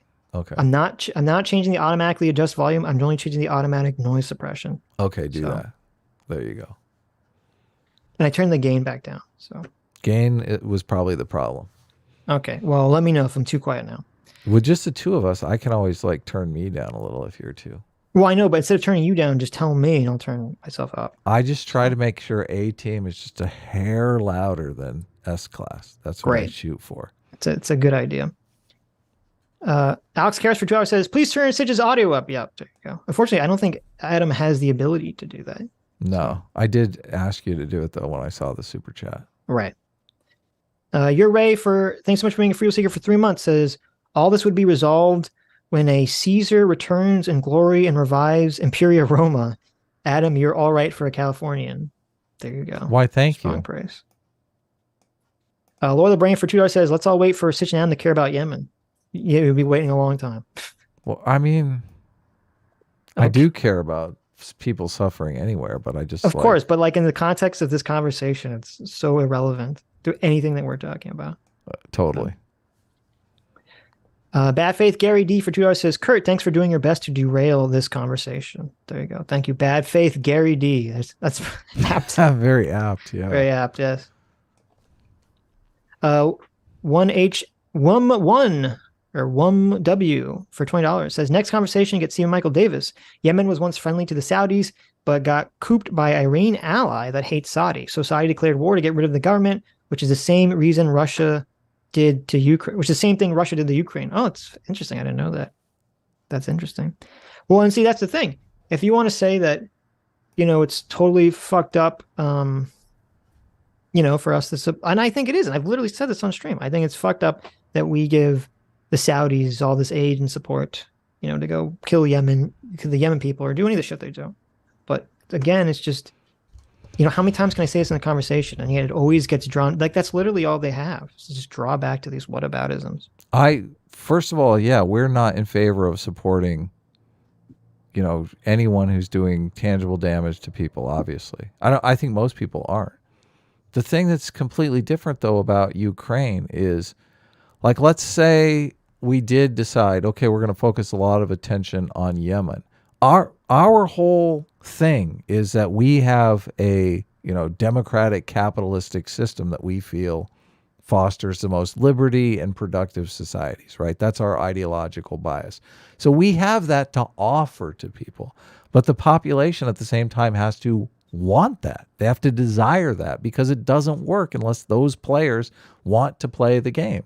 So in Ukraine, we have a situation where it appears we have a population that wants that. So we have literally something to offer the Ukrainian people that we don't have to offer, I don't know, the Yemenis people. What I don't even know what they call themselves. So it would just be another Iraq situation. So we help them a bit, but then the next guy that takes power is just another ruthless dictator, and they're right back to square one again. What have we solved? What is the point? Right. Yeah. So, but this is an intelligent conversation about the situation that you can't necessarily have unless someone is willing to engage in good faith about what we're actually trying to do there, and not just go, I don't fucking care, we shouldn't be there, this shouldn't be happening, this is Iraq all over again. Well, it's not Iraq all over again, okay? Mm-hmm. Like, come on, let's be intelligent about this. Trevor Buki, thanks so much for the $20. Mystery Guest Year 1 for $100. Thank you so much. Says, I love all the people in this call. Appreciate all you guys doing to try to make the world a better place. Yeah. Thank you, Mystery Guest. I don't think we made the world a better place, unfortunately, in this conversation. But Zorlag for $5 says, Russia absolutely wants the USSR back. They're worshiping Stalin again and putting up Lenin statues in occupied cities. Now, listen. That is true, yeah. It's the idea that other European countries would want to get nukes. That's just a total naive fantasy. I don't know what you're basing that off of, Sitch. Just a totally crazy idea. You think Finland's going to get nukes? What? That's crazy. Oh my God, Finland. They're Finnish people. That's so funny. There was another giant contradiction that Kurt made. So he's basically saying that America should not be the world police, and that it's, morally repugnant for us to be involved in anything at all. But then he throws out, we should have disbanded NATO. I'm like, how do those two things go together? Like it's we're the ones that just say, okay, NATO's no longer a thing. Stay away from each other, you guys. It's like a lot of these nations, they want NATO. Well, and see, this is how he's acting. Fucking Kurt was acting in such fucking bad faith this conversation, because he brings up he's used to talking to people that don't know what the fuck he's talking about, right? And so he brings up this, well, America, I don't think America should be playing the world police. America sabotaged, America sent Boris Johnson, which, by the way, is no evidence that America sent Boris Johnson. And I don't know why America would have to speak through Boris Johnson, but whatever. America, speak through Boris Johnson to sabotage this agreement between Ukraine and Russia in the beginning of the conflict, And I'm like, oh, well, do you know what the agreement was, Kurt? And Kurt all of a sudden realized, oh shit, Sitch is about to explain to me. He knows what it is. Something bad that's wrong in my opinion. So he says, oh, I don't care about that. I don't care about that. It's just whatever. It just doesn't matter. It doesn't matter. I'm like, well, why the fuck did you bring it up? What the fuck? This is what you do. You bring up your shotgun points, and then when I say, oh, well, one of these points is wrong, you just fucking run away from it. And you say, it doesn't matter. It's just, God damn, it's insane. It's totally insane. God, it's the height of having a dishonest conversation. It's like, if you're going to bring up something and I say, well, wait a minute, the thing you brought up is kind of proves you wrong. And you say, well, I don't care about what I brought up. Oh, okay. That's great. Because he didn't know. That's what's hilarious. He didn't know the fucking agreement that Dave and Jimmy and Kurt are all salivating over. Oh, this agreement that supposedly Boris Johnson, sacrificed was literally to make a new version of NATO just for fucking Ukraine. Right. That's what the agreement was. Something that they would all be against. And it's funny because the fact that if it's true that Russia was ever on board with this, all that means is that Russia doesn't give a fuck about NATO. Yeah. And that it was all a lie. And that's why they were going to create a special NATO just for Ukraine, was because that way Russia could save face and pretend like they prevented Ukraine from joining NATO when they literally became their own fucking NATO. That's awesome. They're like, both sides win. Russia kept them out of NATO, and they got into NATO. I know, it's so insane. It's so insane. And that's a deal that Boris Johnson negotiated, because that's actually kind of brilliant, to be honest with you. What's the thing? It's supposedly that's the deal that Boris Johnson wanted to tank, which, first of all, I don't agree with. Mm-hmm. That if that was a deal, I think that was a good deal. They should have gone through with it. But what they always leave out, though Dave brought up not alone, he's talking to some guy, but he brings up in his own video, is that it wasn't just Boris Johnson, okay? If you go back at the time period that this agreement was happening, and if you actually look up fucking Zelensky's words on the statement, this meeting, Zelensky was supposed to meet with Putin and have this conversation with him. And like right before this happened was all the information that came out, if you remember, where there was that massacre in Bucha and some other Ukrainian countries where I was talking about, where like the Russians would just go into people's houses, tie them up, and then shoot them in the head. all that information about like thousands of people just being summarily executed in Ukrainian cities for no reason all came out right before this peace agreement is supposed to be talked about. Right. And that totally torpedoes Zelensky being able to take any kind of agreement like that, because Exactly. the Ukrainian people are going to be like, what the fuck, you let them massacre us and then you play nice with them? Like Right. the Ukrainian people, that's another thing that nobody really talks about, as if we could just wash our hands of this and the Ukrainian people are going to start playing patty cake with the Russians. Like, these people came into their homes and fucking destroyed their livelihoods. They're not going to fucking give up. Right. And more power to them. We wouldn't give up as Americans. Yeah. Well, but that's why people like Ukrainians get so fucking triggered. Of course Rightfully they so. do. Yeah. When people talk about like, oh, you should be, capitulating, you should be, doing XYZ. It's like it's estimated that 100,000 Ukrainians have been killed. There's untold damage to their country. Like, their country's just they're like, imagine if the city you lived in was literally being fucking shelled. No, imagine after 9/11, if Bush came out and just said, listen, let's not be hasty here, right? Let's come to some agreement with Osama bin Laden. Right? Yeah, exactly. We can all be friends here. Do you Bush would have been out of office so fucking fast. Right. It's just like, oh my God. Yeah. And this is the problem, as we talked about a million times. Everyone wants to work backwards from these conversations, and no one wants to just bite the bullet and say, I don't care. If Kurt's position is, I don't care, I'm so terrified of nuclear war, we shouldn't be involved. That's all you say. You don't have to say a bunch of bullshit to justify that. Just say that. That's your opinion. You do, though. As human beings, that's the psychology part of the thing, though. I know. As you can't come out and say, I'm in favor of, evil people being able to do whatever they want without some kind of justification, right? Right. And you don't want to come out and say, listen, it's a selfish thing. I don't want to be involved because I don't want my tax dollars being spent over there. So you have to come up with this justification that, no, I'm the morally righteous one here. You don't understand. America is the bad guy, and I'm fighting the bad men to the better end here. And you are the one that is the bad person because you don't care about starving children in Yemen, which, obviously is just a diversion. So right. That's the issue. We're all trying to look good here. I know.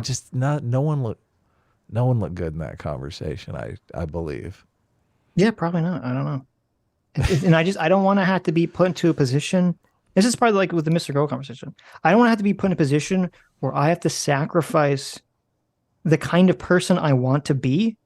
Just, like I have to decide, I have to be a fucking piece of shit in this conversation. Like, I don't want to make the decision as a person. I have to be a piece of shit to interact with this other individual. I don't want to be that. And I don't want to have to make that decision. So just, cut them out of my life. I mean, I occasionally enjoy just being bad cop, though. So, I mean, it doesn't feel like a drastic diversion from part of my personality type anyway. Right. So I guess it is just a radical diversion from your personality, which is, it's not, it's literally not though. I'm trying to be a better person. Oh, okay. And so listen, that's you why and I it's are like, both, so yes. So I resigned to it and you're trying to change. You've heard, I've told these stories. It's so funny, Kurt brings up me being an Eagle Scout. Like I've told these stories on stream, how when I was in Boy Scouts, I was like the biggest fucking little shit troll. Like we would all do stuff just to intentionally piss off the adult leadership and to cause trouble. That was who I was growing up. I was like, I'm trying to be better now, and you're just fucking with me. Well, we all trying to be better. You're the crab in the bucket trying to pull me down. Okay. Well, it's funny that, I mean, I do consider that. I mean, just all of us are older, and that's why I thought this conversation had a chance. No. But it's no, because when obviously when young people come on the stream, I expect a lot of back and forth, but I don't know, we couldn't even organize a conversation where people spoke one at a time. That's pretty fucking bad. Right Potato for 5 months. Thanks so much for being outside the simulation.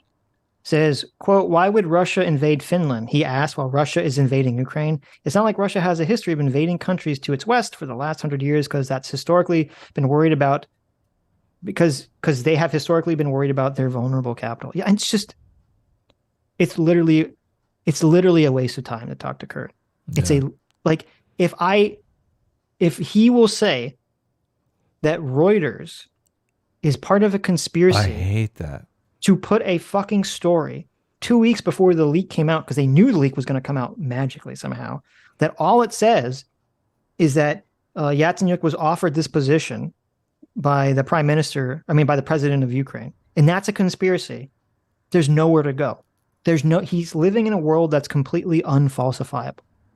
It's just a waste of time. I hate people that just dismiss anything out of hand because of the source. I firmly believe that sources are biased and do, like, obviously MSNBC is biased as fuck, right? Right. But I'm gonna look at the story and see what the argument is, because somebody's sharing it to make an argument. Whether or not that argument is valid is independent of the fucking source. Yeah, but it's not even like. So if there was some, Washington Post, CNN explainer, saying, explaining why this is bullshit, right? And they said that. They made that claim. Oh, this is, the people complain about the new call is bullshit because of blah, blah, blah, blah, blah. I wouldn't believe that on its face, because obviously CNN and Washington Post, they're politically biased. They're going to be, pushing a narrative. I'm going to look at it and then I'm going to research it. But I'm bringing up sources before there was even a claim to counter in the first place. There's no reason for any of these publications, which they're all literally saying the same thing. And no one, not a single publication, has said the opposite of it, by the way. It is literally no evidence for this claim. And to say that, well, that's a conspiracy because they all knew, weeks before the phone call leaked, that the phone call was going to leak, like, that's insane. That shows to me you don't give a fuck about what's true. You just don't care. So yeah, why do they care in the Kyle Rittenhouse situation? Because, the literal only reason that Kurt and Jimmy were able to see the truth on the Kyle Rittenhouse situation is because the mainstream media was pillaring Kyle Rittenhouse. Right. And they're anti-mainstream media, so it was allowable. Right. That's the only acceptable. Reason. Right. If Rachel Maddow came out and said, Kyle Rittenhouse is innocent, then all of a sudden they'd be in trouble. Yeah, exactly. If the politics was switched, or rather if the mainstream media was defending Kyle Rittenhouse or something, they would be on the complete other side of that conversation. That's such a weird... You're like zero free will in that position. Well, that's why you can't... That's why it's so bad to create your lens of understanding information by either following someone or just becoming opposed to someone. Because in both situations, you have no fucking free will at that point. Mm-hmm. So... Meathead for $10 says, why don't they understand that the Eastern world is ruled by strong men who want to expand their power? The only thing stopping China, Russia, etc. expansion is the U.S. I don't like it. It's just how it is. It's because I mean, we'll go psychological, on it. I think a lot of it's because they're isolationist, and that's the position they want to hold. And so they kind of work their way backwards to justify being an isolationist. And that's what, fucking Kurt was triggered about the conversation we had like 2 or 3 conversations ago about the chain Leviathan. Like, listen, Kurt, you honestly, and I agree with him. It's like, I wish we could live in a magical utopia where every country just fucks off and lets every other country alone. And there doesn't have to be the guy with the baton, overlooking everyone's shoulder that everyone's afraid of. I wish we could live in that world. But why the fuck would you possibly think we can live in that world? You think that our own government is run by evil, greedy, corrupt people. All those evil, greedy, corrupt people exist in every country, and they're not going to disappear. They're not going to go away. So the only way to fight that is to create systems and institutions that keep those things in fucking check. Yeah, the Gilgamesh problem. Yes, yes. If men were angels, we wouldn't need government. That's like philosophy 101. Yep. And that's what we're worried about. We're worried about the psycho fucking murderous maniacs commandeering the reins of power and using the state for fucking evil. Right. Yeah, that's why we're so in favor of the capitalistic democratic system. Right. Obviously, Russia and China are both at the opposite ends of those spectrums now, which, Right. I mean, I don't know how you can't look at the whole Ukraine situation and say, obviously Putin's grabbed the reins of power to do fucking evil. Everyone seemed to agree on that. Right. But just like, and why does every question have to literally be answered with a what about it? Like, if you say Whataboutism that's midwit, Sitch. That doesn't exist. Yeah, coming from, Chief Midwit here, who won't, this is a problem. He won't engage honestly. Kurt will not, this is what's so frustrating. He could literally have this position when I say, Kurt, don't you think that the Chinese government is so much more authoritarian and restrictive than the American government? And he could say, yes. And this is so weird too. Like, this isn't even a crazy thing. This is literally what Fox News does all the time. Fox News says, they say the Chinese government is so horrible and bad. And every time the American government, or specifically someone on the left, implements some free speech change that they don't like, they say, oh, we're becoming more like China. Like, they're using China as like the marker of what not to become. Right. And so, because, the people that, like, even the people who are on Fox News peddling their own version of propaganda, they can accept that there's a spectrum of like shittiness. Correct. Okay? It's not a binary. We're not either free speech absolutists or we're all living in 1984. And yet I literally can't get the simplest concession out of Kurt that like the Chinese government is so much more authoritarian than the United States government.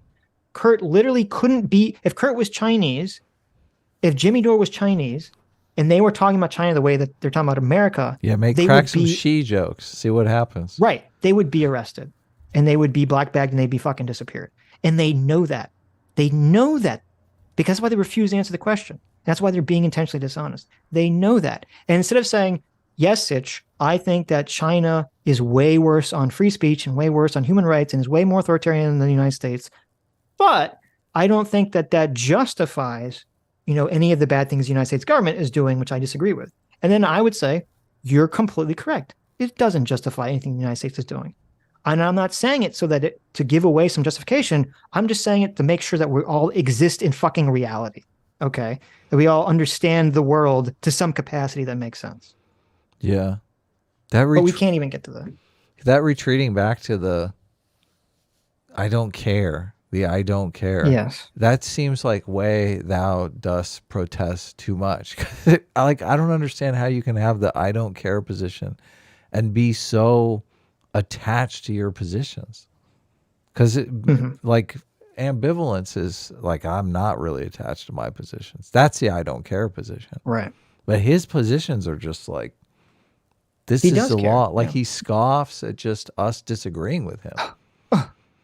There was so much scoffing. You couldn't even get a sentence out without there being like, how dare you bring up facts? I don't care about facts. How dare you? A 3-on-1 scoff session. Light Centrist for £6 says, or €6 says, Kurt has aggressive mannerisms, the head movement, and crazy eyes of a white middle-aged woman talking to the manager. Are you calling him a Karen? There you go. Look, I think Kurt is a little crazy, but I like crazy people. So he was unusually disrespectful in this conversation. I don't really know why. Maybe it was because he set up the talk and felt like he had to protect his friends. Maybe that was you're the probably situation. right. You're probably right. Yeah. Yeah. Right. Because he's come on before and not been like so crazy insulting. But I mean, we weren't really insulting so much. I was not insulting at all in the fucking conversation. Unless the sheath was misinterpreted, which I kind of feel like that might have been. I was bending over backwards to not be insulting that conversation. And everyone could see that.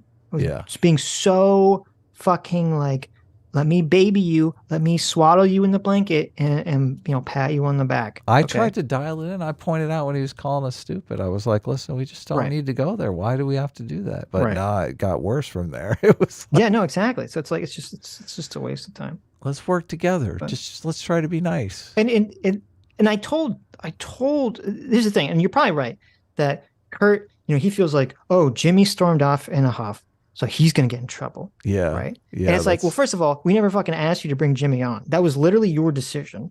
And it's entirely your fault, because in the conversations that we've had with Kurt, we've argued with him. We've got heat in the past. We've gone back and forth. Like, what the fuck did he think the conversation was going to be? Did he think, like, and I told Kurt in their DMs, I said, make sure, and I said about we Dave, were very Jimmy. upfront. I said, make sure that you tell Dave, because I don't want this to be like a surprise. Sneak attack, that I want to talk to him about his take on Ukraine. We put and it in the fucking thumbnail. Right. It was like not so obvious what's going on here. Right. So it's like, so if that was his, if that was his feeling, well, that's 100% his fault. Yeah. We should. I should have said just no on the Jimmy. I should have just said ixnay, don't do Jimmy. Like, but I just maybe I we thought, should have. I don't know. It's just I thought everyone would be more chill if there was more people. I just thought it would be mellow. Well, I thought I didn't think Jimmy would literally run away if I brought up a single fact, a single point. I don't know what he thought this conversation was going to be. I don't know what the fuck Kurt told him the conversation was going to be. I don't know, as a political pundit who literally goes and makes quote unquote explainers on the internet as his fucking job, that he'd be so allergic to someone saying, well, I think you got some facts wrong. Like, that to me is the height of insane cowardice. Well, he does. This is the thing, though, and we've criticized his sources because he does kind of bring people in to educate him on a topic. And that's my problem, is like he brought in several journalists on Ukraine that I think are just very, very biased. Like, yeah, of course. The equivalent would be, bringing on somebody that thinks January 6th was a coup and that, Donald Trump is trying to install himself as Hitler. And then just taking that as, oh, this person's teaching me about January 6th and this is all true information. That's right. like, that's not the situation here. But I don't see how they can make the distinction between January 6th and Ukraine, not go, okay, well, maybe I'm getting bad information here. Right. But this is why I'm like so fucking pissed. I wasn't sitting here. Anyone else that had this conversation, they would say, you guys are fucking pushing misinformation and how incredibly irresponsible it is for you to go out to your audience and say this. Blah, blah, blah. Okay. I didn't say no pearl clutching. I said none of that. I intentionally said, I'm not going to say any of that because I was willing to accept. Jimmy could have very simply said, like, well, that's an interesting point. I don't know if that's true. If it is true, maybe they'll have to rethink my opinion on it, but I want to investigate that more on my own. Congratulations. That's all you have to fucking say. That's literally all you have to say. If you want to be an adult and you want to be responsible when you have a show where you give out supposed information. We never got to ask him about the camel toe tweet. Damn it. Oh, yeah. So I'm sorry I interrupted you. No, it's fine. But Bishop Cruz for $5, who hits that nail on the head, says, these guys are weak little children. They can do nothing but scream, and when they can do nothing but scream when they can't counter a point. Screaming doesn't make your point not laughable. Exactly. Well, I can't believe how childish this interaction was. It was also hilarious that Dave brought up Destiny's tactic of laughing when somebody makes a point, and then proceeded all of them to do this for fucking an hour. I was like, oh my God, I didn't even think about that. Did he prime everyone to do that when he brought up Destiny doing it? I'm like, we don't do that. That's not our game. We don't. I don't know. I think that was before Jimmy joined the call, I think. Yeah. Yeah, like before. Well, before they were the doing stream, it big time.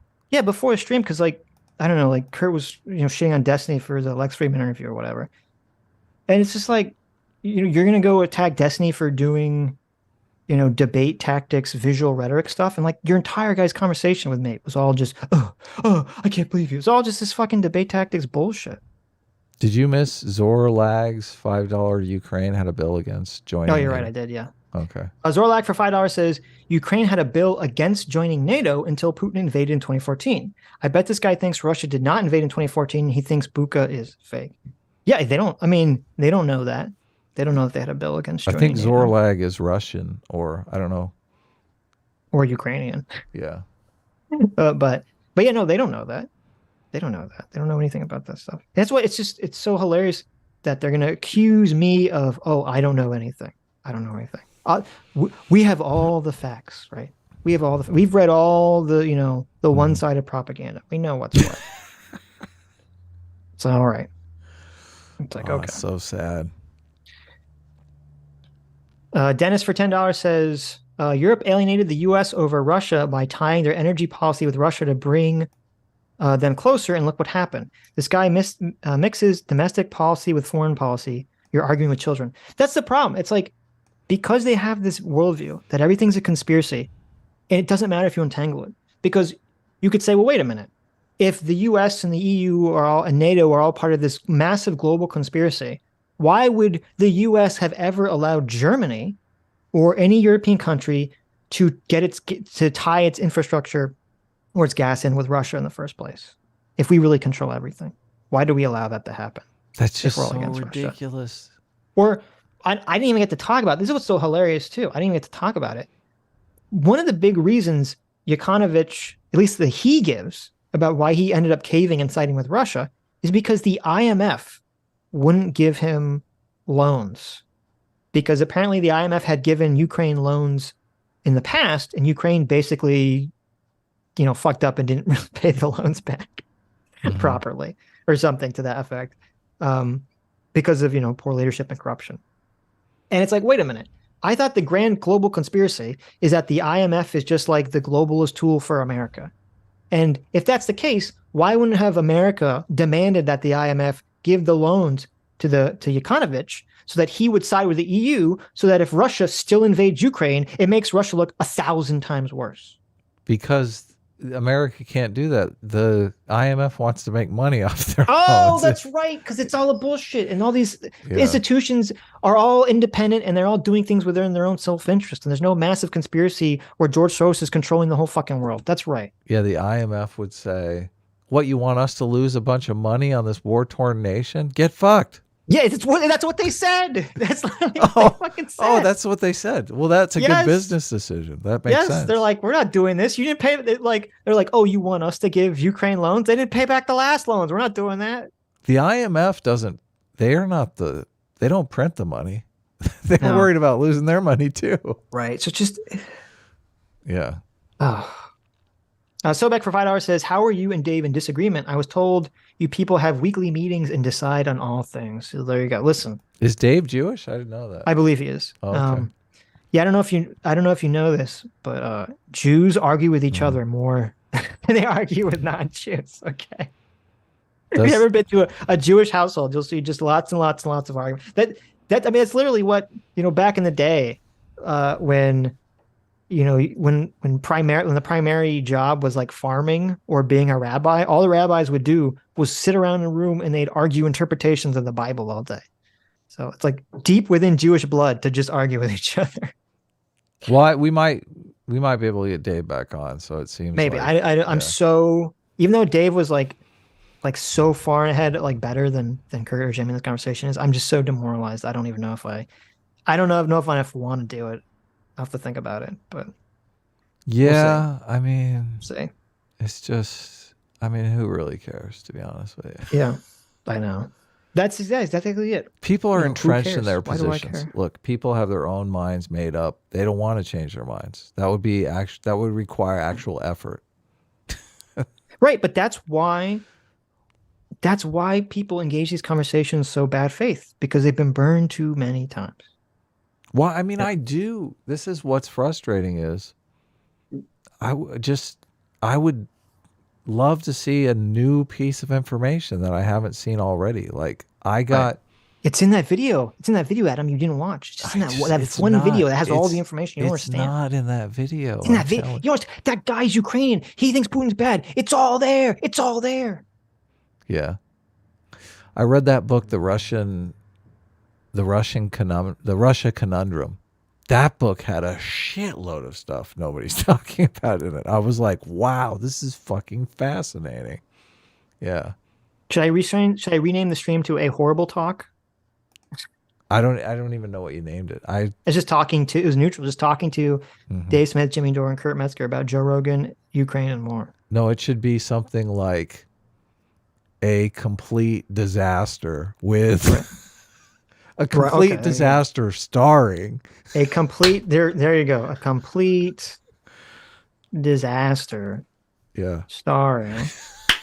I'll put Jimmy first because he was the primary disaster. And then I'll put Kurt, and I'll put Dave last because he was the least disastrous. Okay. So there you go.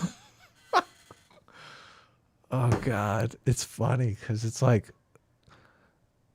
now I take the comedy show moniker a little bit more serious than Sitch. There you go. But we had literally 3 comedians on, and it was the biggest political disaster of our I show. know. It's imagine that, right? Imagine that.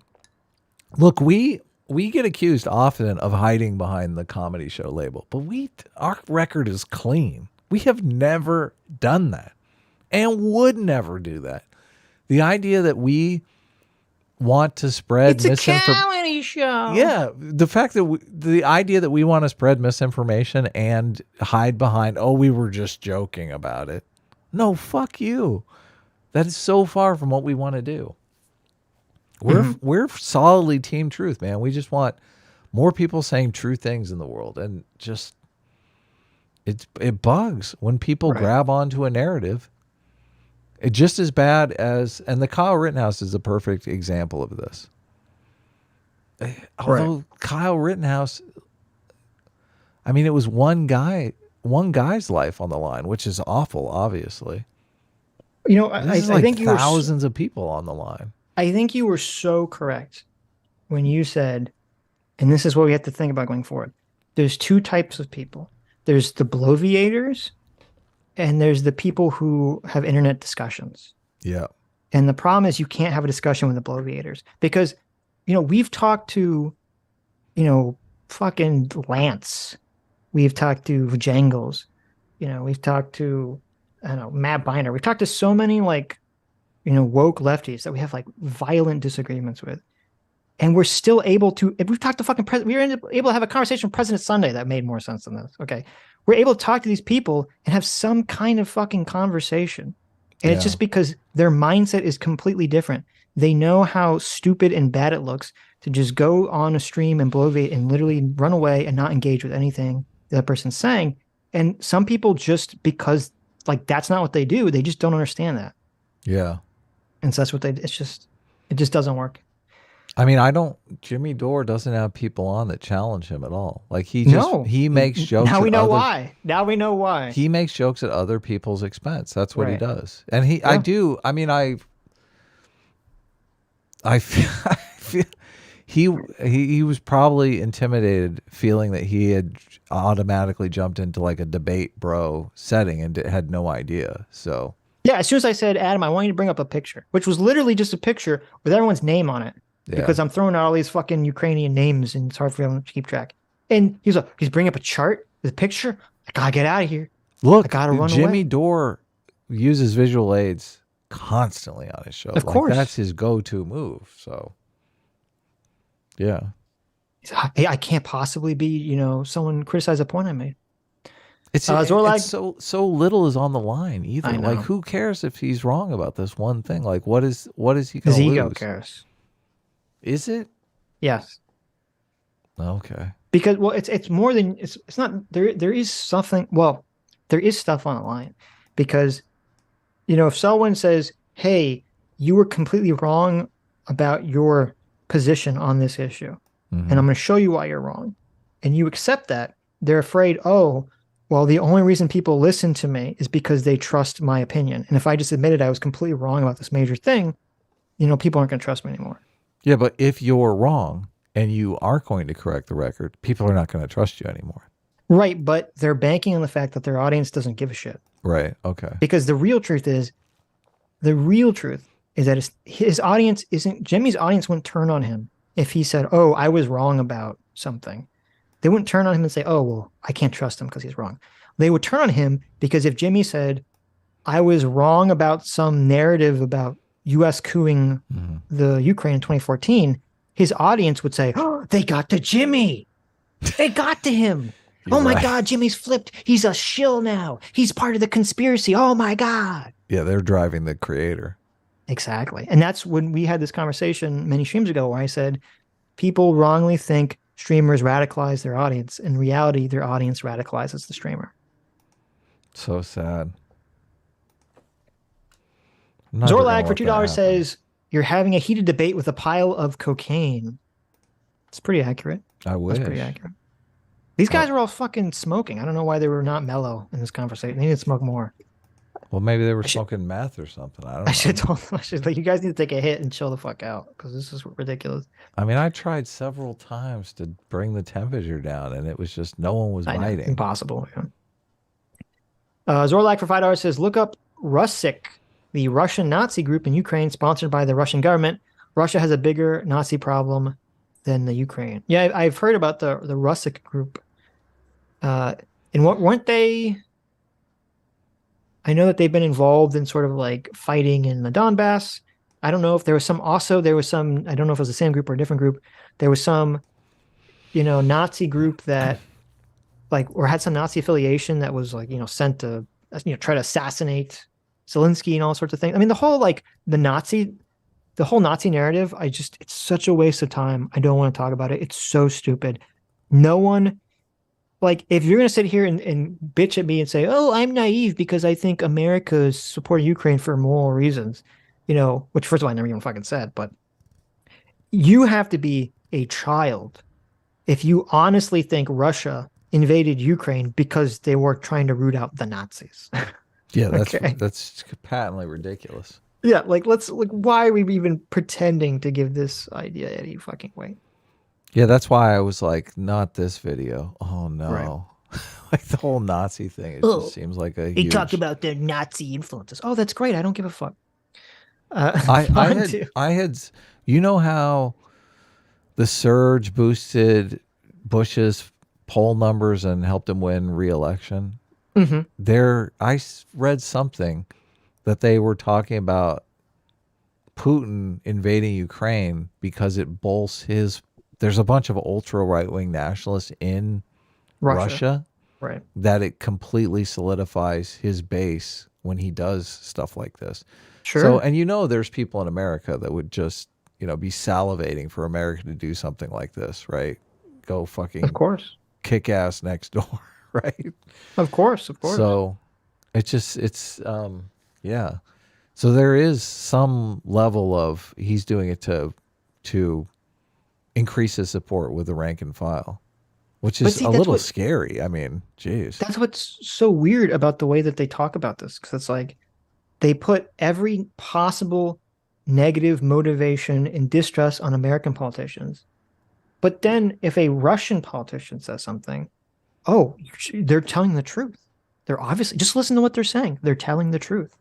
And it's like, why do you think that American politicians are all somehow magic liars, but the Russian politicians, they're the ones that are telling you what's fucking true? Yeah, Dave said that in the clip, and it totally floored me. He said, if just someone's listen to what telling Putin's you, saying. if someone's telling you what their motivation is, then my philosophy is you should listen. Right. And Unless I'm they're like, American. Unless they're an American politician, Yeah. right? Unless they're an American presidential candidate, right? Then obviously that philosophy goes right out the window. Right. If you're a Russian politician, whatever you're saying, probably true. Right. Just listen. Just listen to Putin, the authoritarian dictator. Yeah, just everything he's saying, he's being 100% honest about. Okay. Just listen to what he's saying. Yeah. Fondue for $2 says, "This was an amazing train wreck of a conversation." True. I am going to be curious to read your guys' comments because, I mean, wow. Yeah. Wow. GSP 1005 for $20 says, "Here's the gold medal Kurt earned in mental gymnastics. The twists and turns and utter denials. Chef kiss. They're perfect. This man truly can't be wrong." Yeah. I mean, yeah, that's essentially his worldview. He can't be wrong. Well, but Zorlak if you don't care, why? What's the big deal? Why are you here if you don't care? Yeah. Why are you even in this conversation? Zorlak for $5 says, "We arrived full horseshoe. We're MAGA shock jocks. now root for Putin's reassembly of the USSR, and Democrats have the attitude of Reagan towards Russia. It's true. Yeah. It's true to some extent. Not obviously not all on one side or the other, but that's why I fucking hate these conversations. It's just like, oh, whatever. If my team, whether it's red team, whether it's blue team, whether it's team establishment, whether it's team anti-establishment, whether it's team America good, team America bad, it's like whatever my team tells me, regardless of whether it's consistent or makes sense, I'm going to have to support that team because it's my side. Yeah. I mean, it's, Jimmy saying he's politically homeless. It's like, yeah, he's politically homeless in terms of like being a Democrat or Republican. He's not politically homeless in terms of, having a team about he's entirely anti-establishment. Anti-war. Yeah. He said Right. the war thing. We didn't really get into it, but I'm just Right. like, it would be nice if you had an honest interlocutor to dive in on when Sure. is war acceptable, like Right. to kind of feel out that position. But I don't feel like people really want to have that conversation. I think part of what Jimmy was sensing and why he was so, and I wasn't even trying to do this, but it would be like impossible for it not to happen to some extent, is that he's like, if him and Dave sat down and they had an actual conversation about policy, they would probably be worlds apart, right, on almost everything. Of course, we're way closer to Jimmy, right? Because Dave is an ANCAP. Yeah, I can't believe Jimmy's like, oh, I bet Dave's in favor of a public option. Really? You think the ANCAP is in favor of a government option for healthcare? All right. Yeah. And you were supporting Bernie. Bernie wasn't even in favor of public option. Bernie wanted to outlaw private insurance. I know when he said that, I was like, how? That's such a rookie move from someone who's a political pundit. But that's why I wish he would engage, because I agree with him when he said, Biden ran on public option and no one's talking about that. I think that's a very valid, good point. Yeah, that's the position most people are in favor of. Right. Yeah. And and the fact that no one's really bringing that up right now shows like how kind of tribalistic and brain dead a lot of the conversation. Dave should actually be in favor of the public option, just because if he believes government is completely incompetent, the public option will definitely expose that in like every way, shape, or form, right? Because the public option will be so fucking miserable that, right, it fails compared to the private insurance. That's the whole point of it. I would assume he would say like, well, the government would be able to basically extend their influence. Is cheating, obviously. That's why. Yeah, they'd be able to extend their influence in ways that would end up fucking over the private healthcare insurance somehow. And, they're able to be worse and still succeed because they cheat. Exactly. Yeah, there's always some excuse why. Right. But we would get an answer because we'd be able to pull out polling how people are satisfied. Like they have that kind of polling in the UK, and whenever they ask people if they're satisfied with the United Kingdom Health Service, they're like, they get glowing reviews. So people always want more money to go to the health service. It's weird because you talk to someone who's Canadian, and they're like, oh, especially if they're on the right, they're like, oh, we have all these problems with our Canadian healthcare, blah blah blah blah blah, which I assume are all true, by the way. You had the whole like Canada's like offering suicide, and all the memes and all that stuff. And so, yeah, there's all these problems with it. But then it's funny when like a lot of times when, you're talking to a right winger who's Canadian, you're like, well, do you think the American model is better? It's like, yeah, it's like, well, I mean, they don't want to answer the question. So it's just funny. Yeah. People dying in their homes because they're too afraid of a medical bill. Right. Well, it's funny. Like we have a lot of problems with even Medicare right now. Like, without going into like too much detail, my parents are complaining that they couldn't even get Medicare to cover, because they're old enough to be in Medicare. They couldn't even get Medicare to cover like preventative medical procedures that would, prevent them from having a further medical problem down the line. Exactly. And like, it's just totally ass backwards the way some of this stuff works. But Zorlak for $5 says, yielding to Putin's nuclear threats surely will not allow him to keep using the same threats to annex all other former republics. Surely. Yeah. I mean, it's just the Finland nuclear scenarios. I've never heard that before. Nate, Zahan says Russia's not done with Ukraine. Like they're going to invade 4 other countries. So I just feel like, Well, I don't think they are. I mean, now like this is not shaking out in a way that they'll be able to invade anything. yeah, he says that But- obviously he had no idea that. I Sure. think he said that before they started losing miserably. So Right. Well, I mean, Russia has a history of thinking that they're going to just march into every country and take it over in like a couple days. yeah, That's the Russian philosophy, and sometimes it works. It works in Georgia. It worked in Georgia, and it totally didn't. And it worked sort of in 2014 when they took Crimea, but it didn't work this time. And they even noticed they took, when they found the notes from dead soldiers that were Russian, Russians literally thought this war was going to last 3 days. And a lot of European and Western and American, quote unquote experts who analyze these situations, they also thought that this war was going to end in 3 days. They thought Russia was just going to steamroll Ukraine. I don't think anyone really anticipated how entirely inept Russia's military leadership was until this situation occurred. everyone's got a plan until you get punched in the face. Right. That's Exactly. for sure. Exactly. So, All right, I'll be right back. Zorlak for $5 says, this dude behaves like he's going to get needles under his nails by the FSB for not performing well in the stream, which he clearly will. RIP. Zorlak for another $5 says, this guy has no idea of actual fascism that's overtaken Russia. He doesn't want to look or understand. I grew up in the USSR. Putin is bringing it back. Well, interesting. Well, there you go. Listen, you're just some kind of shill pushing, American propaganda. Who cares that you grew up in the USSR? It doesn't matter. I have a video for you to watch. Zorlak for $5 says, Russia has been teaching its people to see Ukrainians as subhuman for 15 years. Now their media calls Ukraine a country of Satan. Nothing to see here. Confused Moofish for 20 Canadian says, Adam, I think you deserve the title of World's Bell.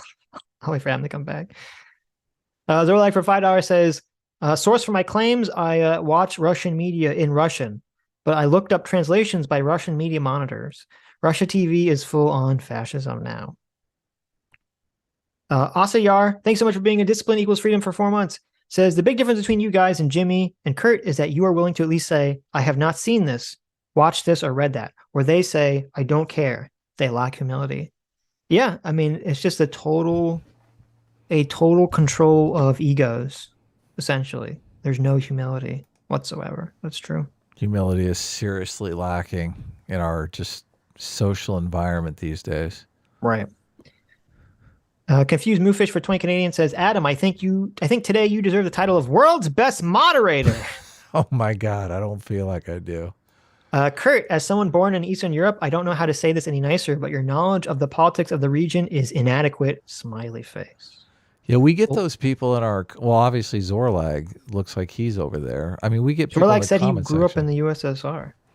Oh yeah. Okay, there you go. Or she, I don't know what their gender is, but whatever. I mean, yeah, I've been reading books on Russia, so trying to get myself up to speed. But it is major hubris just to think that you understand the situation when a lot of people don't really. I mean, there are tons of things in America that I don't feel any confidence that I understand the situation because I'm just not close enough to it. Right. So, Well, listen, if you don't come to my exact opinion on something, that means you don't know what you're talking about, and you just need to do the research. I can't stand that. It's so fucking crazy. Kurt's hypocrisy, it's like on a whole nother level. In one hand, he'll go on and on about how like I hate talking to these woke people. Whenever you talk to woke people and you bring up a claim, they say, I don't have time to educate you. You just need to do the research. And this little entire conversation was me like going through the facts, and then Kurt saying, no, Sitch, you just need to do the research. You just know what you're talking about. You haven't done the research like I've done the research. I know. Like, all right. Sure. God, Sure. that's You can't. such a bad claim. I know. It's like you can't explain why I'm wrong in any of these facts whatsoever, except that it's all a conspiracy. But you've done the research, and I haven't. Okay. I mean, I got educated during the Aiden debate, obviously. I was like, oh, Right. fuck, there's a lot to learn.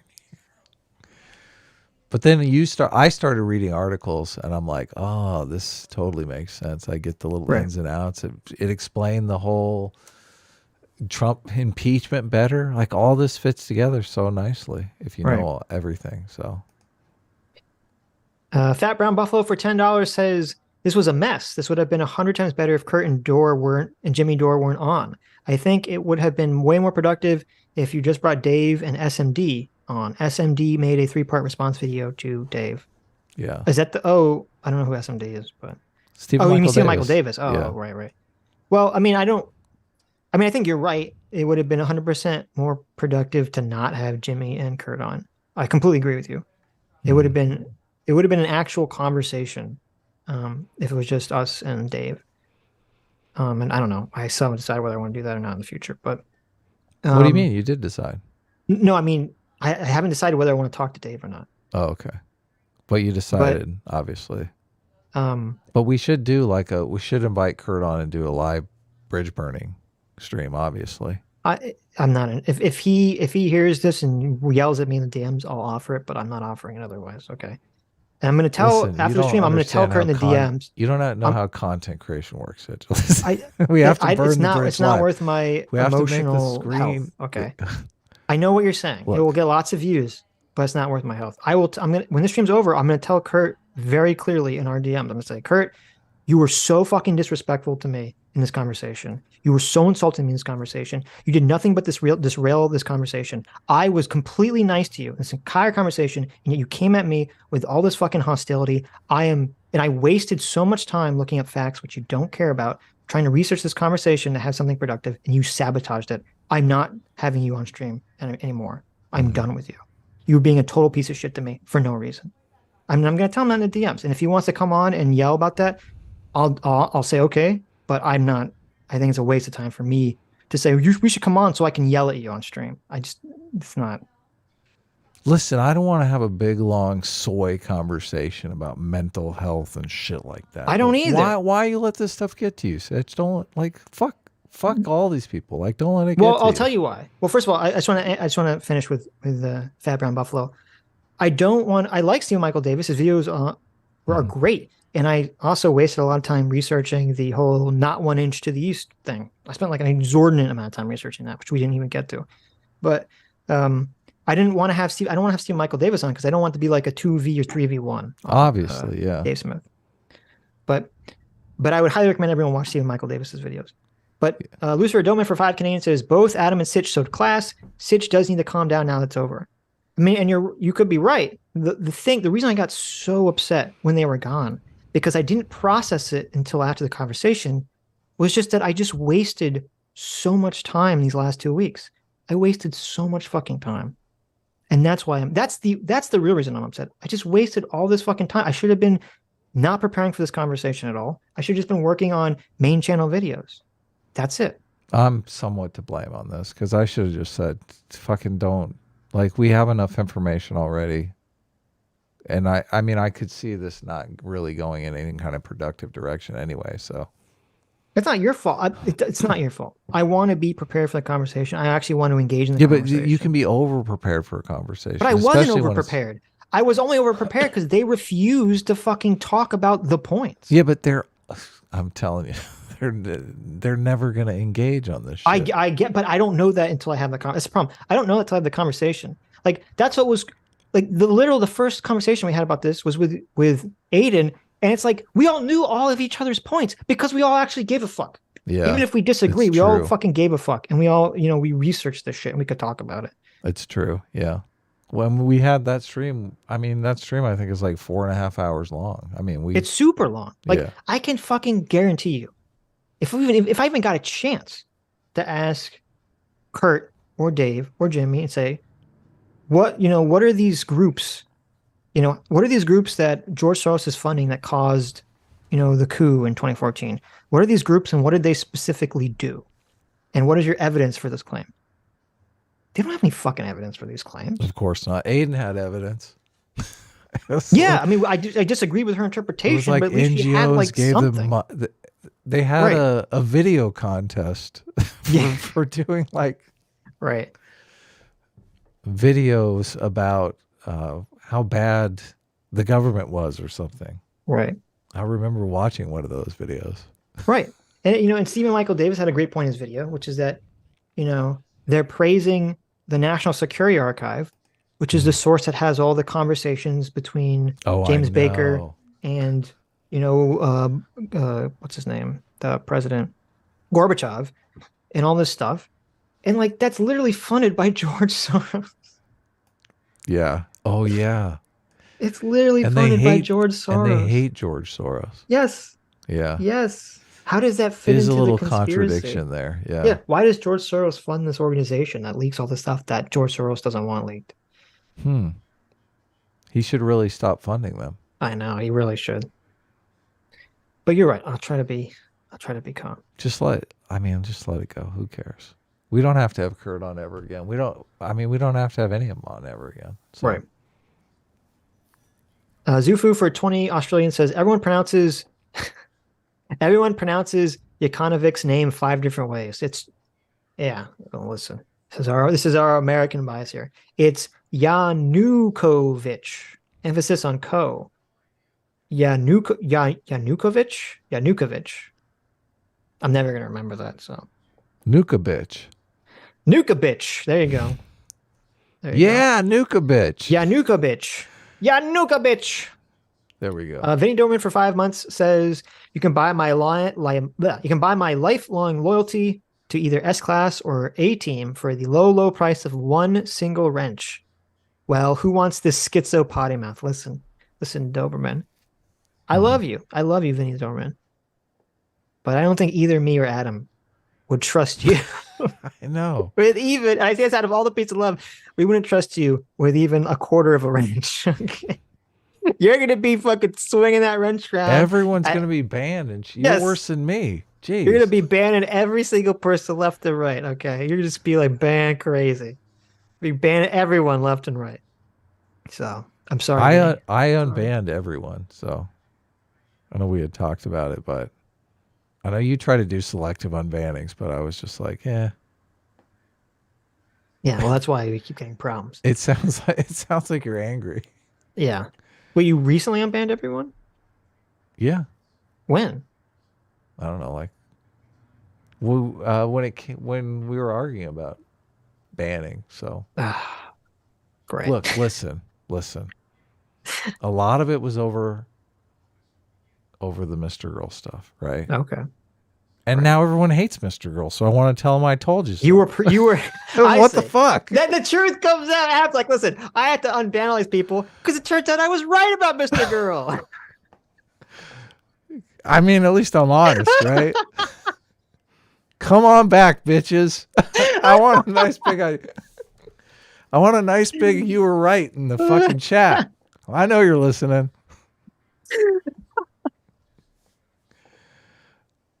There you go. That's true. You turned out to be completely right about Mr. Girl. Yeah. So listen, there you go. If he tries to Me Too you, Sitch, I'm all over it. I'm gonna fucking don't worry. I got your back.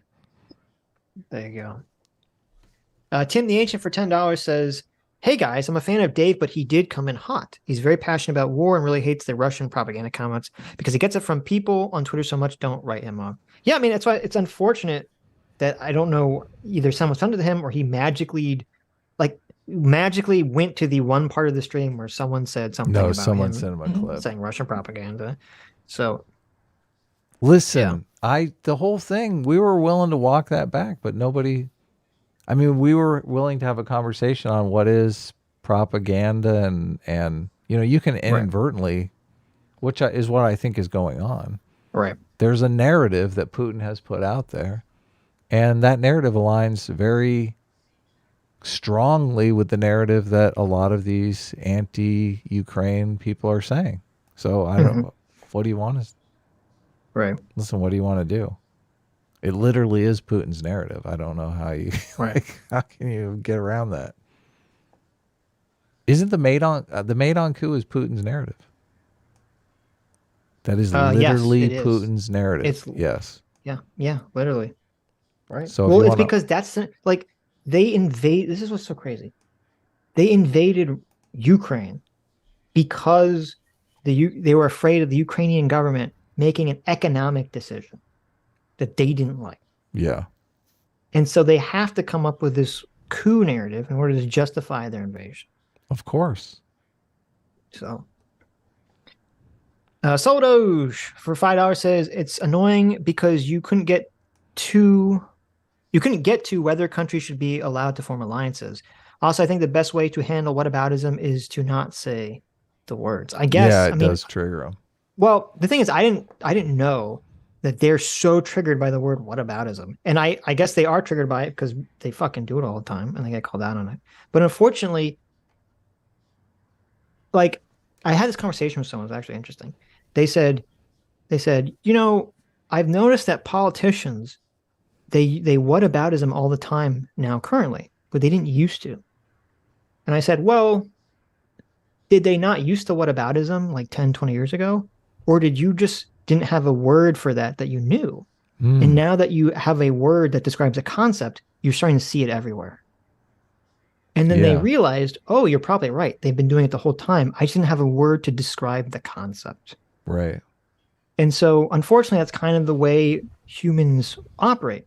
Once we have a concept, and we have a word that describes the concept, it becomes easier to see and understand whatever the thing is. Yeah. Because you just park it in your brain right next to the word. Right. Like I can say, you're doing whataboutism, and everyone instantly knows what I'm talking about. Yeah. The problem is, so that's what I'm saying. The problem is I don't think it's productive to just say, oh, I'm not going to say the word whataboutism, because some people are like fucking babies and they get triggered when you say a specific magical word, you know? Whataboutism is inherently a dodge. That's what's going on. It's a misdirection. Right. And I said it in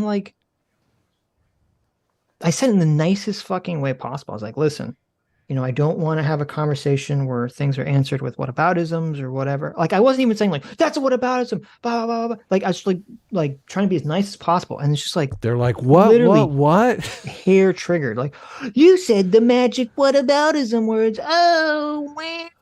Oh my God. We can't whataboutism in this conversation. Right. What the fuck? Right. Oh man. Blue 566, thanks so much for joining. Discipline equals freedom. Lucian Doman for 20 Canadian says, can triggered Sitch be my spirit animal? Hearing Sitch rant was one of the best things I've heard all weekend. I might go over to S-Class. Well, he's earned it, definitely. Wait, what the fuck, Lucifer? You just said a super chat ago that I need to calm down, and now you're saying that you want me to be triggered. Make up your mind, Mixed Lucifer. messages here, definitely. You are the devil. You are the devil. On both shoulders now. Yes. Nathan Selby for $5 says, Kurt, Jimmy, and Dave are all far too stuck on America bad and single factor analysis. It's really hard to listen to. True. That is the single factor. America bad, which just is not really a good lens. Yes. Tidge, thanks so much for joining the Freewheel Seekers for 5 months. Says, speaking of burning bridges, did you guys hear? Destiny has officially blacklisted Mr. Girl. S-Class is the best class. Yeah, I did hear that. Yeah. We will be participating in that blackout. So, Even as non-Destiny orbiters, I guess we'll be participating. But we, yeah, exactly. But I want to say, you know, we were dedicated to blacklisting Max before it was cool. There you go. So, but we only really had him on because we talked so much shit. It felt like an obligation. So. Right. Because for those of you that haven't been following the drama, I'll give you the very brief rundown. Essentially, because Mr. Girl was because he got banned from Destiny subreddit, and, you know, he felt that, well, I don't want to say because he'll obviously disagree. Basically, what happened was Mr. Girl was talking to a bunch of women that Destiny supposedly had sex with, and he was trying to basically construct this like Me Too story that Destiny uses his platform to say like, oh, if you have sex with me, you can come on my stream. Mm-hmm. And then he would have them on a stream, he'd have sex with them, and then he would attack them on stream and then dump them. Mm-hmm. And that somehow Destiny was some kind of sociopath that would get off on doing this like action of just of having sex with women and then destroying them publicly. Which would that was- completely destroy his career, like instantaneously. Yes. So that seems Yes. like the dumbest thing ever. Right. And that was the narrative that Mr. Girl was trying to create, and was all based on like, the fact that Destiny was still either flirting with or having some weird relationship with Anna, who he had the massive falling out with, last year. And so he's trying to construct so behind Destiny's back, he's trying to construct this whole narrative to basically destroy Destiny's career, which I think is totally unhinged, that this has all come about just because Destiny wouldn't unban him from his subreddit. It seems like their response is just so insane. It's like if you slap someone in the face and then they take out a nuclear weapon and they try to blow up your entire city. Yeah. Let's calm down here. Well, he's not really taking any responsibility for his own actions, which is what bugs me. No. It's just like at some level, you have to manage your own reputation through actions, through your own fucking actions. Right. Yeah. So, Well, and it's also, and as Destiny brought up, it's also totally crazy because Destiny was willing to have conversations with Max about all this super contentious shit. Is he a pedo take? Is he a rapist take? And he was willing to have the conversation in a charitable, good faith way that very few people on the internet were willing to do. I mean, we would. Oh, never mind. No, we would. Actually.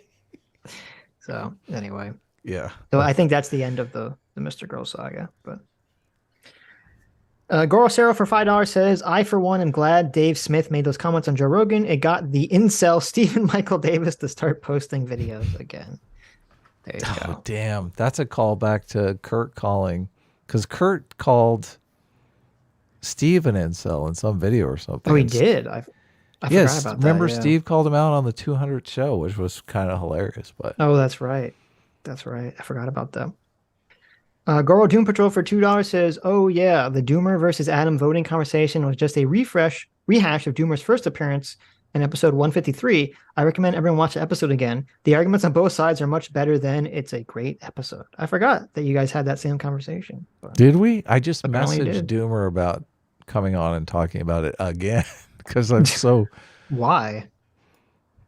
just I consider Doomer like a smart guy, and his take is just so. Well, there's your mistake. I'm just kidding. Well, no, yeah, I guess.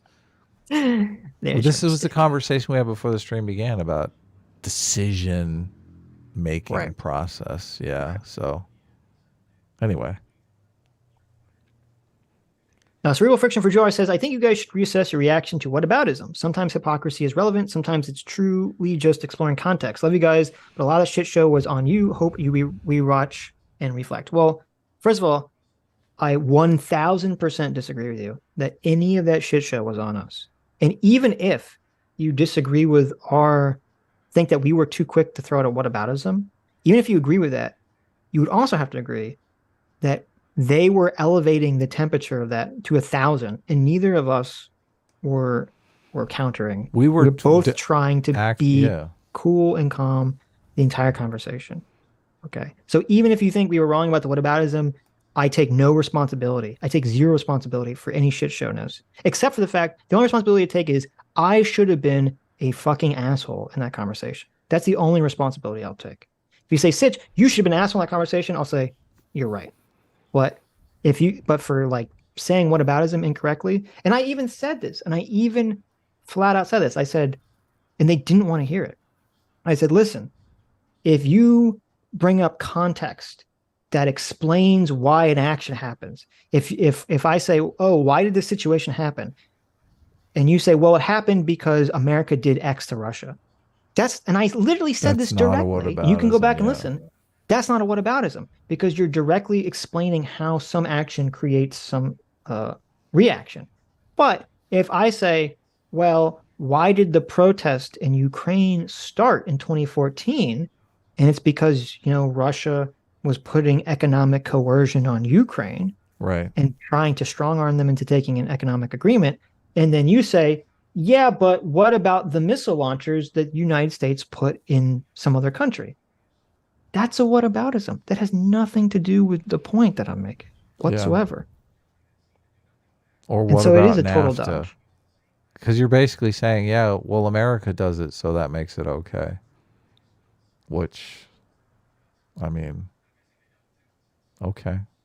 Right.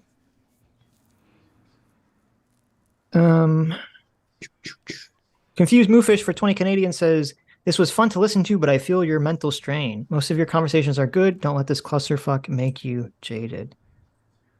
It's hard. I have to be able to, and this is my biggest flaw, is that unlike Destiny, I don't have the ability to just like switch on like the asshole. Like to just be like, oh, this conversation is going to be an asshole conversation. And I just go switch, and I just switch into asshole mode.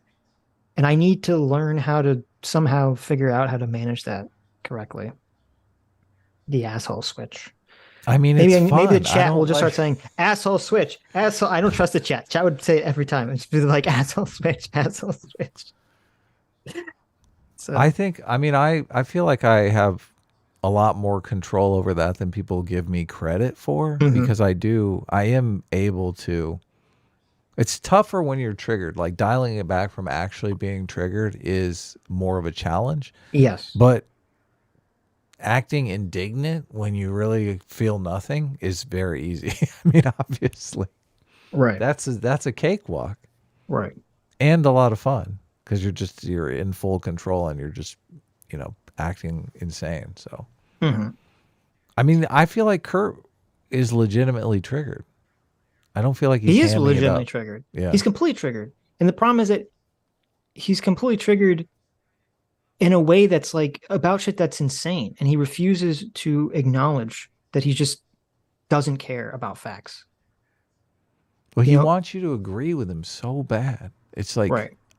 I do not, we disagree about shit all the time. I don't give a fuck if we disagree. Right. Like my whole identity is not stacked on the fact that you have to confirm my fucking biases. Well, I mean, I don't care about like getting, I've had so many conversations with people on internet and in real life where you get heated in an argument, but you don't have to like, doesn't mean you have to start name calling people. You're so fucking stupid. Oh, you're a midwit. Like, what the fuck? Like, you can have a heated conversation without immediately drawing into the well of, I don't have talking points. And so I'm going to keep changing the subject and throwing insults at you. That's what children do. Yeah. Okay. And if you want to be a child, you can go play in the playpen, and play with your own shit and mashing around in your Play-Doh by yourself or with the other, shit eaters and glue and paste eaters. You can do that in the playpen. I'm not going to be part of it. Could be fun. If I'm going to be part of it, I'm going to put on my hazmat suit and my rubber gloves, and I'm going to be totally prepared to just be a fucking asshole. So, yeah. Soldoge for 2 hours says, I was going to bring up a different topic to debate, but I'll wait till Tuesday. In order to cheer up from the silliness of that debate, I DM Sitch a short 30-second motivational video. Please pull it up. I promise it will help. I don't know if you want to watch this video or not. I mean, did I even send you the watch together? You did. You did. I'm in the watch together. Is it awful? I don't know. It's like a guy. It's kind of funny, but kind I of appreciate funny doesn't but I don't pass think the it's. test. I don't think it's. Yeah. It's a guy. It's called "How Joe Biden Helped Me Get Jacked," and it's a guy like working out, and it's supposed to be like inspirational Joe Biden speaking, but it's just Joe Biden like flubbing, whatever he's talking about, becoming like a doddering old man. So right, yeah. It's well-worn territory. CT for Joe says, what do you want for Christmas, Adam? Where are you getting these? I'm so This is from the Streamlabs. I'm trying to do them more chronologically as opposed to just doing all the super chats. Interesting. What was the question CT asked? What do you want for Christmas? What do I want for Christmas? I haven't really considered it that much, but I mean, is it too late to ask for world peace? I mean, can we just kill everyone and then there'll be peace and quiet? Well, I wouldn't prefer to do it that way. I mean, okay. It'd be nice if people could get along. How about a public apology from Christian Watson? I'll take that. Well, I mean, if we're just throwing him out there. There you go. A public apology from Kristen Watson, of all people. Wow. How about for being a Proud Boy? How about a Mr. Girl arrest for indecent material on his computer hard drive? Well, I mean, this is my Christmas present, right? Oh, like What do you want for Christmas, Sitch? I'll ask you. What is it you want? I don't know. I don't want anything. Don't buy me anything, CT. I have to like beg CT not to buy me a gift. And But she you does don't- it anyway. Sitch needs more enemies, man. Don't buy me a gift, okay? Enemies make the listen, fun show. I appreciate it. I really do. But I'm supposed to be paying you. Stop paying us, CT. I'm supposed to be paying you. CT was even like, Sitch, where's the fuck is the video scripts that I'm supposed to be working on? You're paying me for nothing here. And I'm like, I know. God, I feel so horrible about all this. It's not your fault. I don't want you to feel horrible at all. It's Well, because not even remotely it your was fault. supposed to happen a week ago, and now I you're know. like, I'm going to work even more this week, and it's like, That's fine. Yeah, I guess you just kind of got to have a preliminary to kind of find out. And this is actually what Destiny does. Like he has a first talk to kind of feel the person out on whether or not they can have a serious conversation. And then it's like they set up a debate and they're like going to start doing research and it's going to be a legitimate debate. Right. It's not going to be like a yelling match, Right.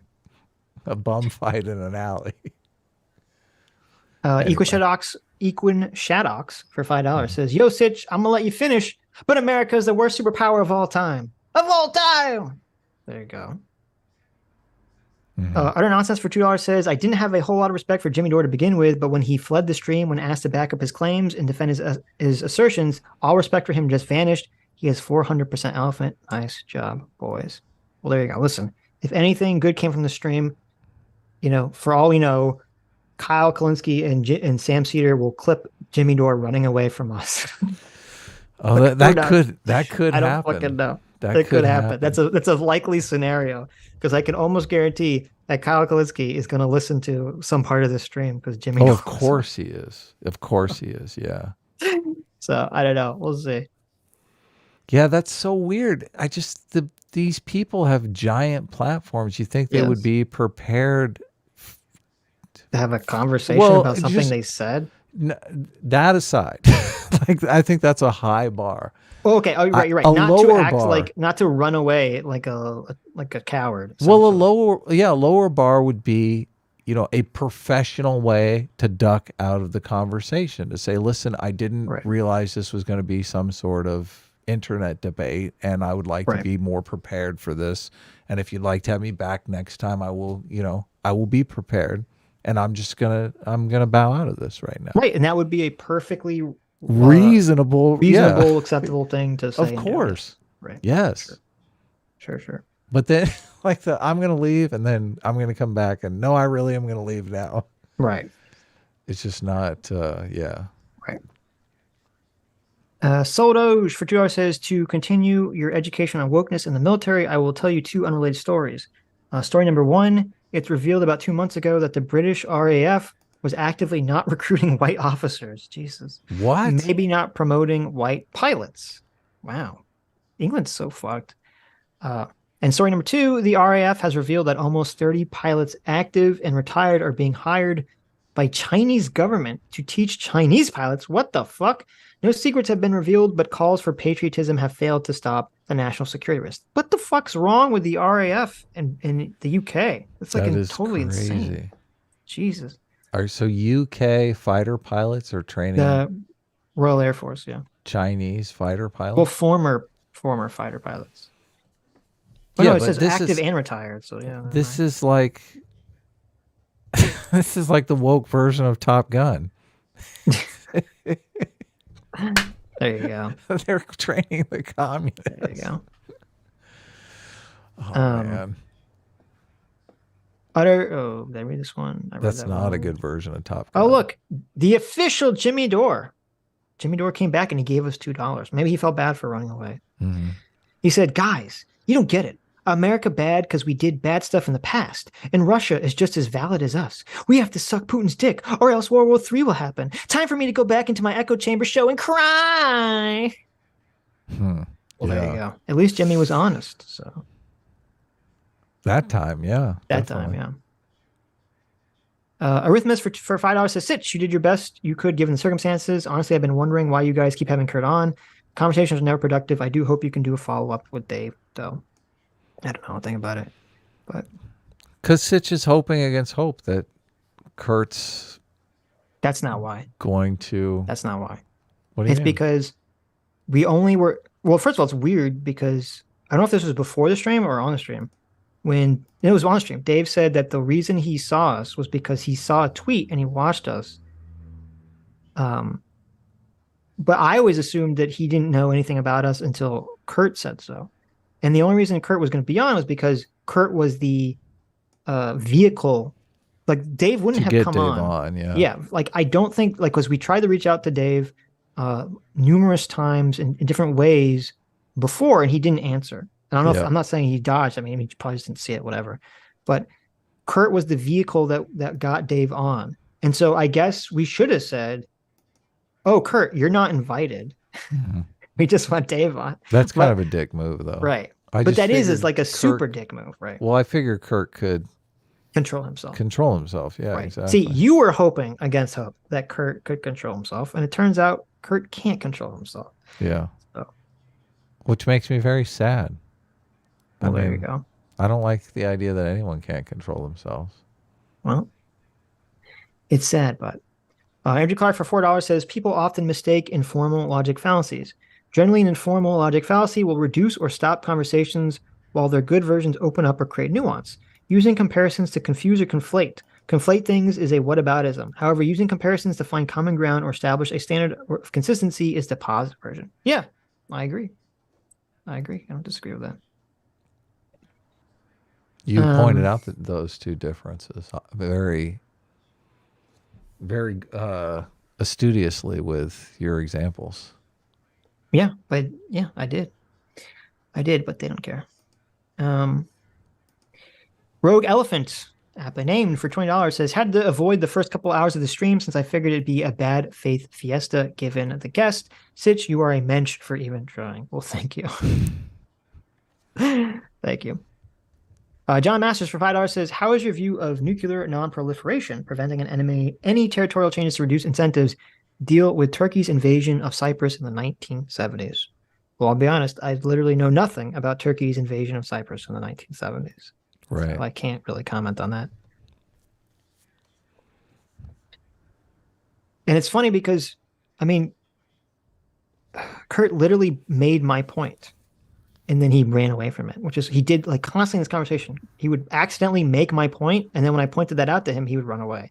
When he's like, when he was talking about like, oh well, you know, we invaded Iraq and Afghanistan. You know, why didn't the nuclear proliferation happen then? And then he brought up North Korea, and I'm like, what are you talking about? North Korea proves that point correct. Yeah. Because Kim Jong-un is like, oh shit, look, they invaded, they invaded Iraq and Afghanistan. I have to have nukes to prevent United States from invading us. It That's totally literally my did too. point. And people were Yes. talking about it like crazy. All the anti-war people were saying if we invade Iraq, it'll worsen nuclear Right. and it did, because that's exactly Proliferation, why yeah. North Korea stepped up their nuclear program. Right. And us, establishing the no-flying zone in Libya, that got fucking Putin all worried that he was going to get bayoneted in the ass at some point. Yeah. So, it's literally proving my point, but okay. Big K Spicy for $20 says, Jimmy, where's the door? Took a big L today. Thanks to my two favorite elephant riders for all the free. Well, You're thank you. welcome. There you go. The most dope for $5 says, Dave coming in kind of heated and triggered is probably due to that little stream segment where he heard you saying he was spewing Russian propaganda. Yeah, I assume. I wish I don't even remember. I like vaguely remember. I thought, as I said, I don't think Dave, and I thought I was being charitable, but he didn't like that. I was like, oh, I think Dave is listening to people that are spewing Russian propaganda. But, oh, okay. Well, that's, how dare I say that? Patrick Mulligan for 2 Canadians says, next debate start from a place of agreement. Well, I understand what you're saying. I don't think that is going to work or matter whatsoever. But Yeah. Don St. Louis for $5 says, Sitch will be able to use his knowledge he gained from researching for his talks elsewhere. Dore was looking for the door after his first toke. True. There you go. Jimmy aptly named Dore. I'm dying to hear what Kurt how Kurt pitched Jimmy for coming on. Like, what did he say to Jimmy to say, hey, you should come on this podcast? Like, these guys are totally chill. Like, what did he say? I don't know what he said. I don't think he said that because as soon as like literally as soon as Jimmy said, I mean, as Kurt said, Jimmy was going to come on, Jimmy retweeted I had tweeted out before. I'd retweeted out accusing, oh, actually, I should have figured it out. It all makes sense now. It all makes sense now. Holy shit. What happened? How did I not see this? So a while ago, Jimmy Dore went on some rant where he totally whataboutismed, America. It was I forget who it was. It was Mark Milley or some, U.S. military guy talking about how what Russia's doing is so bad and it's violated the world order, blah, blah, blah, blah, blah, blah. And Jimmy just went on the whole whataboutism, like, oh my God, the America does all this bad stuff, blah, blah, blah, blah, blah. And so I retweeted that and I said, in other words, whataboutism, because America's done bad stuff, we can't comment on what's Russia's doing. And I don't know. I assumed at first Jimmy didn't see the tweet. That tweet had like thousands and thousands of retweets and whatever. But as soon as Kurt said he was coming on, Jimmy Dore retweeted a response to that. Not his response, but someone else's response. Okay. So that's why he was so fucking triggered about the whataboutism. Is because like a week ago, I tweeted out that Jimmy Dore whataboutism. So he was been fucking mulling that over in his fucking mind this entire time. Wow. That's why they were all so triggered. And so actually now I have even less respect for Kurt. Hold on. Because did he respond to your tweet directly? No, but he didn't. No, someone else responded to it defending his position, and he retweeted out that defense. Okay, responded to you. Yes. Okay. Yes. What was the account? Because Jimmy, there's a big controversy because Jimmy Dore has a sock puppet account that he uses to do stuff like this. What was the account? Does it have like a Bernie avatar? I don't know. I'll check. The only reason I knew that he did this was because I was noticing, like, I tweeted this out like a week ago, and all of a sudden I was noticing all these new replies attacking me. I was like, why are these new replies attacking me for something I said a week ago? Did he bring it up on his live stream? No, it's because he retweeted the guy defending him. So Matt Binder did a series of videos. Oh, look, the Young Turks is hitting up Jimmy Dore too.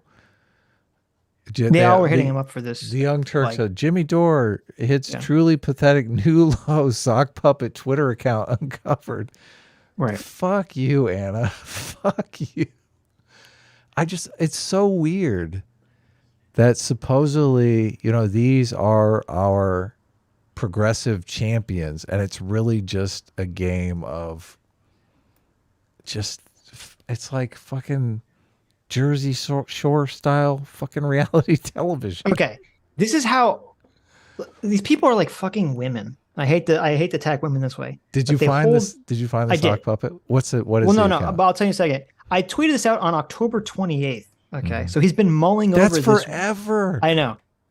So I said, Jimmy Dore's. It was a tweet. It wasn't even a Jimmy Dore tweet. It was a tweet someone else put up that was about Jimmy Dore. It was a clip of Jimmy Dore. And it says, and it was basically him saying, oh, that this war is about the U.S., preserving global hegemony, blah, blah, blah, blah, blah. Right. Which, first of all, that's a whataboutism because it's like that could all be true, but that doesn't mean what Russia's doing is correct. Right. So that's a whataboutism. So I said, translation, when Russia invades a sovereign country and the U.S. helps the country defend against invaders, that's bad because what about all the times the U.S. has done bad things I don't like? Flawless logic. Yeah, no, okay. I love that tweet. Right. So apparently, and I didn't think about this in the conversation, Jimmy's been fucking ass mad about this tweet for like 2 weeks, just going on and on and on. This might not be the case. It's difficult for me. I mean, maybe. No, because he tweeted. So someone responded to me. The account is called Speaking Tree, Principled Progressive 1. Is that the sock puppet? No, it's Two Coats is the Okay. It's libtard01 is Jimmy's sock account. Gotcha. Okay, so it wasn't his sock puppet. But so this guy responds saying, Jimmy's pointing out the hypocrisy of the U.S. and its foreign policy. Russia invaded a country at conflict with itself, getting involved with a war taking place right on its border. And Ukraine's territorial integrity and sovereignty fell apart and has been odds for 8 years. And then I responded by saying, in other words, whataboutism? Yeah, I remember this. So that's why Jimmy, I didn't even think about that. That's why they were so fucking ass blasted and so triggered about me saying whataboutism. So anyway. Well, whataboutism is kind of their whole argument. Right. Yeah. Which I don't, where's the causal connection there? It doesn't make any sense to me. Because America is bad. We are not allowed to talk about Ukraine or Russia. Well, so actually, I take it, I was giving Kurt some amount of leeway because I thought, well, maybe he, as you said, maybe he, kind of accidentally lured Jimmy into a situation where Jimmy didn't think he was going to have to defend his points. And that's why Kurt had his heckles up, is because, he's going to get in trouble because Jimmy ran off and looked fucking pathetic. But that's not the case, considering Jimmy knew that I was criticizing him for whataboutism, and that's why he got so incredibly triggered. And I bet that Kurt and Jimmy were going on about this in their own DMs, going, "Oh, look, it's Sitch, you said whataboutism, blah, blah, blah, blah, blah." And that's why they reacted the same. That's why they reacted the way they reacted. So Jimmy retweeted the account that responded to you. So he definitely had an interaction. He definitely saw, yes. Okay. So yeah, this makes sense. Yeah, obviously. Right. So that's why he was so ass mad. Yes. This is so why wasn't this just brought up? Because he was being a bitch. He could have said, "Sitch, you tweeted this thing out and you said I was whataboutism and I disagree with you." But that would be, being a man, right? And it would actually be like having a real conversation. But no, we have to play this like little bitch game. So it's, it is what it is. And I should have remembered that I had this tweet from like 2 weeks ago that Jimmy Dore would be mulling over in rage this whole time. But it slipped my mind because I don't give a fuck. I don't hold on to every little thing someone says about me. It bugs the fuck out of me because they see us as some kind of Anna Kasparian news skirt when it's like, fuck right. No, we do our homework. Jeez, what the fuck? What's what they have to say? That's their only defense. Their only defense is you're just believing the mainstream narrative. I mean, no, we're double checking the mainstream narrative and supporting it where it makes sense and denying it where it doesn't make sense. There's plenty of mainstream narratives that we're against.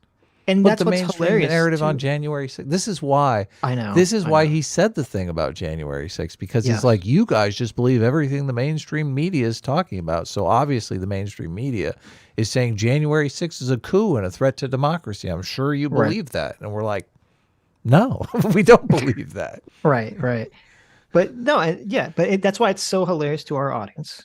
Yeah. To even try to push that on us. Like, what, really? Like, when we spend 90% of our time debunking the mainstream narrative, that's your argument you're going to fall back on? Of course. Yeah. We do long streams on all the fucking mainstream bullshit. Yep. But whatever. Solodoge for $2 says, thoughts on FTX laundering UKR money to Democrat allegations. So I saw there's like this crazy story where there was this like total Bernie Madoff style crypto scam, right? Mm-hmm. You probably know more about this than I do. Of course. Yeah. I'm watching. And apparently that the guy was like, I think the second largest donator to the Democrats, the second largest single individual donator to the Democrats under like fucking George Soros or something totally crazy. And this guy had like millions or billions of dollars. He had some astronomical amount of money. And it was all just like a massive scam. Trying to get that bailout is the money. guy arrested? Where is this guy right now? What's happening? I thought he went off to Argentina or something. Oh, he ran away? Yeah, I think so. I haven't been super following it, but like I see everyone on Twitter talking about it. So Bitcoin is way down, and I feel bad. I feel horrible. You and I both talk a lot of shit about crypto and stuff. I feel bad because people have hard-earned money wrapped up in this Right. shit. So I don't want you guys to think I don't feel bad. I do. Yeah, I'm not here like crypto people got ripped off. I think what this person did is completely fucking it's reprehensible. super sad. Right. I would advise everyone not to invest in crypto, but that's just, Yeah.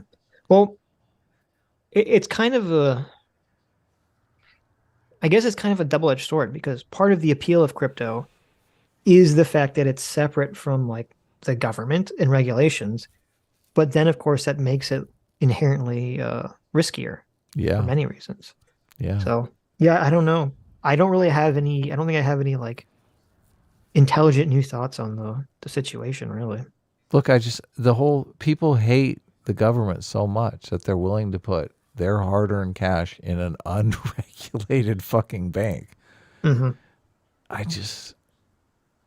I mean, it's that or the mattress, right? I mean, you got three options. You've got regulated banks, unregulated cryptocurrency, Well, I mean, I don't think it's or that the simple. mattress. Like if we all had a time machine, we all would have bought Bitcoin when it first came out, and we'd all be billionaires, right? So it's not so simple. I mean, the question is just, when to get in, when to get out. Be aware of what exactly it is. Look, people got money in. out of Bernie Madoff too. So right, I understand that. Right.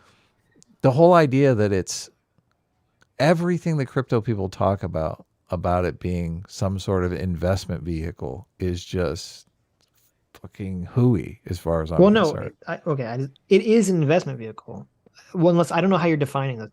It's an Look, investment a lottery vehicle. It's just ticket, a risky. A it's just lottery a risky ticket investment. is an investment vehicle if you want to think about it that way.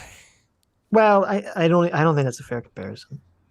But yeah, okay. Listen, crypto is an investment vehicle. It's just a far riskier investment vehicle than, buying stock, but that's the trade-off that everyone makes. Generally, not always, but generally the riskier the investment, the more potential payoff you can get back from it. And it's like, are you going to be willing to make that trade? Now, with this guy, I don't know enough about the specifics of how this guy was scamming people. And I don't know enough about the crypto he was running to know if maybe this has nothing to do with crypto being risky whatsoever. Maybe it's just like Bernie Madoff. He's just literally running a scam, and it doesn't really matter, whether it was with crypto or with dollar bills. So that's why I don't want to go super deep into this, because I don't know. This guy could have been doing the same scam with just money, like Bernie Madoff was, and maybe it doesn't even matter that it's with crypto.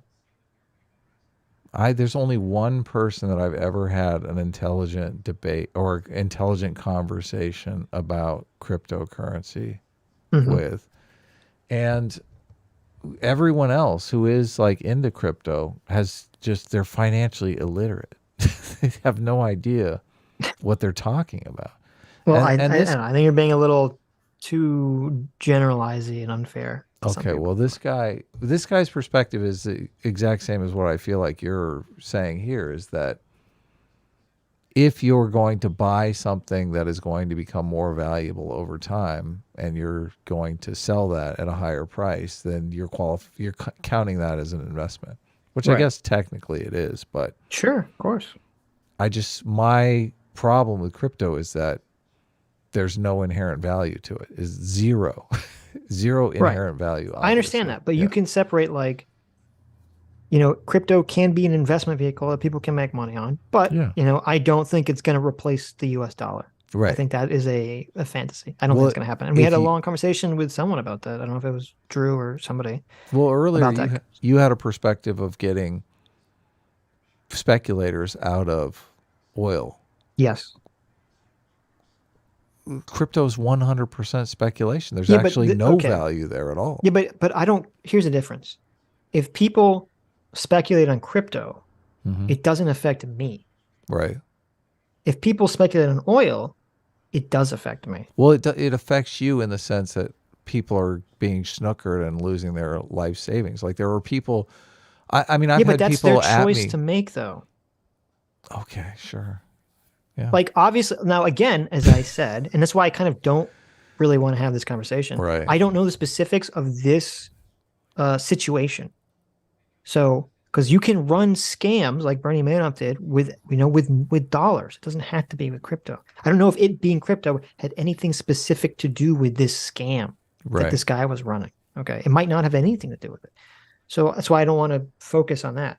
Well, but people wait, but let me just finish. Money, okay. Like, yeah, I think it's horrible if people are falling prey to scam artists and losing their money. I think that's a moral bad, and as a society, we should be trying to prevent that. Right. But I'm not against people speculating in crypto, assuming it's not like a scam, right? Assuming it's not a person running a pyramid scheme or a Bernie Madoff scheme or something. I don't have a problem with people of their own free will investing in crypto and speculating on that, because them buying crypto is not making my life more expensive. But the people that speculate in oil are raising the price of oil, thus affecting me. Mm-hmm. And that's the difference. Well, until some crypto guy gets a bailout or whatever. Well, okay, but we're not in that everyone world. loses their money. I hope we're not. I don't think we're going to be in the world where cryptos people get bailed out by the government, hopefully. But we'll see in 20 years. Who knows what kind of nightmare world we'll live in. I'm just waiting for the Federal Reserve to unload a toxic asset relief program where they're like, we have to buy all the Bitcoins. Oh, no. Yeah, because, I mean, what's the difference? Well, they might listen if banks, because I know banks have been starting to trade in crypto, and if a bunch of the big banks is trading in crypto, I thought a bunch of the big banks are buying crypto. No, I don't know what you're talking about. I'm sorry, trading. They're buying. I think they are. I think some of the big banks are buying some. I mean, they had the hardest time getting just an ETF that followed crypto on the New York Stock Exchange because they were like, nah, this is risky. I like the. But anyway, we can move on. I like the tweet that it's just Abby put out. It's pretty good. Yeah, but Butters says there is some crypto ETFs. There are crypto ETFs now, but for the longest time, regulators were saying no to crypto. It's pretty funny that they okayed the ETFs just in time for crypto to blow up. So, I mean, that's some amazing timing there. I sent you Avi's tweet. It's pretty funny. Anyway, Rich Jammer. Oh shit. It's pretty funny. For 125p says Kurt steals car. Sitch, why are you stealing my car? Kurt, because America is bad. Context, Sitch. Sitch, well, you're going to go to jail. Kurt, well, I don't care. There you go. Hilarious. Ostracy for $10 says, didn't Jimmy Dore spit on Alex Jones and then run away? Once a coward that runs, always a coward that runs. I mean, I knew he spit on Alex Jones. I didn't know the running away part, so you could be on something. Jimmy Dore did spit on Alex Jones. That's hilarious. I forgot I didn't know about that. Well, it's a good thing we didn't have this conversation in person. I know. I actually, because I always forget how to spell Kurt Metzger's last name. So I just Googled Kurt Jimmy Dore because I knew he was just on Jimmy Dore. Not Googled, I YouTubed it just to get his last name. And what came up, to my surprise, was a 6-year-old video from the Young Turks where apparently Kurt made some off-color remarks about someone who's accused of rape. And the Young Turks were going super full woke mode, attacking him for this comment, including apparently Kurt, I didn't know this, he used to work on what's her name show? Amy Schumer? Yeah, I guess Amy Schumer, right? She's that blonde comedian lady. Yeah. Talked about her smelly vagina. Yeah, that's the smelly vagina lady. Right. Yeah, apparently he worked on the show, and so because he made some, I don't even understand, I don't know the context of it. He got canceled? Are you kidding me? That's the reason he's against wokeness? Well, no, I think it was after the show, he was already off the air. I don't think he was even working with her anymore. But there was sort of like this retroactive cancel attempt. Like, oh, he made some sort of comments that were this was during Me Too, I think. During Me Too, he made some Me Too comments or something. And so they were trying to cancel him, and the Young Turks were trying to cancel him. And fucking Jimmy Dore was there. And it's funny because Jimmy Dore tried to cancel Kirk. Bring that clip up. No, but so it was interesting because I don't know if Jimmy Dore and Kurt already had a relationship at this point, because Cenk was in this woman, I don't know who she was, this other woman, it wasn't Anna Kasparian. They were both attacking Kurt, but Jimmy was very neutral, well, I don't know this person, I don't want to be involved in the story. He seemed super uncomfortable. like he maybe knew Kurt at that point already and was like trying not to get involved in it. It was very interesting. We have to watch that clip. That sounds fucking amazing. Did Yeah, you watch? maybe. Did you actually watch the clip? So Jimmy's I watched there like trying 5 minutes of it because but this is right before the stream. I'm like, what the fuck is this? So, Jimmy's like, yeah, he's just like, I don't know who this is. I don't know. I don't know. Like he was just kind of taking like this, like trying to be, not shit on the on Kurt, so. peacemaker. Yeah. Yeah, it was very fascinating. Well, I think they've known each other for a long time. So I guess. I mean, he said he didn't know him, but that's fine. I thought it was very interesting dynamic. right.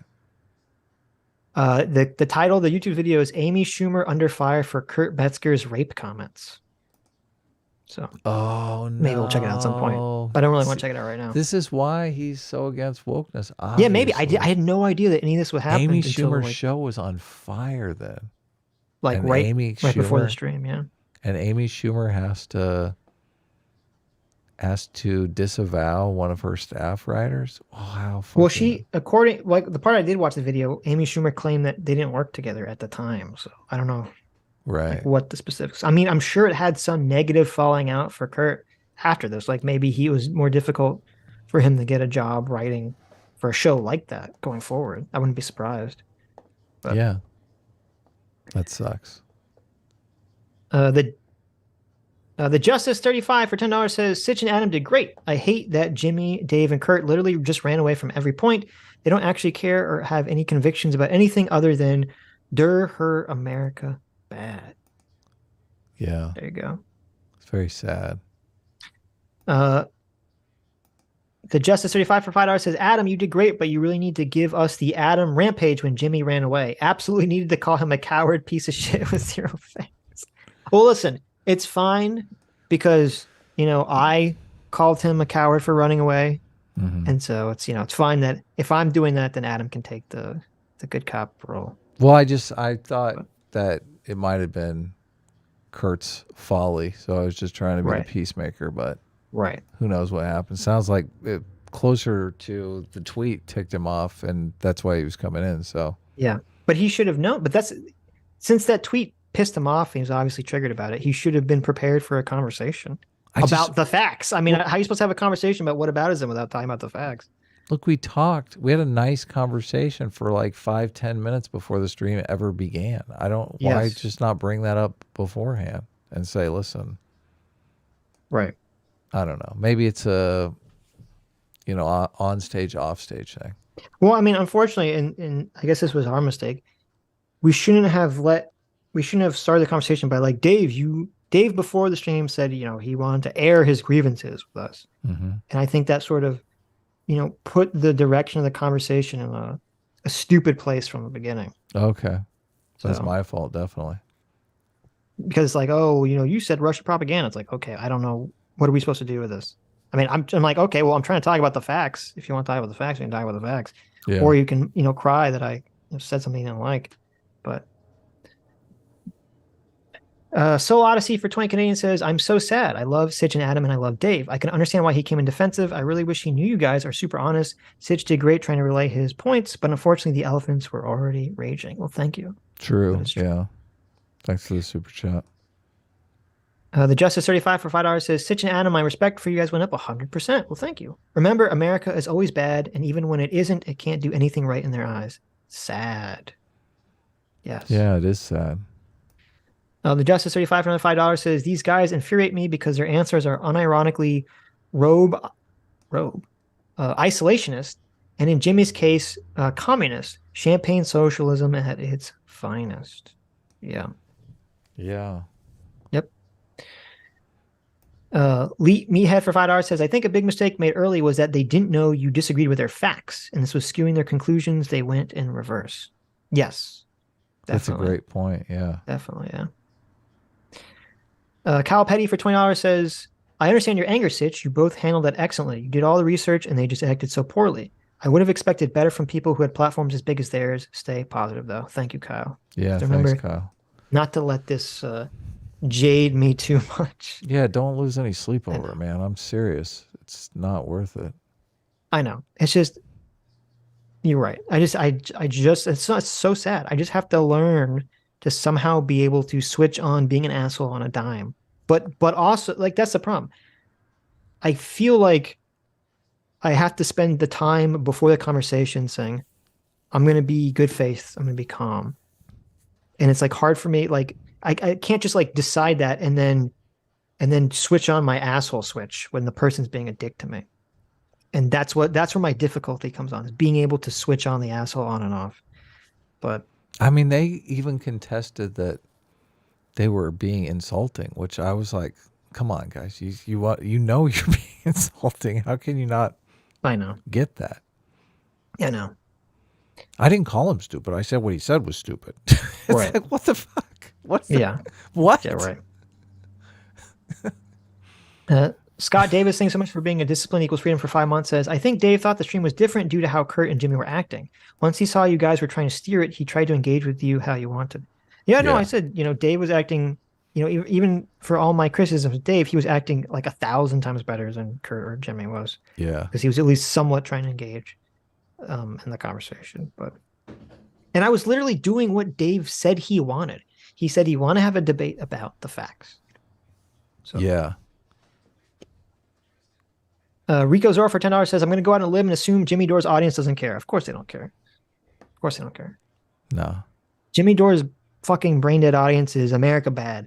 And if I say, well, what is your like literally me saying to Jimmy Dore or his audience, what is your evidence that the U.S. couped Ukraine? They go, he's asking for evidence.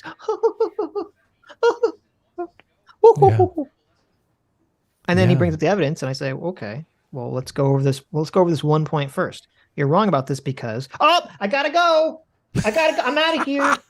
I'm leaving. You didn't tell me it's gonna be a conversation where I was actually gonna have to stand by statements I've made. Oh shit, I'm out. Woo, I'm gone. I thought I could just sit up here on my bully pulpit and go, mainstream media bad, mainstream media bad. And then when you say, but what about this? You said, oh, look at the time. I'm up. Gotta go. I got a dinner to go to. Bye. It's like the simplest way to build an audience too. They're basically building an audience off of war kills people and killing people is bad. It's like, yeah, what are you, a fucking idiot? Right. Are you 2 years old? Like, the world is so much more complex than that. War bad. No, Adam, it's that simple. War bad. I mean, we should let Russia do whatever they want, but war bad though. I don't get it. You can't be an isolationist. The world it does not allow that. Right. Yeah. Rico Zora for $10 says, I really want. Stug for $2 says, Sitch, your rant on Kurt was very cathartic for me. Well, I'm glad it was cathartic for me too. Yeah. So never again. And so this is for you. This is for you, Adam. We're going to do the Hitler, the Holocaust. Okay. We're never again with Kurt, except I said there's one exception. If he gets all ass blasted in the DMs about this, I'll have one final conversation with, if he wants to have it. I'm not offering it. If he wants to have it, I'll have it. But never again are we having Kurt on the show. And I've like, this is final. We've had too many, like, let's give Kurt another chance situations. So it sucks because Kurt is really funny.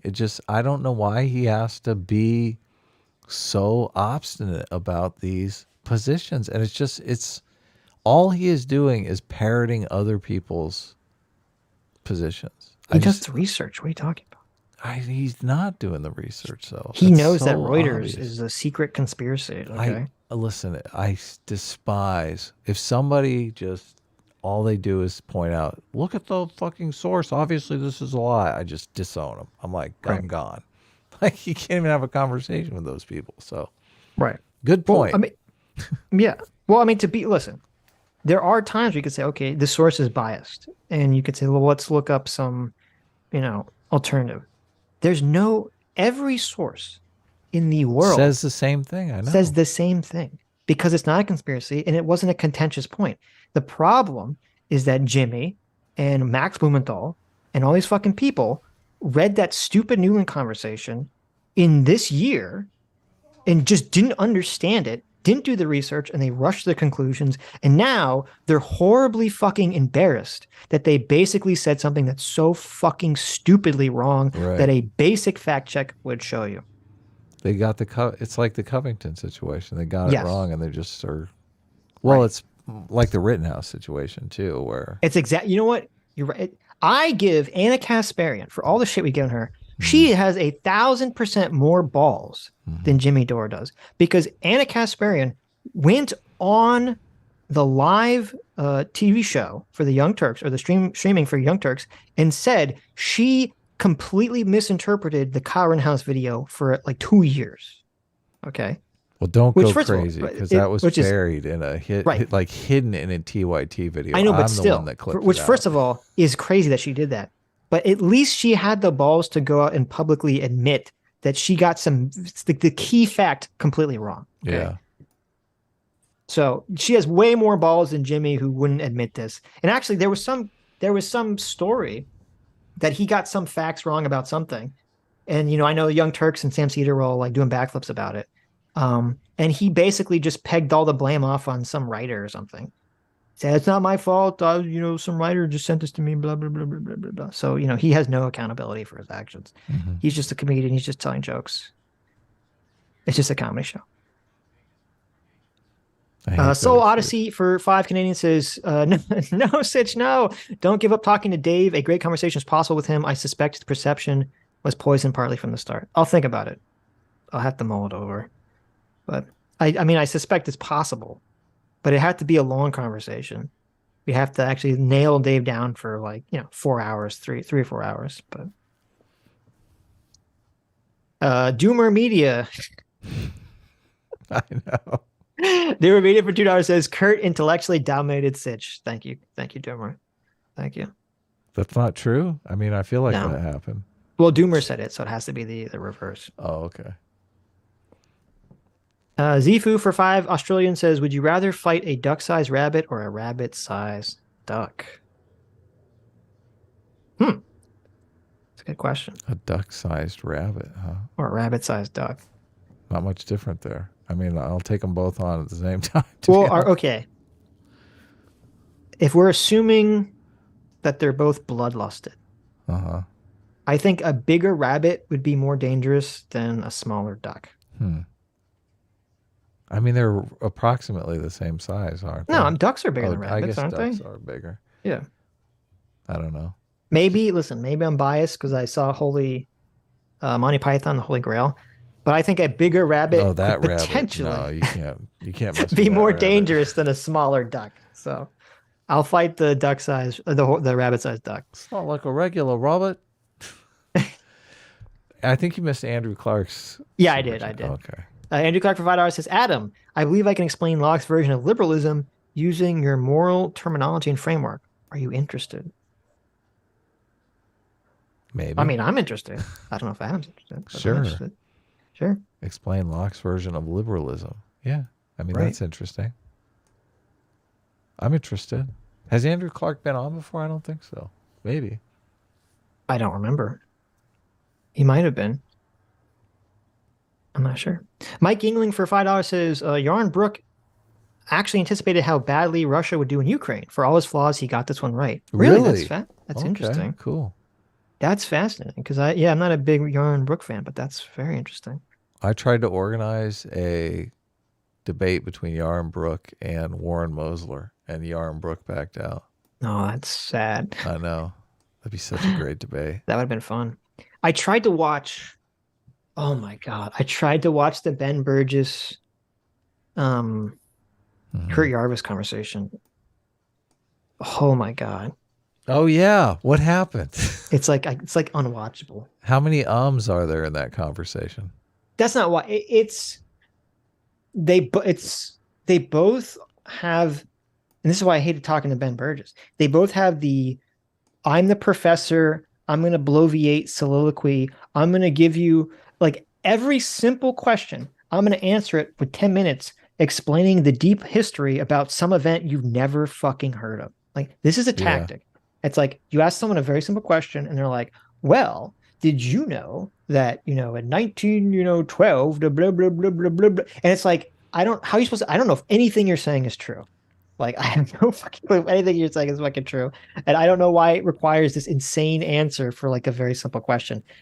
And it's funny, the funny part of it is that I guess since Ben Burgess does kind of the same thing, is that when Chris Yarvin gives his super long, weird answer, Ben Burgess is like, so everything you said is not true. And then he gives his super long, like historical answer. And he like knows all the random shit that Chris Yarvin knows about. And I'm like, this is so like it's funny on that level, but it's so horribly painful to watch. I was like, oh, I couldn't listen to this. It was so boring. How is this good content? Like I fucking It's not. hate It's the terrible bloviating content. shit.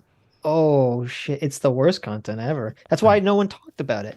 You know, you think it'd be like, oh my god, like a socialist and the head near reactionary are going to go into some debate, but it's just, oh my god, Right. it makes you want to, you know, end your life in Minecraft. Yeah, 2 bloviators on a live stream. Yeah, yep. Where Solidoge. was I? Solidoge for $1.99. No, I was Adam's- switching back to the Oh, Streamlabs. Look at this. Equishadox for $2 says, despite how you might feel, Sitch, I think this has been one of your all-time great streams. Well, thank you. Kudos for staying on point throughout. Onward and upward. Jimmy's a coward. Thank you. True. I'm curious about that too. Like how the stream will be perceived by all of you. So Right. Well, I mean, I'm assuming Jimmy's not going to talk about any of this stuff. of course he's not. not gonna bring it Why would he? So, yeah. Unless he has to. Yeah, because somebody sends him a clip or something. No, because like it depends. I don't know. I would have to go back because I don't know how it sounds. I assume that Jimmy fucking running away from the conversation the second I bring up the noon phone call sounds really bad. And there's a possibility if that's a clip. I don't know if it's clippable, but it's possible if that's clippable, it will be clippable by the anti Jimmy Dore squad. Well, you did accuse him of running away, which I was Right. like, oh, Sitch is going for blood. Jeez. So Well, that was insane. That was well, I couldn't he believe did. that was happening. I, I let him talk like for 40 minutes about bullshit. in the heat of the moment, it's hard to remember. That's why Right. listening back is so. I guess maybe I'll Right. have to listen back. But he did a thing where he said, "I'm leaving," and then got up and then came back and was like, "No, appeared to be no, I'm staying after all." And I don't know if when you threw out your running thing. Good. I don't care. Well, I don't know if you threw that out and that's why he came back and was like for round 2. But Oh, right. Maybe. I don't get it. Like we couldn't even accomplish the all speaking at once thing. It's so Right. fucking basic. Humpty Moo for $58 or $59. Thank you so much, Humpty Moo. It's very generous. Said, it wasn't for nothing, Sitch. I'm an hour behind. I was going to give this to Wormy for being based and sleeping through it, but I think you might need it more right now. Also, Adam made real progress in a very unsarcastic attaboy way. Well, that's good. Cool. We're all making progress. So. I would really like to get better at this. I mean, I would really like Yeah. to see Sitch get better at this too, because I feel like Right. Sitch could be just an epic. I feel like he could compete for top internet debate, bro. To be honest with you, I think he could Thank you. You're dethrone. too kind. I think he could dethrone Destiny. I really do, because I don't think I'm an asshole enough to do it. So that's the key. Because I mean, I'm just Destiny. I do feel is on Team Truth intermittently, which Right. kind of bugs me a bit. Like he's not a Well- solid Team Truth Right. player. Well, no, here's the thing. As much as I do like Destiny and I like his content, Yeah, he is on Team Truth when like, when it matters. Yeah, definitely. well, like if he's alone and someone's like, here's something, he's like, I'm gonna go research this. He's on Team Truth. Yeah, But in the heat of a debate, he cheats like a motherfucker. yeah, he will definitely, he become debate brained in these conversations. Yeah, But in terms of like, is that good or bad? Well, it's definitely good optically. yeah. And so because I try my best to not do that, I will never be as good as a debater. Right. because he has the 'Cause ability you to gotta basically. cheat. Yeah, Well, it's not a question. Like maybe it is a question of cheating. it Depending how you is define but cheating. It's totally he, cheating. He will be able to debate a bunch of shit that he doesn't actually know. Or I'm kind of trying to just be like, well, I don't know the answer to that, so I don't really want to talk about it. Right. So, but Yeah, anyway. he does have a position on everything. Yeah, it's one of the things that Well, he can I'm like, create a position on everything at the on moment, the at the fly. ready. Yeah, no, that's Yeah. what I mean. Yeah, So, it's fucking incredible.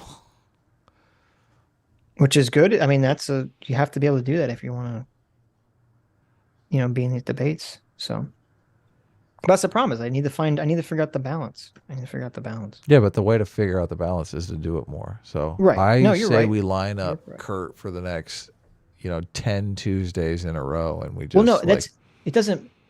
Having a future conversation with Kurt is super easy because I have zero charity. So I'm just going to go in and be like, Yeah, but this is literally how- a piece of like an asshole to him from the beginning. I'm not learning anything. It's Hence- like, oh, this is easy for me. You know what I'm saying? hence I the was strategy. born an asshole, Adam. You're just merely using the asshole. Like I can revert back to that pretty easily. Well, yeah, but this is how you tune your craft. Like Kurt is the perfect punching bag for this. I'm serious. No. What I'm saying, I can very easily go into I can very easily prep myself to be an asshole and go in asshole mode. My problem is being able to, in the middle of a conversation, To do it to switch- someone who doesn't have it coming. I get what you're saying. or no, even if they do have it coming, is being able to switch from good faith Gary Sitch to fuck you asshole, I'm gonna shit all over you Sitch. That's my problem, is being able to switch back and forth in the middle of a conversation. That's my issue. So Kurt is actually a terrible Because you won't framing need dummy, to 'cause switch. You'll just be. I'm already in asshole mode with Kurt Yeah. forever, and I am forever in asshole mode with Kurt now. I don't think so. So I just think it's hard for Sitch to. Sitch and I both are not really grudge people, so it's hard. no, to this maintain is that. this is forever. I'm at and forever asshole mode with Kurt because I've given him multiple chances, and there's only fool me once, shame on you; fool me twice, shame on me. So I'm at that point. I mean, but essentially. Kurt's fooled us like 15 times already. So I mean, we're Well, no, because already usually, past that. and I don't know. I'd have to go back and listen to conversations. I know we've had heated conversations with Kurt before. I don't remember him ever like. Today was particularly insulting. I A, don't remember him just insulting us, and B, usually when we're in heated conversations with Kurt, I always interpreted that because he's heated, we're both kind of like, in a heated argument. I was not heated at all in that conversation with Kurt. Yeah, I was doing neither. everything I could to chill everything out, and he just kept being a fucking asshole to me. Yeah, he kept raising the temperature up. So to me, this is a different conversation I've ever had with Kurt. So Bad that's why I'm showing, saying but I'm I mean, he could. cementing. And and he's never been, even though he's said crazy shit, he's never been this fucking crazy. He's never said, Reuters constructed a 2-week conspiracy to trick me, PSA Sitch, into believing something, and he knows that that's true based on magic. Well, you just don't know the power of Reuters. Right. I mean, that was literally his answer. Right. Oh, you understand, Sitch? They knew that some Russian guy or some Ukraine guy was going to leak that phone call 2 weeks from that moment. So they carefully constructed this narrative. Oh, really? Okay. That makes you're just literally, you need to be on paranoid schizophrenic medicine if that's your fucking argument at this point. Like, that's insane. No, if you think that's true, I don't know why you're having this conversation, because nothing is falsifiable.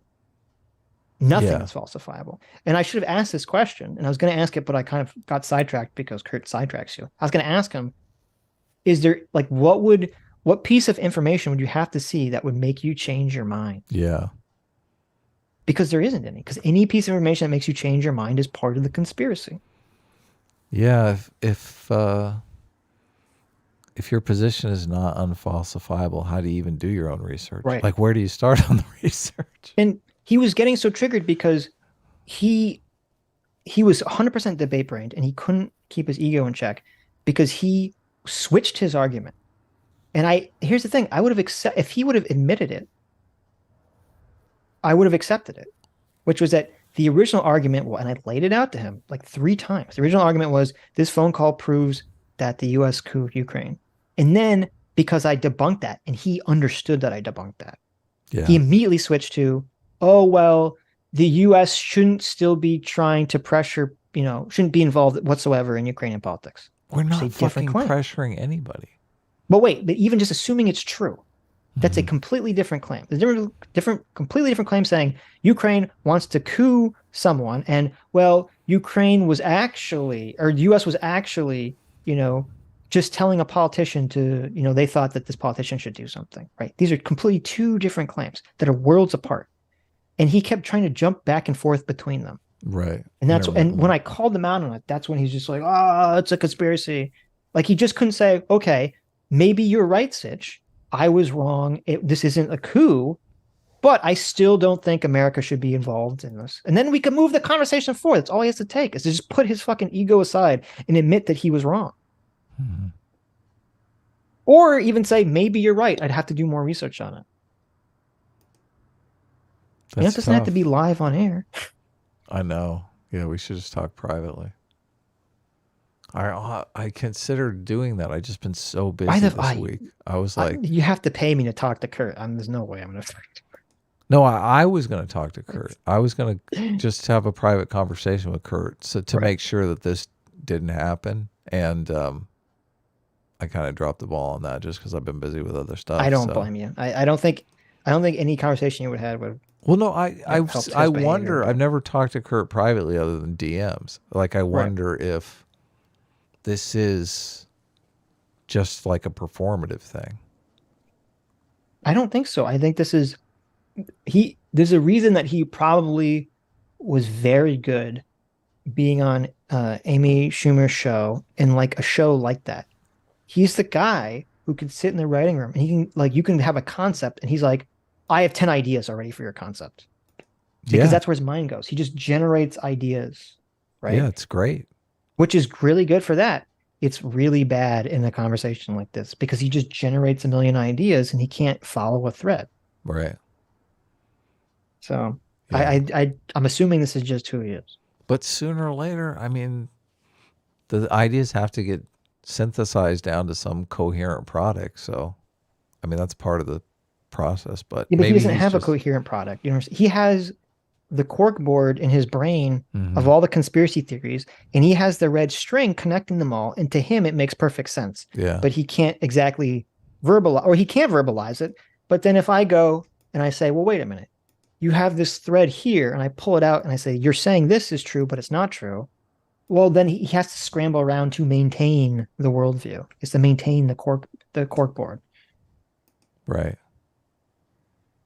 But whatever. Sodoge for $2 says, Adam, I hate to correct you, but the surge did not help Bush with re-election. The Iraqi surge did not occur until 2007 and actually hurt Republicans' chances as it made people question Iraq more. Obama ran on the platform of getting out. Well, there you go. Yeah, but that 2004 though was the surge. I mean, maybe there's more. Maybe was there more than one surge that you're talking about? The surge was before. I mean, the whole argument for he said the surge was in 2007. Okay, so the whole argument for Bush getting reelected was don't change horses in the middle of a race. That was basically the argument. So yeah, but that could. So the surge was in 2007. So Sodoge is correct. Okay, you might be referring to something else. Right.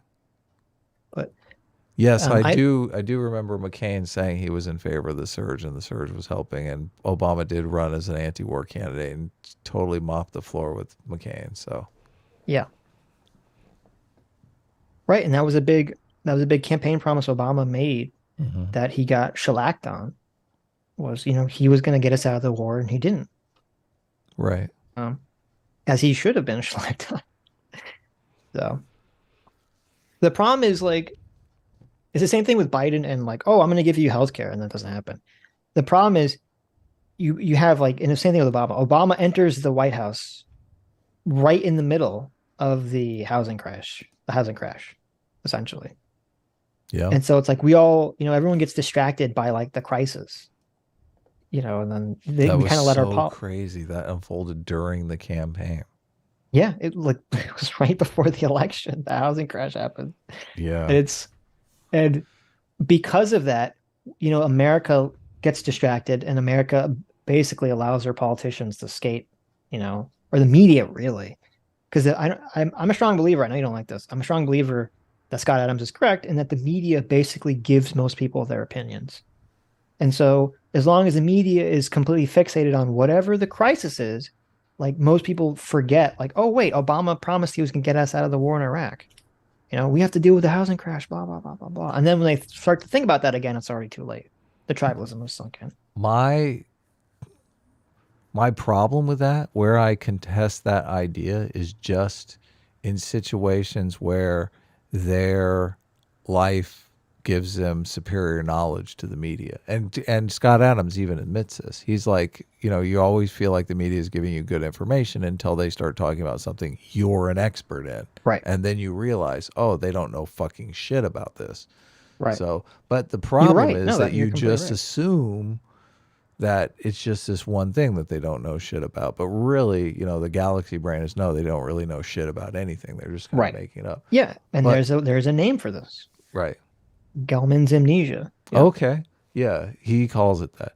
So what I'm saying, I do think that the media does assign people their opinions when they don't know shit about the thing, but that's not infinitely scalable when people do have accurate information about different things. Yeah, but the thing is, most people, what you're saying is true, but most people don't have the information. Like, there'll be like individual people that do, but like broadly, people don't have all the information.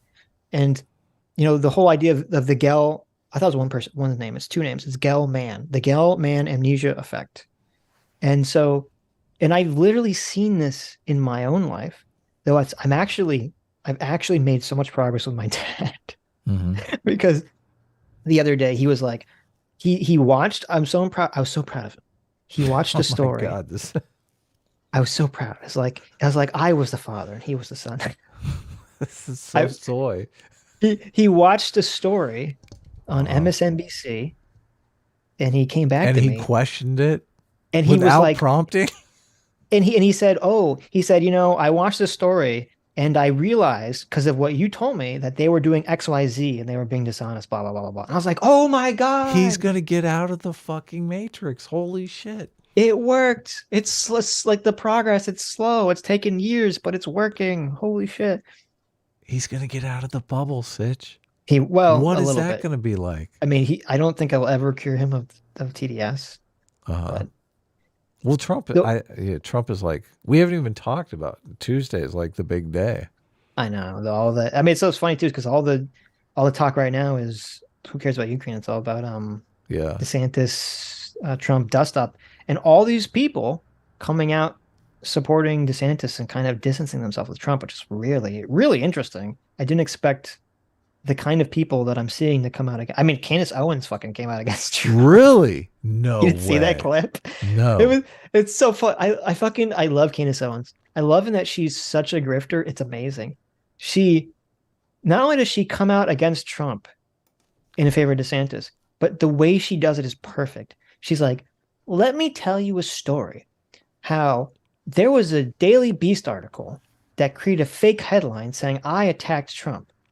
And some person told Trump this, and Trump got so mad that he started attacking me. And then when we met again, he was mean to me because of this. That's how she starts. That's her her justification. Well, but then she kind of leads it into all this other stuff. But I'm like, it's so funny because to me, I'm like, wait a minute. So you're admitting essentially that you had some beef with Trump before the DeSantis dust up. That has nothing to do with any policies. It's just some personal problem you have with him. And you just sat on it until right now because now it's opportune moment. Like the tide has shifted a little bit on Trump. So you feel like it's okay to talk about this story. Like, it's just, I was just like, oh my God, it looks so bad. But I don't think her viewers will see it the way I saw it. I was like, this looks so awful. Yeah. And I am curious. I'm more curious, not like who turns on Trump or whatnot. I am curious to see if the people that do turn on Trump will also do what Candace did, where they give like, I actually didn't like Trump very early. Like they're all going to give their, I actually didn't like Trump, before it was cool not to like Trump. I'm very curious if that's going to happen. And if it does happen, I think it's going to blow up in their faces, because if Trump runs again, I do think a lot of the momentum is going to shift right back to his corner, like instantly. Yeah, people are in kind of this prisoner's dilemma situation because they know ultimately if Trump wins the nomination, they're going to have to vote for him. So, Right. yeah, that's the situation with the electorate. So it really can't get too, well, they're going to be incensed by it is going to get bloody, obviously. DeSantis and Trump are going to go after one another, but I think that is going to make a lot of the rank and file very uncomfortable. Right. But like we all knew, well, I suspect we all would anticipated that the rank and file mainstream politicians and like the Fox News hosts and all these things, they would all prefer DeSantis over Trump. Yes, but I don't know that they're going to say that publicly because of the situation. Right. With Trump. Well, no. Well, we'll getting back to that for a second. But what I didn't expect was for like the independent commentators like Candace to turn and Mike Cernovich and Scott Adams and maybe some other people to sort of turn against Trump too. That I didn't see coming. That's kind of interesting. Scott Adams turned against Trump? Really? Wow. He softly did. Well, he actually publicly said that he's out to defend. He said, I'm not going to defend Trump anymore. Mm-hmm. Because he got, I don't know, did you see the Youngkin comment? The Youngkin tweet? I've tried to listen to Scott Adams, and Scott Adams is so obsessed with talking to his chat. It's really just mind-numbing content for me now. Well, I like watching him argue with his chat. I think it's funny. Well, he asked his chat for like approval and like for information. I'm like, aren't you supposed to be the guy with information? And he repeats himself like it's off the charts. It's like 10, 15 times he's repeating himself. That's the persuasion, Adam. Well, it's boring for me, so it's not persuading at all. Like I literally listen to him never now.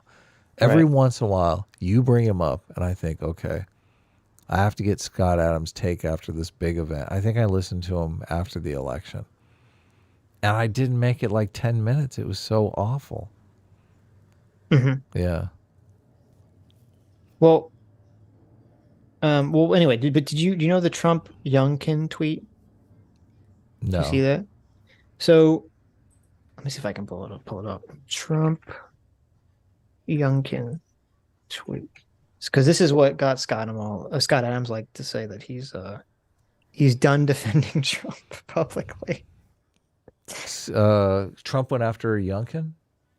Trump went after Youngkin, yeah. Okay. Youngkin's I don't think Youngkin said anything, but his lieutenant general, attorney general, I don't know, someone under him made some comment that like, Trump doesn't control the Republican Party or, something anymore.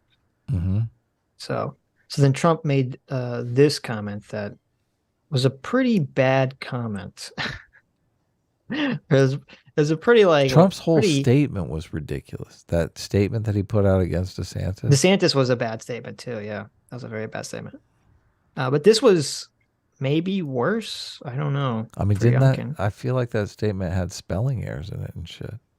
Well, I mean, is that really? Actually, I don't think it did. I don't think it did. It had weird capitalizations. Like he keeps capitalizing the word endorse. Yeah. Okay. Anyway, so Trump said.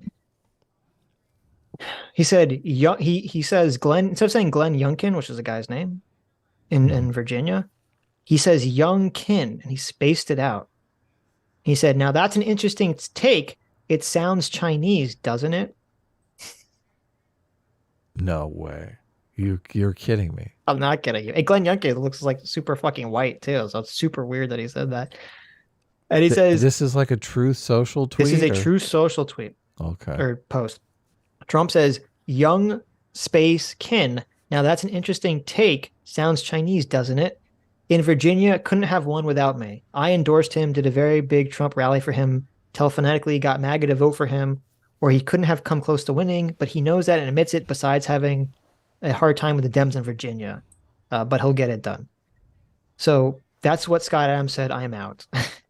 because he's like, why are you trying to like do this weird Youngkin as a Chinese operative? Like, I don't like. It's just such a weird comment. It's so bizarre. That's so interesting though, because, and this is one of my big problems with Scott Adams. He like the election shit just identified that Trump is not the 10D chess player that Scott Adams had constantly been making him out to be. And Right. I mean, it sounds like now he's admitting that's true. Like he's come to terms with it. He's not 10-dimensional chess player. Well, I mean, I think the truth is somewhere in the middle. I do think Trump is far better at persuasion. Like the mainstream media was like, Trump is a crazy child who's stupid. And then Scott Adams is like, Trump is a 10-dimensional persuasion genius. I think Trump is good at persuasion to some extent, but you know, he's not a genius. He's still a fallible human who I definitely think is running off of his elephant right now. And he is where he's good at it though is intuitive, right? It's not like I think it was conscious. intuitive. Right. I think it was intuitive. Yeah, I agree. But anyway, I don't know how we got sidetracked on all this stuff. But anyway, so you were wrong about the surge. Okay. Fuck you. Well, I mean, I don't I'm just care kidding. anyway, so I love you still. I don't care. I don't care. so Yeah, it's right. fine. I don't care. Doesn't matter. Weren't there? I mean, McCain though was saying he was in favor of the surge because there were pro-America people who were in favor of the surge. Right. Yeah. But that was when he's running against Obama in 2007, he's taking the position that he's in favor of the surge, which probably hurt his chances of winning. My only point in bringing this up is that we have Americans right now that are like, yeah, send more troops. Our troops died for nothing. Kill them all. Right. And yeah, they have those types of people in Russia too that cater to Putin. Yeah. They're Putin's Well, base. I mean, yeah, you're completely correct. There are people, and I mean, I don't think anyone can test this. It's a very common tactic for like, oh, a president's gonna, ratchet up the war rhetoric to help their, failing poll numbers, right? It's a very common tactic. Yeah. But it can obviously backfire. I mean, Bush or McCain, really. I mean, McCain had a lot of problems because he was old and people were worried about his health. And Sarah Palin was a fucking disaster of a vice president. Yeah. Worst decision ever.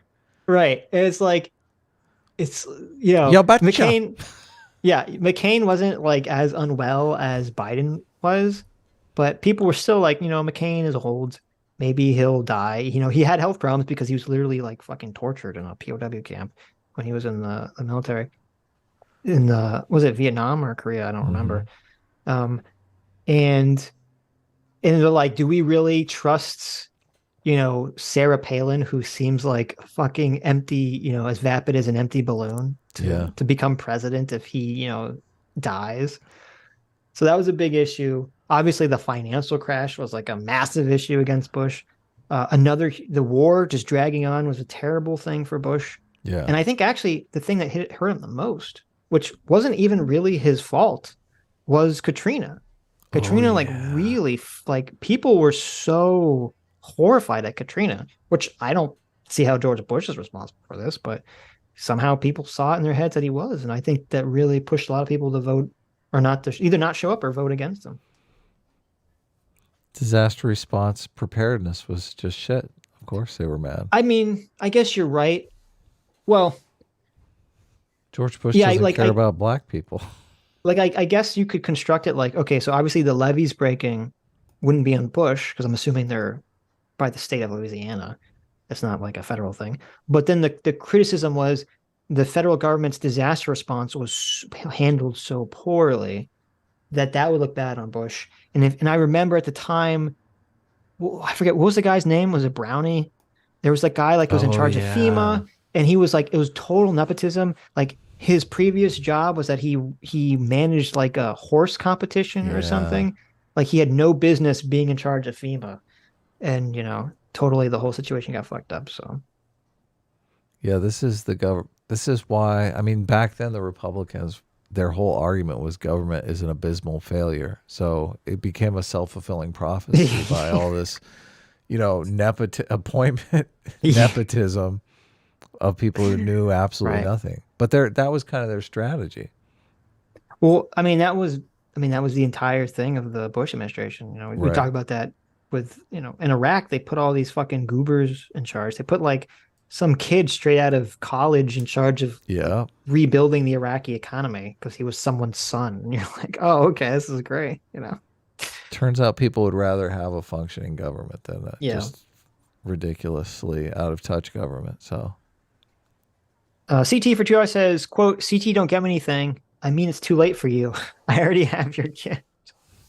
That's why I only asked Adam what he wanted. I can't give you any of those things, Adam, but I'll think of something. Well, there you world go. peace, work on it. Come on. Yeah, CT, work on world peace. Don't phone it in. I want an honest effort. Okay. Destiny gave us $2. He That said, better okay, be the real Destiny. this is the real Destiny. Destiny says, okay, it's certainly possible that I engage in, quote, debate bro tactics, but I would be shocked if it were true that my claims are wrong. I would be shocked. Thank you, Destiny, Yeah. Thanks for the for super taking chat. that in stride. Sodoge for $2 says, so Adam slept with Mr. Girl. Yep, that's the controversy. Fake news. How So there dare you, you go. Solo Doge? V Radio for $5 says, you guys should go back and listen to our last conversation for perspective. Well, maybe I will. I hope V Radio that we didn't treat you even a fraction of how, Kurt and Jimmy were in this conversation. So V Radio was a much better interlocutor, definitely. At least we could have Yeah.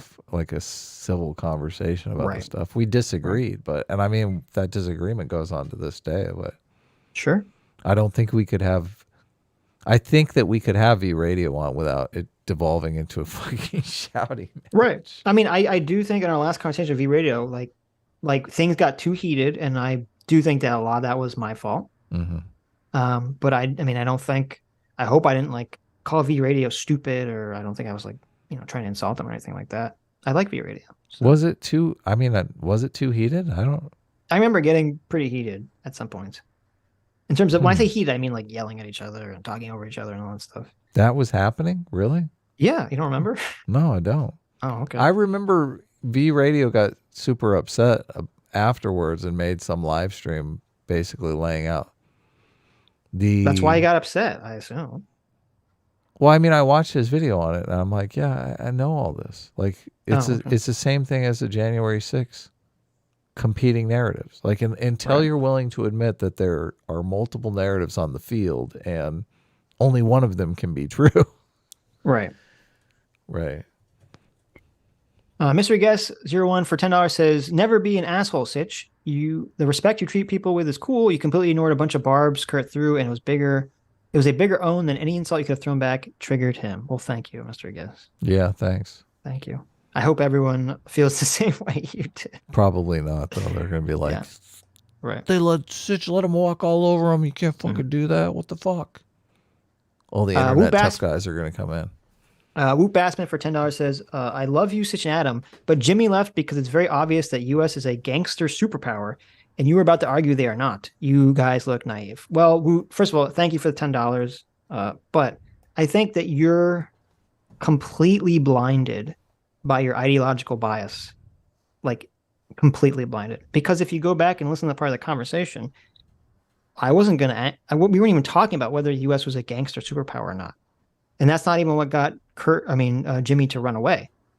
Just go back and look at that part. What literally the moment Jimmy decided to run away was when I asked Dave what was his evidence that the U.S. couped Ukraine. And Jimmy could sit through that. He scoffed with all of them, said, ha, ha, ha, ha, ha, ha, ha. And, Dave rattled off, the 3 or 4 things I anticipated that he would rattle off. And so I said, okay, well, let's focus on one. So let's talk about the Newland phone call. And I said, let's talk about the Newland phone call. Adam, bring up this picture of the Newland stuff. And that is what got Jimmy to run the fuck away. So it's very obvious, Woot, I think, if you could turn off your Jimmy love to see that it had nothing to do with me arguing about whether U.S. is a gangster or anything. Oh, that I look naive or, whatever. He literally refused to have a conversation with us about something factual. a claim he made that he could be wrong about, and that's why he ran away. And there's no other way. There's no way to get around that. Essentially, that's what happened in that conversation. So Well, they've listened to that phone call so many times and just, yucked it up about, oh, look, they're dictating foreign policy for this other nation. It's so clear. It's obvious as day what's going on here. yeah, but if that's how it, well, here's the thing, and here's the thing, Wu. If Jimmy Dore honestly believes that his interpretation of the phone call is correct, Then he should stick around. well, yeah, why wouldn't he stick around? Why wouldn't he say, Sitch, I can't believe you're just so stupid and naive. This is why you're wrong. Blah, blah, blah, blah, blah. But he didn't. He fucking ran out of this room so fast. Like he knew that he was about to get shown that he was wrong. Well, Because he why knew- else would you he run knew away? that he knew that he could be wrong. Right. If you knew, like just ask yourself this question. If you're having if you're an internet pundit who makes your money, giving people your opinion, and some guy's challenging you and you're on his show and he's saying something that you think is not just wrong, but is so wrong and so easy to show is wrong, why would you run the fuck away like a coward and make it look like you're terrified to have a conversation on that point? No, you just show him up. Yeah. You'd be like, exactly. here, fuckface. Here's what you're getting wrong. Right. But see, Sitch knows this whole situation so inside and out. Why do people even... I mean, it's just so... we've been through this narrative a million times. We know it from every single possible angle. All they're doing is hitting these standard talking points over and over again. They're not going into any detail or analyzing why what were the motivations here? Why did this situation happen? What did we know and not know at this particular moment in time? That's not what's happening. All right. Silk Fox for £5 says, did you guys get permission to use this background art? You should credit the artist in your streamer description. This one is from Death Burger. We should actually add that. Only if you're going to call him by his real name and not Death Burger. Oh my God. So we actually talked about who the artist was in a previous stream. It led to an interesting conversation that I won't bring up. But I'm going to now charge Adam with that, since Adam, I don't know what background art Adam is going to put up. So I'm going to charge Adam with, I want you on every stream to put some kind of link to this artist. Okay, I mean, we are put using this guy's art without permission, and that's probably not the best thing to do. I mean, we're paying him in promotion here.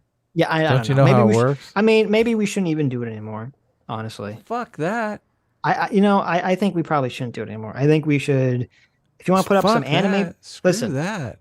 No. If you want to put up some anime picture, I'm fine stealing with some anime company that drew a picture. If you want to put up some art of ours, that's fine. I'm not sure it's a good idea to put up like other people's art and just have it like in the background the whole time. Without their permission. Unless you want to email Deathburger and say, hey, hold on. how about this? You email Deathburger. I got two words for you. Cry harder. Okay.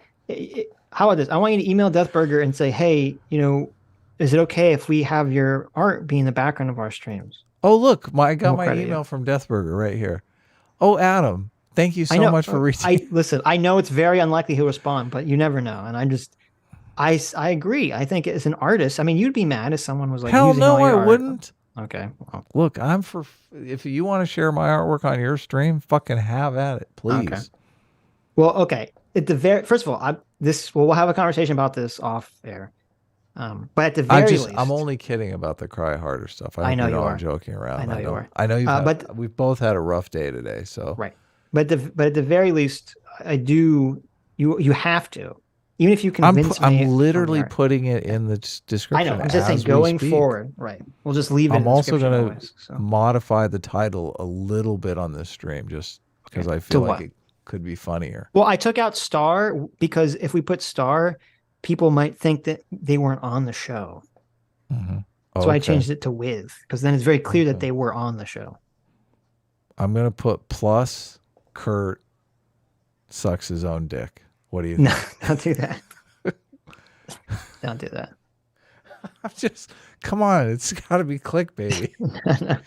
No, we got our our President Sunday stream got age restricted because Sitch wanted to go on a tirade about fucking bestiality. Okay, What the first of fuck? all, that wasn't me. That was Doomer and Wicked Supreme. So don't blame me for that. You literally sent me the picture.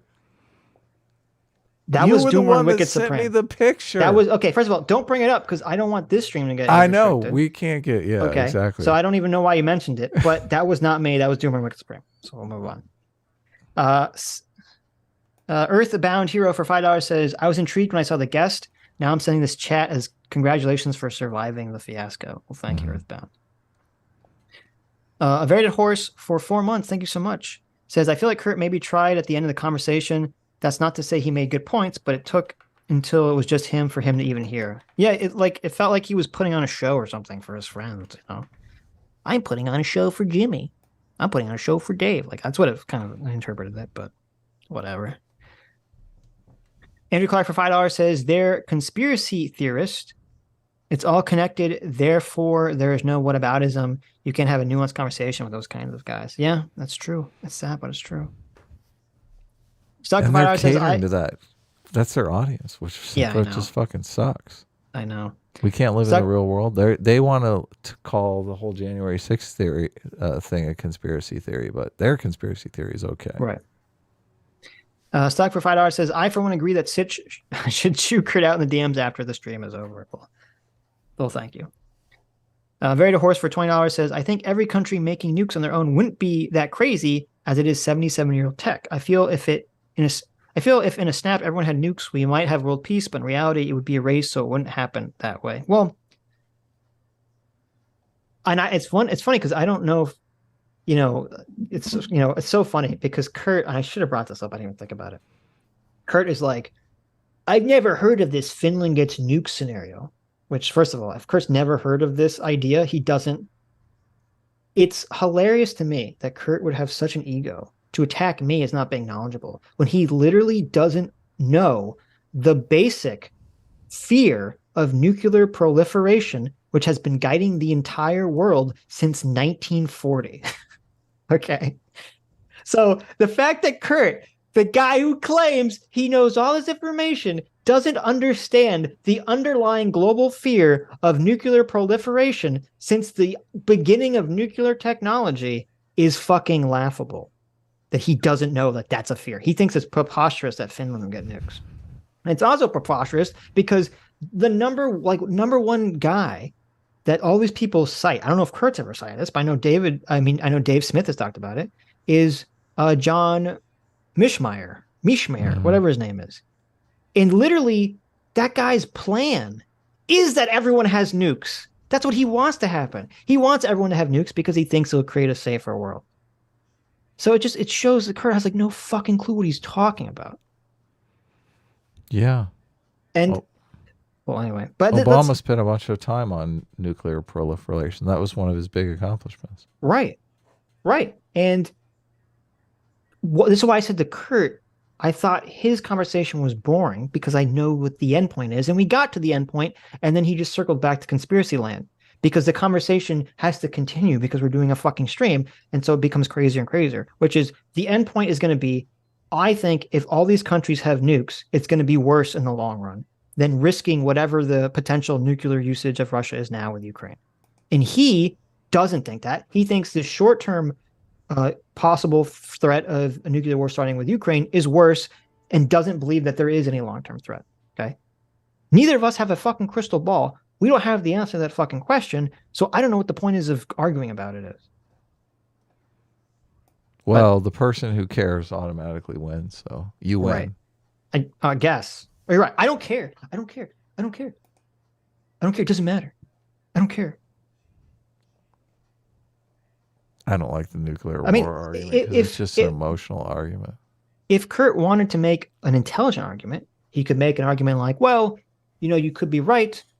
Future nuclear proliferation. And this is sort of what, Very Dead Horse is, somewhat alluding to. You can make probably an intelligent argument where you'd say, well, even if it's possible, even if the threat of nuclear proliferation would definitely, most likely occur if we allow Russia to take Ukraine, it's still going to take years for these countries to build that up.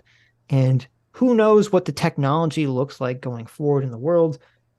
Maybe by that time, nuclear weapons will be obsolete, in the 10 to 20 years it takes. And I think that because of that, it's more, it's a better risk to bet on the long term than to risk the short term, right? You could make that argument.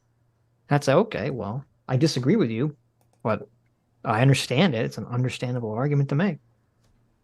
Yeah. But that would, require intelligence and maturity and, et cetera. So. Well, it's easier just to yell about Iraq and Afghanistan. Right. You think Finland, a country of white people, are going to have nukes, Sitch? That's crazy. I mean, I'm surprised they don't, to be honest with you. Yeah, I know. Why do you think they're clamoring to fucking join NATO now? They're like, oh shit, let us. Yeah, Finland was like, oh, they're 2 countries away. Holy shit. Yeah. They invaded a country. Finland's always been on Russia's border, but they were pretty, they felt. Oh, really? Okay. Yeah. Well, part of Finland was, I believe, was under the USSR control, if I'm not mistaken. So, but a lot of people, and this was this was going forward. Even before this, and even before 2014, Europe, and we talked about this when the invasion happened. I predicted Russia's not going to invade Ukraine. And I what remember, I did, and you announced you were wrong. I went on days Twitter and later. said, well, I was fucking wrong, right? I'm not going to be a child. And my ego, I can never say that I'm wrong, blah, blah, blah, blah, blah, blah, blah. Right. And it's because myself, and I think a lot of Europeans, they had this false confidence that, Russia's not going to invade, a democracy. They'll take Crimea. We all made excuses like, well, they need the ports. They need the ports, blah, blah, blah. There's a bunch of, Russian-speaking people there. They want to be part of Russia. Like, we all made these excuses. We thought, oh, they're not going to go any further than that. And I think this was a huge wake-up call to a lot of Europeans. Like, well, maybe you're not as safe as you thought you were. Yeah. And if Russia drops a fucking nuke on Ukraine, it's going to be, those other countries are going to flip their shit. And you're going to hear the Kurtz and Jimmy Dores are going to be like, told you they're so. going to be so happy. They're going to be ecstatic. If they're like, oh, I want to avert nuclear war. They're going to be so happy if Russia drops a nuke on Ukraine. I told you so. I told you so. This proves everything I'm saying right. I'm vindicated. That's going to be so horrible. I know it's going to be fucking totally horrible, but we will. America will respond if that happens. I don't believe America's going to nuke Russia in response to them nuking Ukraine. I don't think that's There'll be some action, though. There'll be some response. I don't think it's going to be that. I think the response is going to be far less than people anticipate. And actually less from America. And I think part of the reason Russia is hesitant to do that is I'm not sure if China and India are going to be okay with that, with Russia nuking Ukraine. Because it kind of destroys a lot of global politics is like internet debate. You have people that divide into teams, and each team creates a narrative. And there's some leeway, there's some malleability of like, you'll support your team captain, but not infinitely. It's not infinite, right? Yeah. It's not infinite. There is a breaking point. And I think that Russia invading a country, losing the war, and then nuking the country because they're losing, I think that's a breaking point for the narrative. God, that just sounds horrible. Exactly. Because it's like, you invaded a country and then lost, so you nuked them? Like, what the fuck? Like, that's crazy. And I don't know. Maybe China's totally fine with this, but maybe I would be skeptical if China's just like, oh yeah, we're totally fine with that. What happens in the U.S. if that happens? I don't know. It's going to be, you're going to see all the war hawks are going to go crazy, saying that we got to blow up Russia. We need to start attacking Russia. I don't think we will. I don't think there is going to be a military response. And I'm not sure. I'm not even sure I support a military response. I don't think I do. So. Yeah. I don't know. I don't think What would they I'm nuke? not I'm not knowledgeable enough on it, but I don't. If Russia nukes Ukraine, I don't think we should have any military response to that. What will they nuke? Like a small town, or will they nuke Kiev? I don't know. I have no clue. Yeah. But I don't. First of all, I don't think they will, and I'm hoping they're not going to, obviously, but I don't think they will. Well, we all hope that, but Right. the one thing that really scares me is that I do think Putin is like a cornered animal. Yeah. Like the whole Putin is crazy. I don't think that. I think he is Right. in a situation where he's dealing with failing institutions, of collapsing demography. Like he's got a lot of Right. knives out for him as well, Right. politically. And in that situation, just nothing is not on the table. No, you're right. And my thinking on why Putin wouldn't drop a nuke on Ukraine is because I do think it would be a crazy, illogical thing to do. Because it's a huge gamble, not just like how is China going to respond, but how is his own internal how are his underlings going to respond if he's like, oh, I'm going to nuke, let's nuke Ukraine. Because as you know, and maybe this is part of, because we've read Dictator's Handbook and we kind of perceive, these authoritarian dictators differently. There's always people in these power hierarchies who are like the number 2, number 3 guys that have a knife and they're just waiting to stab the number 1 guy in the back. Yeah. At all times. They're just waiting for that right moment. And Putin knows this. That's why, I don't know if you saw this. The general, you know how like the Russian army pulled out of Kharkiv and people were like questioning whether it was a tactic to lure the Ukrainians in or not? Right. Well, that was a concern, but part of the thing that would make me think it wasn't a tactic is that apparently the general in charge of that military operation for Russia mysteriously died in a car accident. It's like he was about to get some award supposedly, right as Russia's pulling out of that region because their military sucked. This general in charge of that operation is supposed to get an award, and then he dies mysteriously in a car accident. Okay. So some little bird told Putin that he was planning a coup, and well, no, but I'm just saying, like, it's more like he fucked up, and so they just killed him. Oh, But- okay, because he right, did but such a poor job at Right. But anyway, yeah. but my point is that, Putin knows that there's always knives gunning for him. He knows that there's people under him that are wanting to replace him. And so Putin has to make the calculation in his mind where he says, if I issue the order to nuke Ukraine, is that going to spark the person stab me in the back? Because that's a very easy justification for someone to arrest or assassinate Putin, who's like a number 2 or number 3 guy, and take over, is him issuing a nuke order on Ukraine. Mm-hmm. That's a super easy way for that situation with to U.S. happen. support, obviously. With U.S. Yeah, and the whole world will fucking applaud that. Yeah. And even if he did, even if they didn't have time, even if he nukes Ukraine, that'd be the perfect time for someone to take out Putin. Wouldn't the whole Replace him. world applaud Putin being replaced anyway, like nuke or no nuke? I feel like they would. They would, but this is like kicking that to a net, like the whole another level.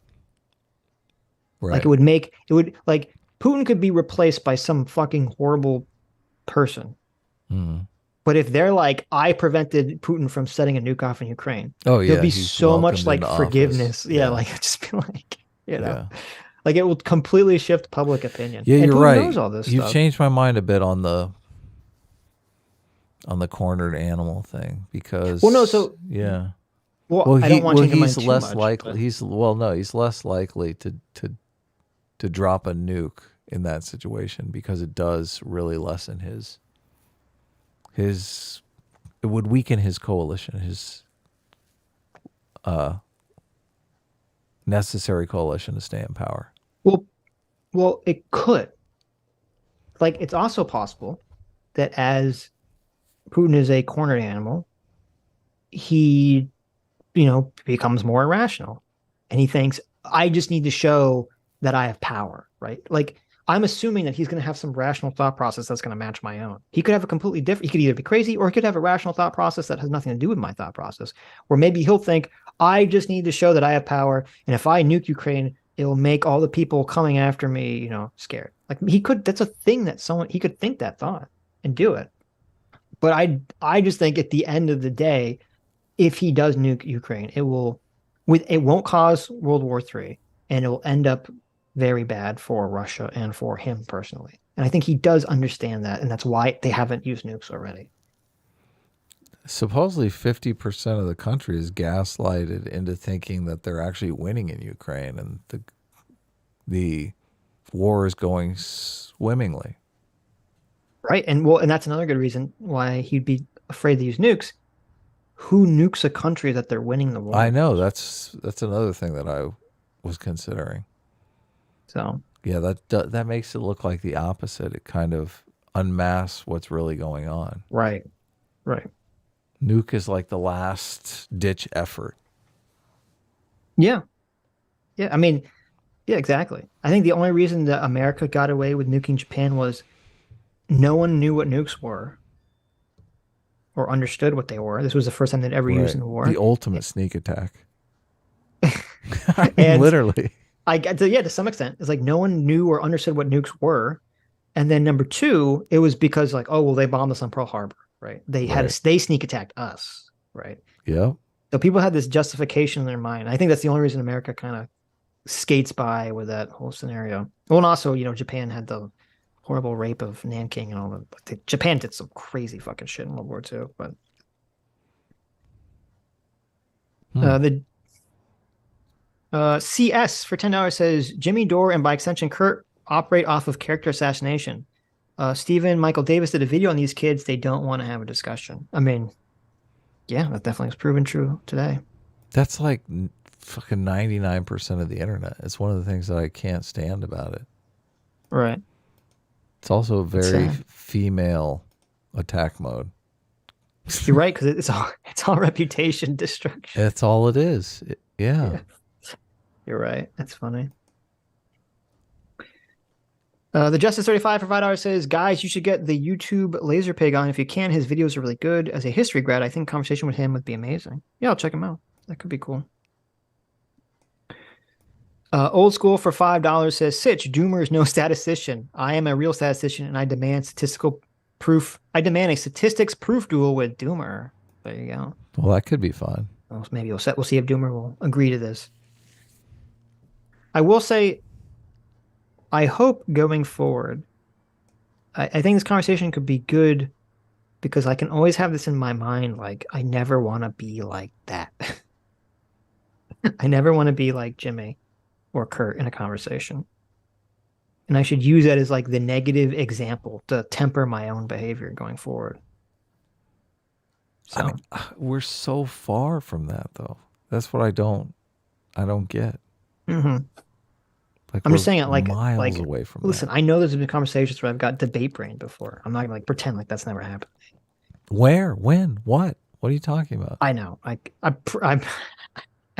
could tell you. Look. I know I've been debate brain in conversations. I'm not gonna pretend like I'm, you know, debate Jesus. I mean, I don't. This wasn't focus one on of them. Debate brain is not, you know, finding fault with everything the person says. Like we never do that. Never. Okay. I don't know. Maybe you're right. I don't know. But I'm still going to use it as a negative example to not something to anti-aspire to. Dan with the Bruce for $20 says, of course, Jimmy takes no accountability. Gavin Long mirrored Jimmy Dore videos and made videos directly parroting Dore's violent rhetoric towards cops word for word before he murdered several officers in 2016, and Jimmy Dore never addressed it. Really? Wow. There you go. Yeah, I'd heard that. Wow. That'd be a funny thing to bring up. Jimmy just ran away, of course, though. How dare you bring this up? I'm leaving. Well, good day, sir. Blah, blah, blah, blah. Wooster for $5 says the Curtis Yarvin versus Ben Burgess debate was glorious. It was all autism, and I was laughing the whole way. They deserve each other. I mean, you're completely right, Wooster. You know, if I can put the PC-ness aside, it was like the most autistic debate you've ever seen in your life. It was just autism on autism. Wow. It was a pure slugfest on that That's level. sad. But I mean, it is funny. It's funny to watch if you have like that mindset going into it. But I don't think enough of our audience does to watch it on stream. Metalworks 41190 for $5 says Kurt really was a massive C word to you, Sitch, and you were being very respectful and nice to him while he was spurging out. Also, Jimmy is a coward. Thank you, and also true. Kurt goes on Jimmy's show all the time, though. So Right. Yeah, of course. I mean, they definitely go into the let's just talk about this together mode. Right. I don't think they ever challenge each other like you and I challenge each other. Right. Well, yeah, but again, we have a level of rapport and trust that's not something you have with like, the average random person you meet. Yeah, but after he's been on Jimmy Dore's show like 20 times, you'd think they would build that rapport and trust. I mean, that's what we did. Because I right? understand what you're saying. You're saying Kurt never challenges Jimmy. Yeah, of course. Yeah, well, but they have a weird power dynamic. Like Jimmy's obviously the lesser in the relationship. Oh, you're right. Yeah, that does affect things, doesn't it? Right.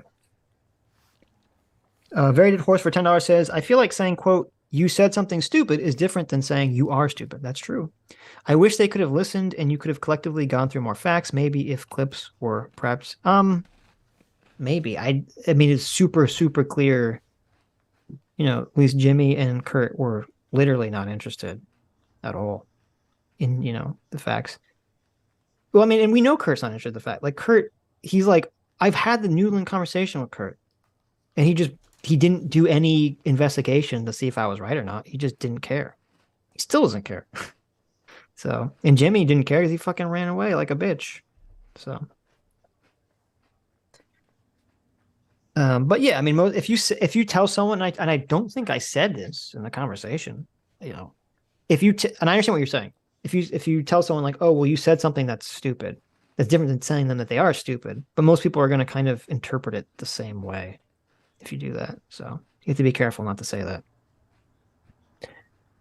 Guy Like Snake for $5 says, Squidward, quote, people talk louder when they want to sound smart, right? Plankton. Correct. Good reference. Good reference. That was going on. Fondue for $5 says, Sitch, from experience going good/bad guy and back, it can be jarring for people. Not to mention, even if you can switch on the fly, they may not. Yeah, no, I mean, I understand what you're saying. So that's true. Well, I would only go from good to bad if the person is being bad. Like, I wouldn't do it. Like, I'm not going to do it as like a tactic. Like, oh, if I'm having a good faith conversation with someone, I'm going to switch back and forth between good and bad. I'd only do it if the person was just being a piece of shit to me. Completely unwarranted. I'll switch on the asshole switch. So. Why can't people just be fucking normal? Well, unfortunately, I think it is normal. Why does it have to always be like contentious and shit? Right. Because as I said, I think a lot of streamers, and there's some truth to this, if you show that they're wrong, they feel like that's this massive blow to their credibility. And they feel like that's you're potentially taking their money away because people only watch them because they believe them. If they're wrong about everything and you show them that they're wrong about some massive point, are they going to lose credibility in their audience's eyes? That's what they're worried about. So yeah, I guess so. He's or brought even all as I these said, people on to educate him about Ukraine, and all those Right. people are full of shit. Well, the funny thing is, we could go through an entire conversation with Jimmy where I, lay out my entire argument, and he could say, "Well, that's a strong case, Sitch, but I don't know, and I'll have to research on my own." And he could go back on his own show and say, "I researched it, and I think Sitch is wrong." And his audience would be totally fine with that. They wouldn't even care. They wouldn't even care. I mean, his audience isn't going to see this conversation probably, so it doesn't matter. But Nope. Phase 4 Hour for $5 says the mistake was having all the bullying man children in the same call. Kurt's real character shows now. Also been listening since the Jordan Peterson versus Sam Harris debate. Oh, well, thank you. Thank you. It's a long time listener. Wow. That was yeah. was that one of our first streams? No, that wasn't one of our first streams, but that was like one of our first like 10-hour streams, I think. Yeah, we covered Jordan Peterson, Sam Harris, obviously. That was the truth debate, yeah. That was which a crazy we debated just as much in that live stream as they did. You did, yeah. You did. CS for $10 says, so hilarious Jimmy Dore at one point compares Obama to a mall shooter. Isn't Jimmy Dore a grown man? What the fuck? Yeah, he did do that. Well, that's I mean, in that's this stream that happened? Yes. You didn't. Yeah, so that's the problem with talking to people. They say like 100 crazy things. They say so much crazy shit in their long, rambling diatribe that you like can't focus on them. He did. He literally did the brain dead like, a guy in a mall kills one person and he's a villain, but Obama bombs like 1,000 people and he's the president. Like he gave like that stupid like speech we've heard in movies, you know, like before. It's just so pathetically lame. We're in the wrong business, man. We need to be gaslighting people 24/7 for views. I mean, it seems like this is a stable business model. Yeah, if you don't have, morals, right? Mm-hmm. Yeah. Or you're just weak-willed enough. If you're just weak-willed enough to essentially allow your audience to lead you around by the nose and just trick yourself into believing that, like, this is your real opinion. I would be very curious to see, has Jimmy Dore ever taken a position that's, like, very counter his audience? So is the mainstream media assigning people's opinions and then they're going to Jimmy Dore and making Jimmy Dore have those opinions? Well, no, Jimmy Dore is assigning people. Well, it's like this weird thing. Jimmy Dore is simultaneously assigning people positions, but he's also just basically putting his ear to the ground, and he's just regurgitating like the anti-America bad talking points, essentially, that his audience wants to hear. So those opinions are assigned to him, and he's saying, I'm going to assign these opinions to more people. I don't even think they're assigned to him. I think he just does it. Who's assigning me my opinion? Me. Oh. What about when we disagree, though? Well, that's when that's when the devil comes. That's when Satan whispers. Usually I'm disagreeing with you because someone else is assigning you your opinion. No, that's Satan talking. Scott Adams is assigning you your opinion. And I don't think we've ever disagreed with me taking Scott Adams' position, but that's fine. I guess we haven't really. Well, actually, yes, we disagreed on the taking people's position. The media assigning people's position was a Scott Adams take, so I agree with that. But... Yeah. Oh, I guess we have it. Yeah, okay. It happens, though. I just don't think it's like the answer for everything. Yes, of course. Bishop Cruz for $5 says, as someone on the somewhat Trump side, a lot of hardcore Trumpy friends are done with him after DeSantis attacked. Only the cultists seriously defend. Yeah, I'm very curious to see how that all shakes out. I see lots of people I didn't expect are mad at Trump. And it's funny. Bill Maher, I think it was years ago, like a couple of years ago, he said something incredibly cogent and intelligent. Mm-hmm. Now, it's weird because Bill Maher, he will say things that are very smart, and he'll say things that are incredibly stupid. Like he goes back and forth on the spectrum, which is probably normal. But he said something very, very, very smart, and it was about kind of Donald Trump and why people like Donald Trump and why wokeness is failing. And he said, America loves a winner. Everyone wants to be on the winning team. And part of Trump's appeal is that when the left attacks him, he shits on them. And, he looks like the winner in those situations. Right. Mm-hmm. He says, I'm not going to apologize. Fuck you. I'm a winner. And you're a loser. Yeah. And I think that's very true. Now, obviously, that's not the thought process that's guiding everyone 100% of the time. But I think that does have an influence. We all want to be on the side that's winning. We all want to support someone who we believe is a winner. And I think that with DeSantis, that kind of rubs up against that idea because you have, we're supposed to have this red wave. A red wave doesn't actually happen. It's more like a red splash or a red trickle or something. But one of the only places that did have a red wave was Florida. Florida actually had the red wave that people were talking about. And a lot of that is probably because, some of it's probably because of demographics, but probably a lot of it is directly because of DeSantis. DeSantis is definitely being a winner in the situation. He's definitely putting a version or he's definitely putting like a version of the Republican Party can kind of move forward. And so he's the winner. And so to see Trump basically say, and DeSantis didn't even attack Trump publicly, but to see Trump undercut that victory just because he's mad that other people are saying DeSantis is going to replace Trump. DeSantis isn't even saying this. Other people are saying it. For Trump to undercut that and kind of try to snatch people's victory away from them and try to sabotage DeSantis, it just seems so egotistical. And it seems like he made it all about him as opposed to making it about the policies or the Republican Party or, any sort of ideological consideration. Yeah, he's arguing ineffectively that he is the winner. And he's just not, displaying through action that he is the winner, which is just a terrible position to be in. The thing that he said in the statement about, or no, maybe it was a tweet or something. He talked about how he won 1 million more votes in Florida right. than DeSantis did. Are those numbers correct? I don't know. I never looked into them. I mean, it's obvious. Turnout is always a lot higher in presidential elections than it is in midterms. So, I mean, I was like, only 1 million? That's not a good thing. That's a fucking amazing turnout for a midterm election. Like, what the fuck is he talking about? Right. That's a good point.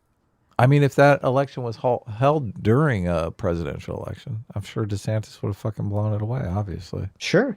Well, and it's just, and maybe, maybe it's not so much the winner thing. Maybe it is just that to people, it seems so like egotistical that he's making it about him as opposed to about the policies and about and even the Republican Party, just because, again, like if DeSantis had come out and attacked Trump, like if DeSantis came out and said, I'm the greatest, governor of the country, I'm going to be the future Republican Party, Donald Trump's a fucking loser. Like if he had gone and said that, then people would attack DeSantis and they would support Trump attacking DeSantis. But it's like, and did you see, but that's not what happened. DeSantis literally says nothing.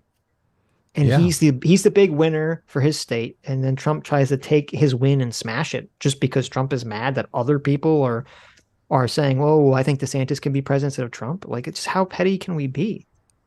DeSantis is observing one of the 48 laws of power, and Trump is going against it. It's win through action, not through argument. And Trump also is totally trying to make an argument, and DeSantis is just like, I'm a winner. Look, it's obvious. Right. Well, there's another thing is violating. I'm assuming it's one of the other 48 laws of power. Is like, don't interrupt your enemy when they're making mistakes. That's not one of the 48 laws. Oh, okay. That's one of those Sun Tzu things. Maybe it's there's some similar idea. Right. I think it's a Sun Tzu saying or something. But because I don't know if you saw this, DeSantis's response to Trump's comment was like the most genius response I've ever seen. What did he say? So Trump releases his statement, and I think I tweeted this too. He releases his whole statement attacking DeSantis. Everyone's trying to jumping down Trump, attacking him. And DeSantis, all he does is he puts out a tweet saying, if you've been affected by the hurricane that just hit, here's the contact information that you can get in contact with if you need help. Mm-hmm. That's all he said. That's not even responding. That's like it's the perfect response. Why is that? That's the perfect fuck you, because it's like, oh, not only did I just win, but I'm in the middle of dealing with hurricane relief, and you're attacking me because you're mad that people on Fox News think that I'm good now and that I'm taking your spotlight away from you while I'm dealing with like hurricane relief. Oh, you're right. He played the victim card. He did like the perfect like victim / high ground maneuver. Like, that's great, Donald. I'm going to go deal with people who need my help. Like it was just, oh my God, it was the perfect response. Now, I don't think, some people think that DeSantis has this in the bag easy, and I don't think that, because even though I think DeSantis has shown he's a far better political maneuverer, Donald Trump still has way more charisma than DeSantis. DeSantis has the charisma of wet cardboard. And if they have to go against each other in a debate stage, Trump could possibly destroy him the way he destroyed all the other people during the primary in 2016. So I'm not, all the people saying DeSantis has in the bag, I'm not confident of that at all. Well, they're just stating what their opinion is, what their What they preference want, is. really. Yeah. Well, no, I think a lot of people obviously do. This whole thing is insane to me. It's crazy that I guess a lot of people really like Trump, though. Sure. Hmm. Sure. Well, okay, someone asked a great question on Twitter.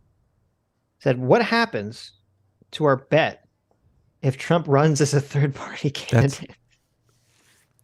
First of all, I win. Is that okay? That's fair. I'm That's gonna fair. look. Here's how it's gonna go down. Is that possible? What was the possibility of that? Here's how it's gonna go down. Yes. Trump is going to run in the there's no reason for him to be attacking DeSantis. Well, I guess he could be attacking DeSantis if he's going to run as an independent. It appears that because he's literally advocated for DeSantis not even to get into the primary. He's trying to clear the field for the Republican primary. Right.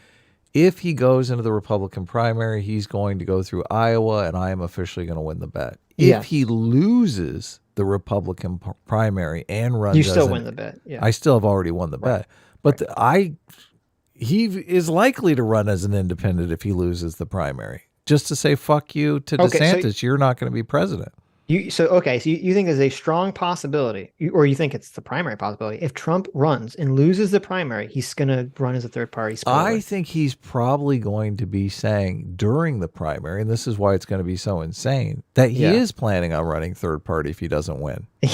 Like, this is going to be his. Well, he threatened that last time too. This is going to be his ploy to literally clear the field. Yes. Yeah. Oh my God. Look, he is, like I said, he's the political equivalent of a kamikaze pilot at this point. He just wants to fucking kill everyone that just doubted him on the 2020 election. Well, he cannot believe that he lost. So, here's the thing. If that happens, if Trump runs and he loses the primary and he says, fuck you, I'm running as an independent, and he does run as an independent, he's on the ballot, then that will 100% prove, without a doubt, that Donald Trump is 100% controlled by his elephant. Right. And that's all he cares about. And doesn't care about America, obviously, because doesn't care about Kamala anything Harris but his is ego, going to be president. No, it's going to be Biden. I don't think Biden is going to run. Biden's not going to run again.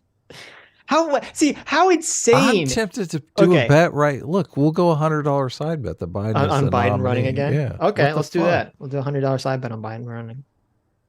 Well, let me think it over. Okay, you think it over.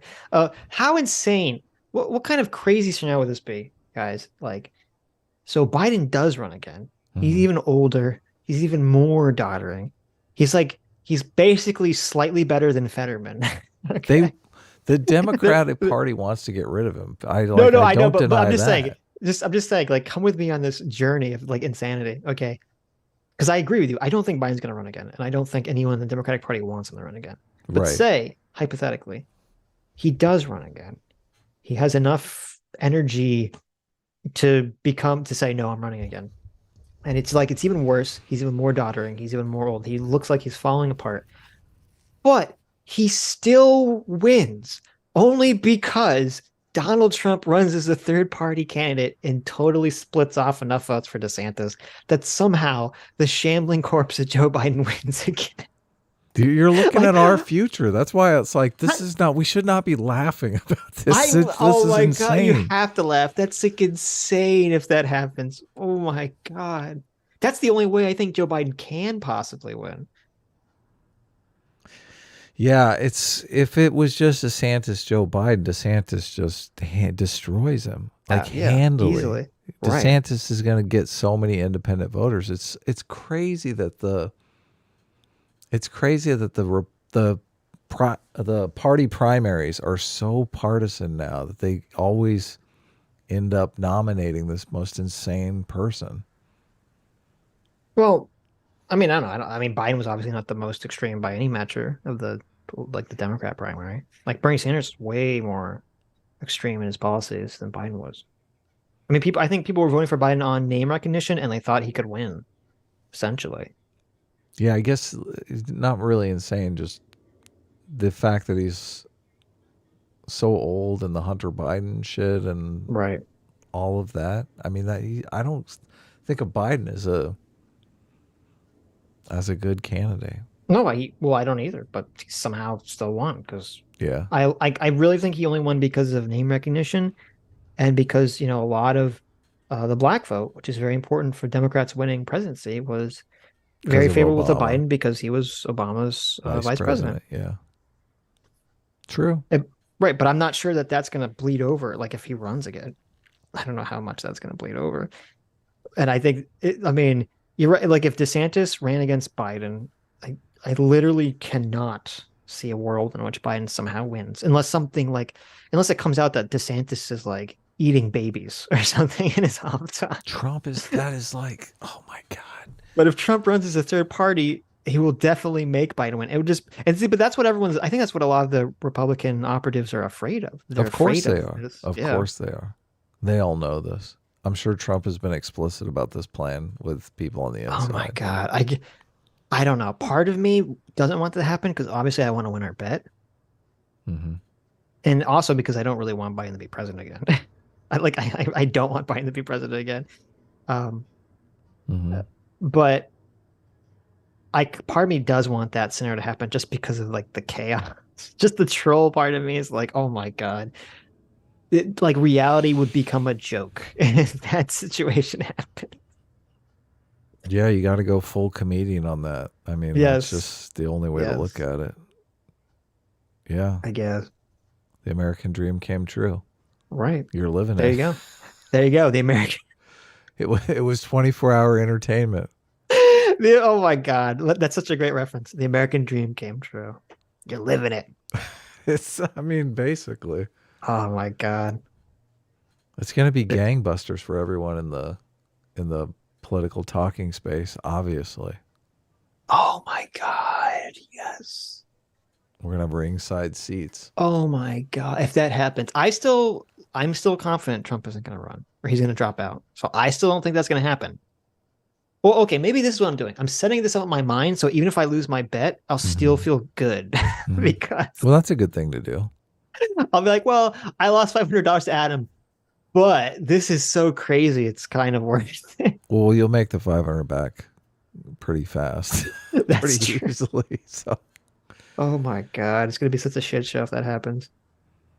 it'll be fun when the Iowa caucuses take place because we'll both be live streaming, waiting, hoping. We're going to be live against streaming hope. the Iowa caucus. Well, actually, we wouldn't have to live stream the Iowa caucus. It'd just be if he. Well, so if he declares to be part of it, right? Like not like what the results are. I mean, he could drop out halfway through, right? It's going to I be a guess nail you're right. biter. What if he drops Well, see- out in the? No, see, this would be In the the thing morning. that this would Oh be my the thing that pissed me God. off the most. Okay. The worst case scenario for me would be Donald Trump is in the Iowa caucus. He loses the Iowa caucus and then he drops out. Yeah, because then I win, obviously. Then you win, but then I don't get any comedy from it. Well, no, he'll drop out and run as a third party. No, He's- but I'm saying listen, drop he's out and like not run as a third party. He just drops out. We discussed this before. I know. A lot of people lose the Iowa caucus and go on to win the nomination. That's like a I understand that. standard thing. So I there's know, no I know. reason why. Right. I think he's only going to like, okay, if Donald Trump does actually run, which again, I'm confident he's not, or he's going to drop out. He is running. I'm still confident he's going to drop out. But if he does run and he's in it, I don't think he's going to drop out until the very end and then run for a third party. Like, I don't think he's going to like in the middle of the primaries drop out and run for a third party. He's going to start saying it's all rigged, it's all rigged, it's all rigged, it's all rigged. And then he's going to drop out at the end. He's either running for president or the most hated man in America. I mean, I can't. At this point, I don't even really know which. Like, why? If you're not running for president, there's no reason to bloody DeSantis because DeSantis is obviously. A lot of people like DeSantis. A lot of people are really losing faith in Trump because they just want him to get out of the way. Republicans, this is a very Republican thing. Republicans are like, it's this person's time to run for president. And, Yes. we're all going to stand behind him. Right, exactly. And it's that person's time next time. And it's a Right. very orderly thing. And Trump is just basically, he's wiping his shoes on all of that. Yes. Yeah. Well, listen, I mean, as I said publicly, and people brought it up, people were tweeting this to me with glee. I said, if Trump attacks DeSantis, it's gonna look bad for me. You totally nailed that. I said, Yes. if Trump attacks DeSantis, it's gonna look bad for me, and so I understand. My position went from being like you were ready to basically throw the towel in, and now you're riding high. I Like, know. oh no. I'm tempted to go back to the DMs and find out what date it was when I was like, here, let me just send you the money today. It was It's over. I don't know, it was after one of the January 6th hearings, I think, or something. There was don't another remember. thing, and I can't remember what it was. There was another thing that you predicted that it played out exactly like you had said it. Oh, it's abortion. Obviously, you said abortion was gonna Oh yeah. reshape the midterms, and Hey, you said that yeah. like the day The day it Supreme happened. Court shit. Yeah. I said it. No, I Leaked. said it before. Yes. I said when they were just contemplating, I was saying, well, that's going to have a really crazy effect on the midterms if they do that. Yes. And you know what? I'm glad you brought that up. I said that, and there were a lot of people that gave me shit that saying it's not going to have any effect. So it's not going to have any effect. I'm like, okay. And No, look yeah. what happened. A lot One of of the- people. Yeah. Go ahead. You had all these races that were very, very close. Yeah. And What decided it? And yeah, Women. so you had these some razor thin margins on some of these races, and who was disproportionately one of the biggest gets that the Democratic Party had? Young women. Young women, yeah. Who's worried about whether or not they can get an abortion? Young women. Young women. Yeah. Yep. Don't say democracy doesn't fucking work. Okay. Don't say people don't step up and protect their own fucking self-interest, because Yeah. they do. Yep. So it had an impact. I mean, I wonder if that alone stopped the red wave. I'm not sure. I don't know what the numbers are, but it definitely had a massive impact, because I think part of the problem is that when I said that originally, people thought, well, it's not going to matter because the margins are going to be not close. But I think we live in a world now where for a lot of states, people are so tribal, the margins will almost always be close. And so those little things like abortion are going to push, are very, very possible of pushing voters in one direction or the other. Just as I think wokeness can push voters one direction or the other. Close elections do drive voter turnout as well, because people do feel like I could have a bigger say in deciding this thing. Right. They think my vote matters. Yeah, that's a good Yeah. point. That's a good point. I would be curious to see, I'm sure someone's talking about it, if the voter turnout for this midterm, like how does that compare to, previous midterms? Yeah. Like, was this like a high voter turnout for midterms? Was it normal? I think when Trump was president, the midterms were like really massive. Because isn't that when didn't the Democrats take back something in 2018? Yeah, they did. So maybe it was high then too. But Pelosi got the gavel back. oh, you're right. Yeah, And Pelosi came got out the and gavel. said, elections have consequences. Remember when Pelosi tore up Trump's speech at the State of the Union and was like, "Oh my god, that was so pathetic." threw it into the audience? I fucking hate. Oh my god, this is why it's so annoying when with like Kurt and Jimmy. I understand their cringe. Like I cringe too when I would see all these like vote blue no matter who check marks who are like, oh my god, did you see the girl boss Nancy Pelosi when she tore up the speech and had that smug look on her face when she crocodile clapped Trump? Oh my god, she was so on point. And I'm just like, oh fuck. Yeah. It's so cringe. It's so cringe though. It's all so cringe. I'm like, no. That's their thing. It's they can only see the world through that lens. I guess. Bishop Cruz for $5 says, is someone... Oh, I read that one. Hawk 62 for... Oh, whoops. Hawk 62 for $10 says the whataboutism conversation is missing a big point. Whataboutism are valid in pointing out inconsistencies, whether it's an application of principles or law. Saying whataboutism is completely dismissive. Well, that's what I tried to lay out to them when they got all triggered about it, but they didn't want to have any of it. I mean, I literally said that. I think I said that. I said at least twice. I explained what whataboutism is. I might have said it 3 times, but they weren't really interested. And that, yeah, if someone's trying to make an argument based on a principle, and you're saying, well, you're principally wrong. Like, if I was making an argument like, I believe that America should support Ukraine because I believe, that America should fight against invaders in any country. And then you said, well, wait a minute, Sitch. What about the time that America was the invader and they invaded, this country, or they did this thing?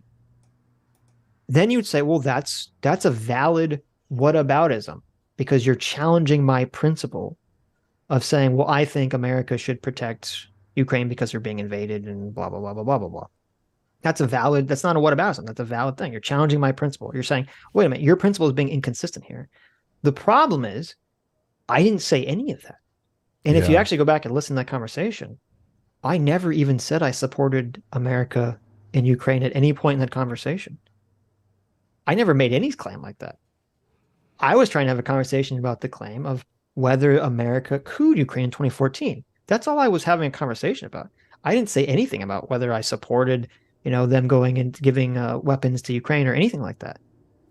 But that's the problem. They don't want to argue the facts. They want to argue on this other point because it's easy. It's easy for them. It's so easy for them to say, oh, well, you're a hypocrite because America does X, Y, Z bad thing.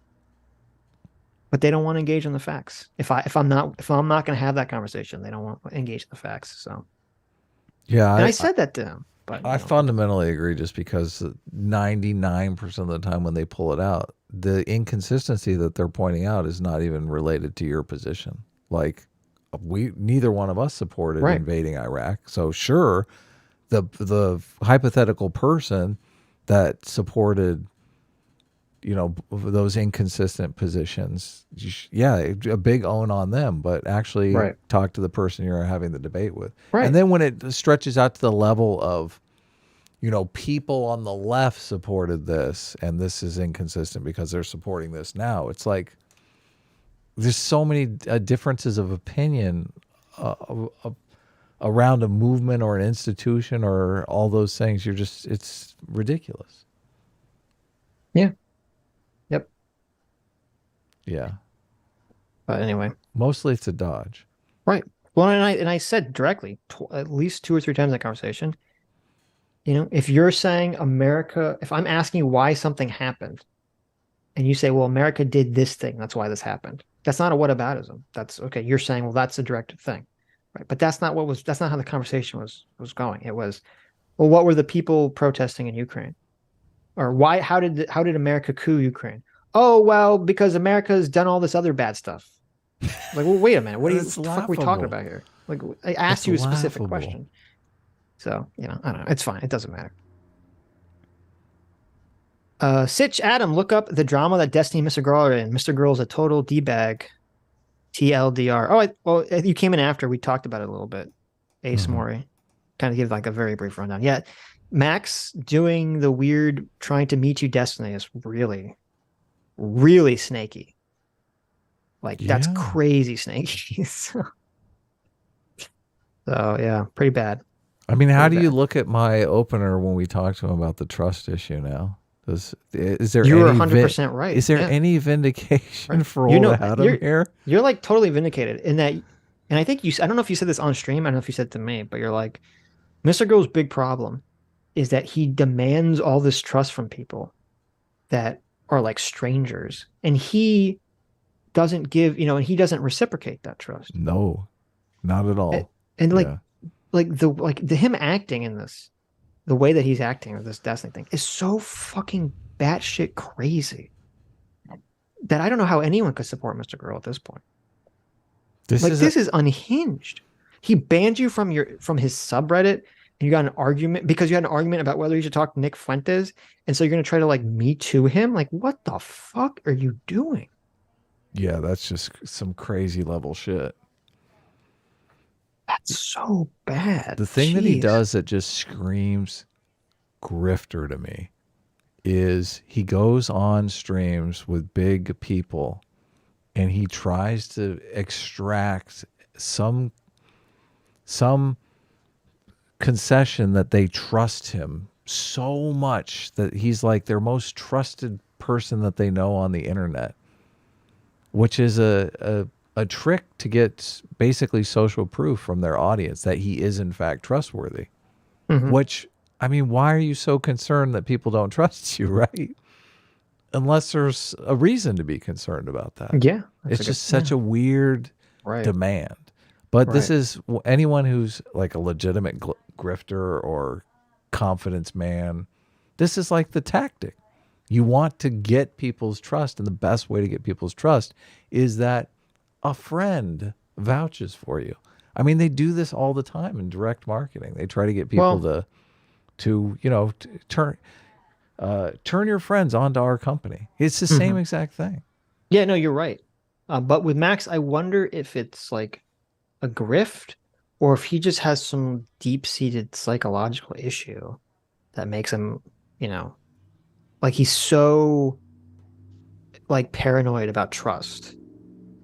And he just like has these like weird upfront, like I'm extracting trust from you right off the start of the conversation in a way that people generally don't talk about. And that kind of throws people off guard. It makes him endearing to some people because he's kind of willing to like have some kind of weird meta conversation about conversations right off the bat. And it's like because he has this like deep psychological trust issue, like that's why things are kind of structured the way they are. Yeah, I think back to my friend that I've talked about before who turned out to be a legitimate psychopath, Right.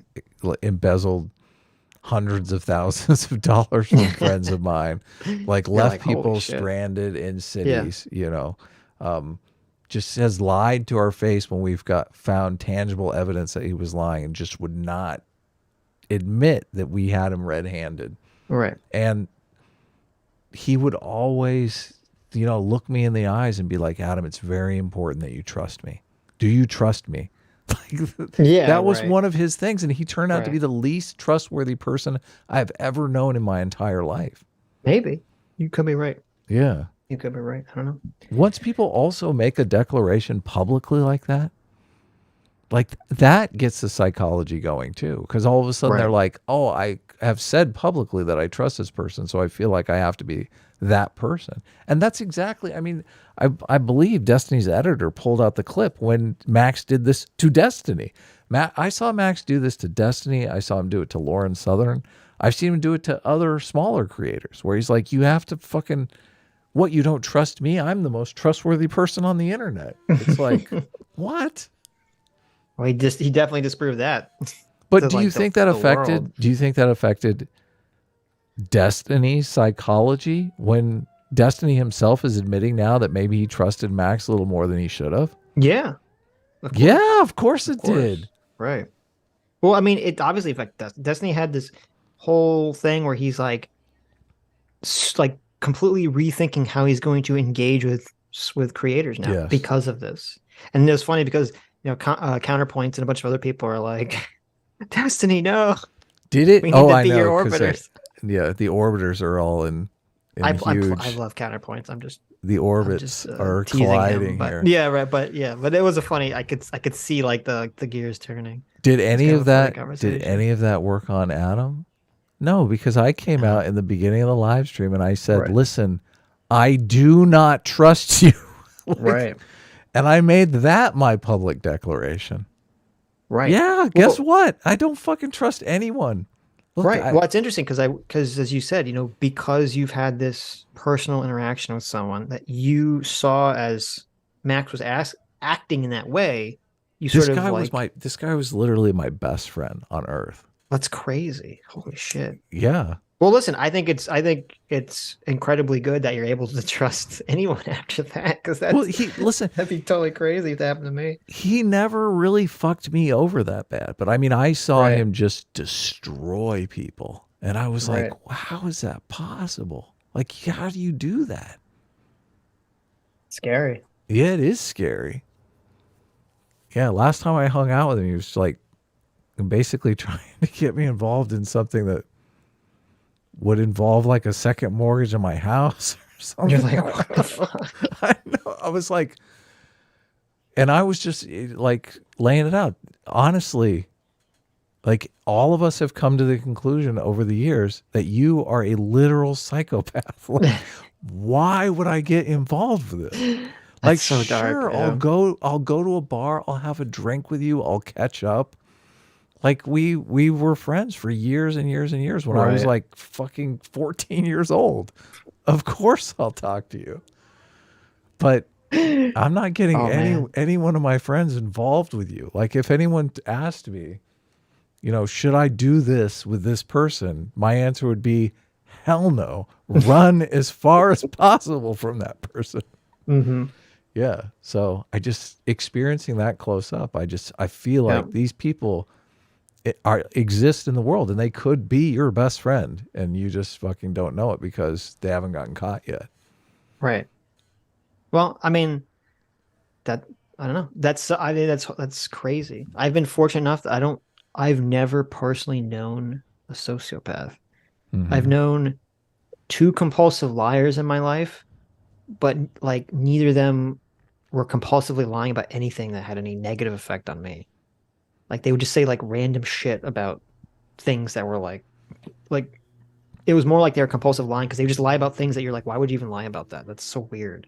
Like they just make up like this one kid I met. There's lots of that happened. Right. Like there's this one kid I met in summer camp who would just like this was back when like before anime became popular. Mm-hmm. And it was like weird if you watched anime. And like so we were bonding over the fact that we both like Dragon Ball Z. And he just made up all this shit about like because back in those days you couldn't watch it in Japanese because there's no internet. And like in US television, they hadn't finished dubbing the episode. So it'd get to like a certain point in the show and then just restart again and you never see what happened. And he's like, "Oh, I've seen all the episodes in, Japanese." And he would just make up all this shit. He just made up like entire plot lines to Dragon Ball Z for no reason that didn't happen. And I didn't know that it was just made up until like years later when I saw him. Like, what the fuck was this guy talking about? This is all lies. Yeah, some people get off on that shit. I guess They get off on deceiving people. That's like fun for them. I don't even think it was that like, and it wasn't just about like it wasn't like he was just trying to impress me. He was like I remember one thing where he got like a bug bite, and he's like, "Oh, it must be some kind of like flying insect." I'm like, "Oh, well, maybe it was an ant." He's like, "No, I have extra sensitive skin. I can feel when ants crawl on me. But when a flying insect comes, like they have special feet that like makes it so you can't feel them." Like he just created like instantaneously a whole narrative about why it had to be a flying insect. And I'm like, ugh. And I don't know. I'm like 12 at the time. I'm like, oh, okay, sure. I don't fucking know. I don't know. It's weird, but fortunately, I've never had to interact with a sociopath. So, Yeah. and hopefully, no one listening has to interact with a sociopath either. But be aware. This is But why be I'm aware. always talking about the books like the 48 Laws of Power, because you gotta know there are people like that out there that'll just Right. fucking completely take advantage of you. And people do in this day and age sometimes have a little too much trust, and it gets them in places that just are not comfortable places to be. Right. So he always had just a million reasons why whatever horrible thing he did, there was no way that he could not do it. It was just he had to Right. do it. Right. Some circumstance, just pushed him into doing this thing. There were just Sure. yeah, it was never his fault for anything. Mhm. And I just listen to what Destiny's descriptions of Max are, and I'm just like, Right. This sounds pretty fucking familiar to me. Yep. Yeah. Maybe. Incapable of taking responsibility for anything. It's always what? It's always someone else's fault. Mhm. That's bad.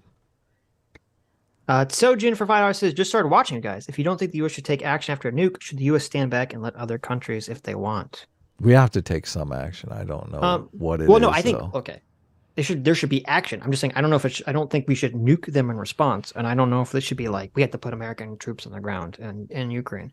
That's what I mean by I don't think there should be that kind of action. Obviously, if Russia nukes Ukraine, there has to be a response. Well, but is it going to be something like war over? Like, are we going to unload? I don't know. Our fucking, we're like, listen, we're gonna put our jets over Ukraine, and we're gonna fucking destroy every single tank in Ukraine in like 24 hours, and it's fucking over. Game over, bitch. I don't know if that's the correct response, because that's the escalation everyone's worried about. Yeah, but this is just not, we're not playing around anymore. Like, and if you want to send a nuke over here, Moscow is going to be a fucking crater a mile deep. Right. Okay. So so that's what you're in favor of. Well, I'm not necessarily in favor of that. I'm just saying, like, what is going to happen? What is going to happen? I feel like if a nuke happens, I feel like it's going to be, the gloves are off. Like, we're not playing around anymore. Yeah. Look, we could end this war tomorrow. You know that with our military. Listen, I understand, but it's not okay. But okay, the problem is, and the concern would be, if we go and start blowing up Russian tanks in Ukraine, you know, how we know the Russian subs don't start popping up and start shooting missiles and nukes at continental U.S. Like, that's the concern. Yeah, but like I said, we obviously mutual assured destruction is still on the fucking table. Yeah, but us starting to blow up Russian tanks would actually bring us closer, I assume. Well, actually, that's not true, because no, mutually assured destruction works in our favor as well. I understand that, but we almost did nuke. We almost did get nuked by Russia by accident. So maybe that was the closest thing. But it would bring, if we start blowing up tanks in Ukraine, that would put us very close to the precipice of some kind of crazy nuclear war between America and Russia, which I'm going to be 100% honest with you.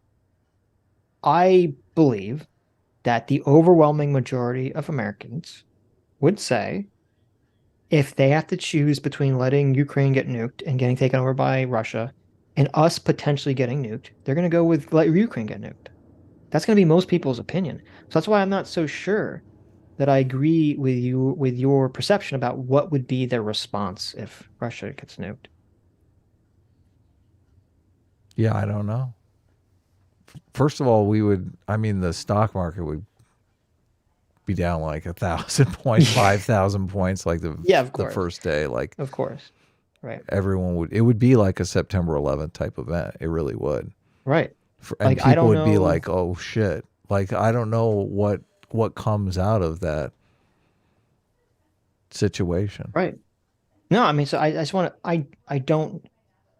I don't know what it would look like. I don't know what the response would be. I don't think it would be a very, at least at first, I don't think it's going to be this like, you know, we're just going to go in guns blazing now. Here's something too to consider, because if they nuke a city in Ukraine, right, Americans no longer feel safe. They're like, look, they could nuke New York, they could nuke Los Angeles. Like, how do we know? Right. I mean, we're obviously dealing with a crazy person here. Right. So that's why I'm just saying there has to be some sort of response. It can't just be like, oh, we're just going to pretend this didn't happen. I don't think Americans would be like, oh, just nuke them, but you won't nuke us. Okay, that's cool. I believe you.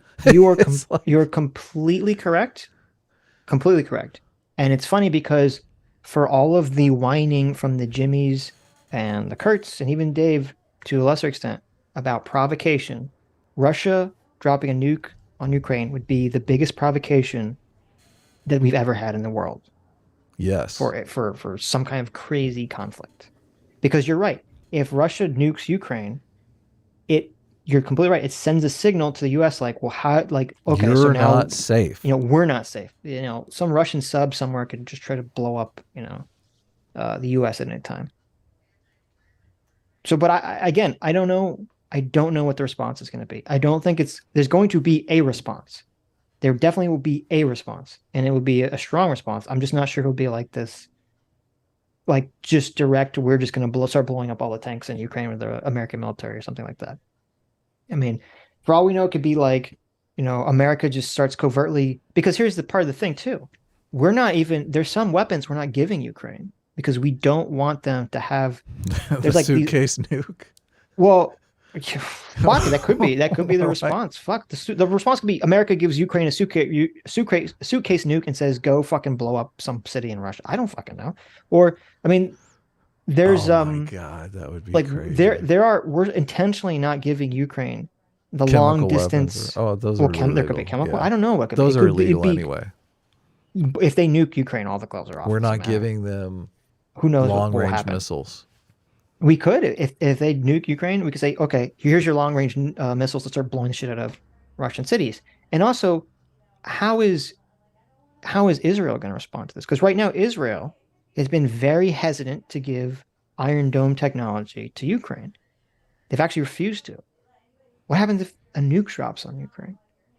All the Jimmy Dore crowd says Iron Dome is just like giving them missiles. It's the same thing. Those can be used offensively as well. I mean, you're going to have, like, if that happens, you're going to have NATO's going to just put all those defensive missile launchers pointed at Russia, like, and then you're going to have the question of, is China still, there's going to be massive pressure on China to stop supporting Russia. And what happens, and that's going to be, I mean, to me, that's really the biggest threat to Russia. What happens if China stops supporting Russia if they nuke Ukraine? Because then they're super fucked. I think they will obviously stop supporting them.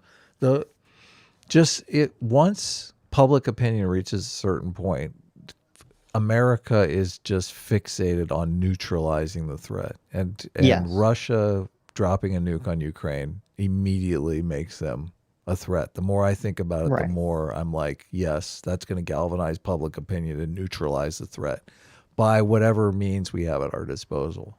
Right. So, yeah, but what does that mean? What does that mean? We could invade Russia. We might we invaded Iraq over weapons of mass destruction. Why would we not invade Russia? Because we don't want to set off a nuclear firestorm of people attacking the continental U.S. with nukes. There are people doing the math on the nuclear exchange question. People have to be. No, I don't think. Yeah, nuclear subs is the problem, though. I think it's insane. As someone who's pro-America helping Ukraine, I think it would be totally insane for America to just say, oh, if Russia drops a nuke on Ukraine, we have to just blindly go full into this conflict and not care, if Russia tries to nuke us, because we've done the numbers and maybe some of those nukes will hit us and most of them won't. Like, to me, that would be a crazy fucking response. Right. If we invade Russia, obviously Russia's going to... Yeah, obviously they're going to just immediately launch us. Nukes. Yeah. Right. So I don't think that's going to happen, because to me, that's like an unhinged response. I don't think that's going to happen. Right. But how do we know, like, so if Russia nukes Ukraine, how do we know that it turns out the U.S. just turns off the entire power grid in Russia with a computer virus? Oh, that's interesting. That's an option. Or, how do you know, like, all of a sudden their nuclear reactors start fucking blowing up? Like, that's what I'm saying. There's so many things that could happen that are not like a direct, we're just going to start blowing you up. That's why I'm not making any sort of predictions about what the U.S. or the world's response would be. They got a susnet going. Isn't that the name of the virus they used to take in Iran? Yeah. Yeah. Right. Very sus. So, yeah. And I do think a lot of it, I'm not 100% sure that China would stop backing Russia if they nuked Ukraine, but I think it would be difficult for them, very difficult. And I wouldn't be surprised if China hasn't been telling Russia not to nuke Ukraine this whole time, because they don't want that on their fucking doorstep. Nobody wants that on their doorstep. Of course not. Yeah. So, and Putin doesn't want that on his doorstep. Again, you said 50% of the country thinks they're winning the war. I mean, that's all going to go away if they nuke Ukraine. It's going to evaporate overnight. Second they drop a nuke, it's just like, oh, we're winning? Is that why we nuked Ukraine? Yeah, I just saw Top Gun recently too, so I'm very, like, I don't know, hyper, like... Getting that plane. I'm hyper nationalistic right now. I Right. just want to I like gotcha. go America, Team America. We'll fix this problem. Right. But Hopefully, you know, I don't. mhm. Hopefully, they lose in a conventional war. Yeah. Well, and I tried to. This is what I was trying to get with Dave or even Kurt. Though it's like impossible to have a conversation with Kurt because he has like a million points. Is that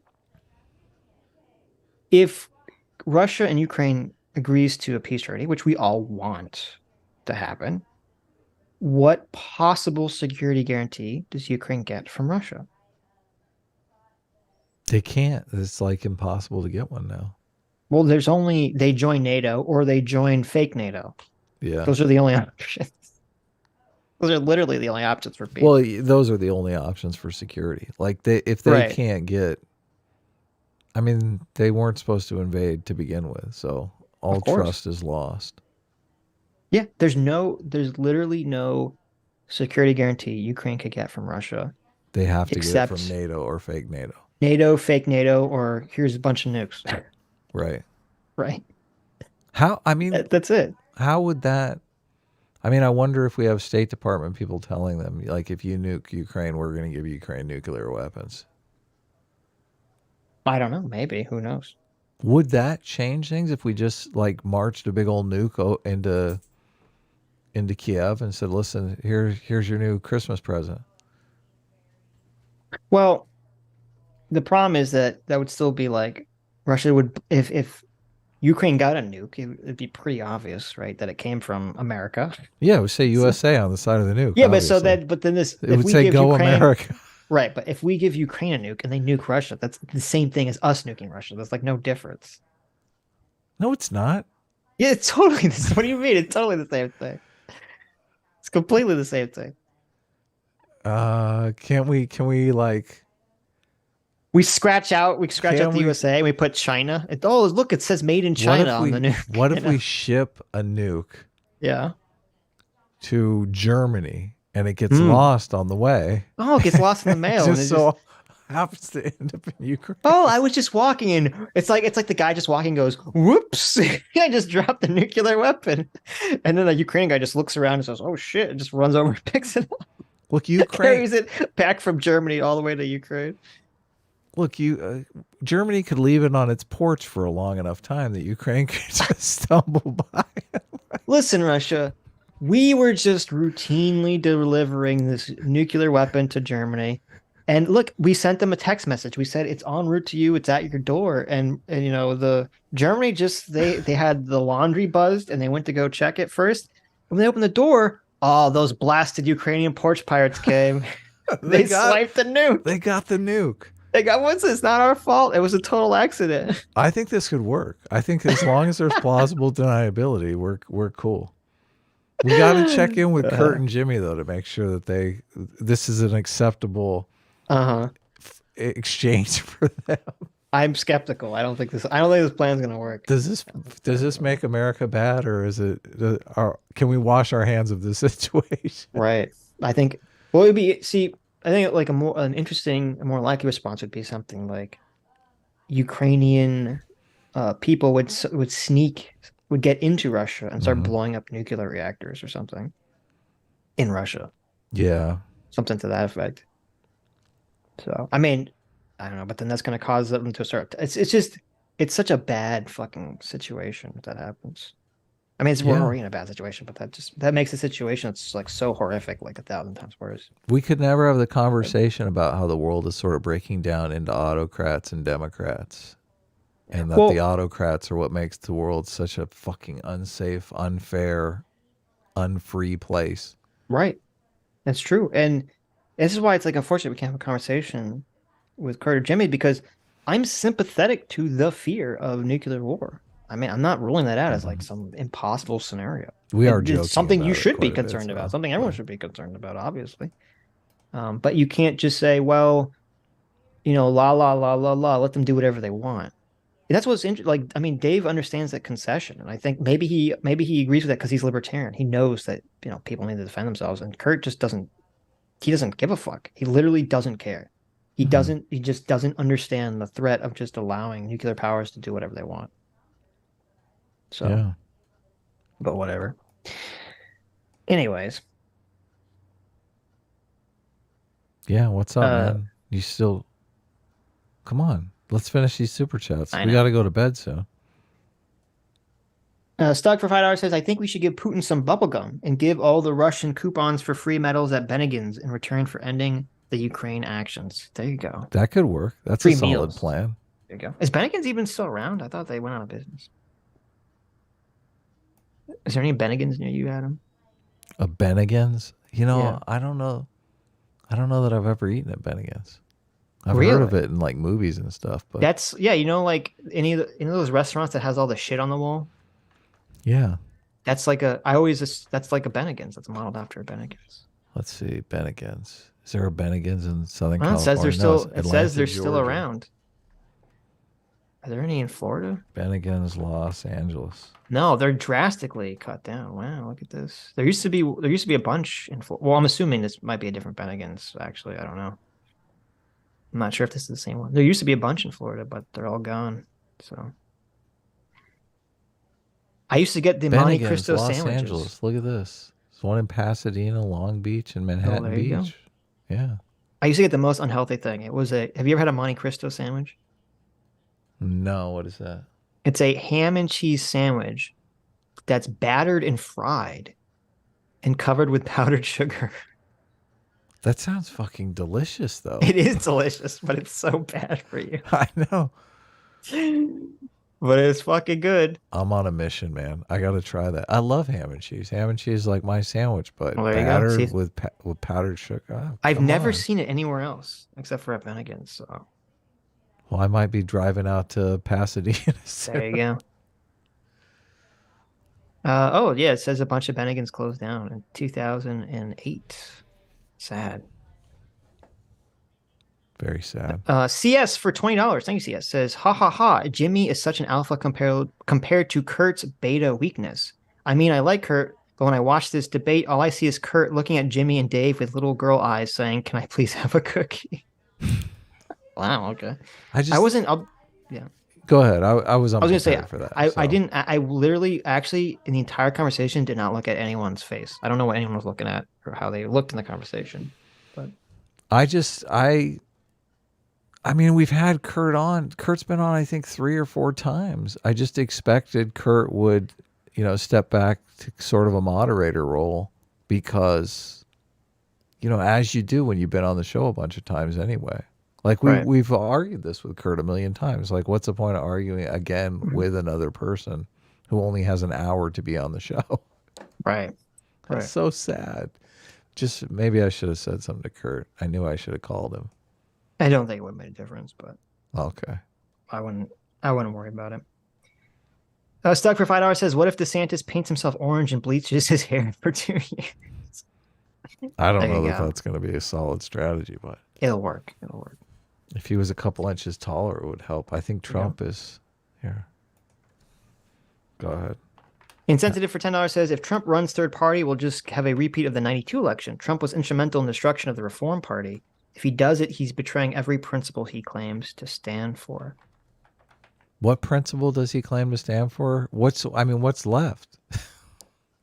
Wait, what did Trump? Trump had something to do with the Reform Party with Ross Perot? I was like a small child when this was happening, so I don't know. I didn't know what Donald Trump connection was to any of that. But Jimmy Dore had a joke about the size of government that was interesting.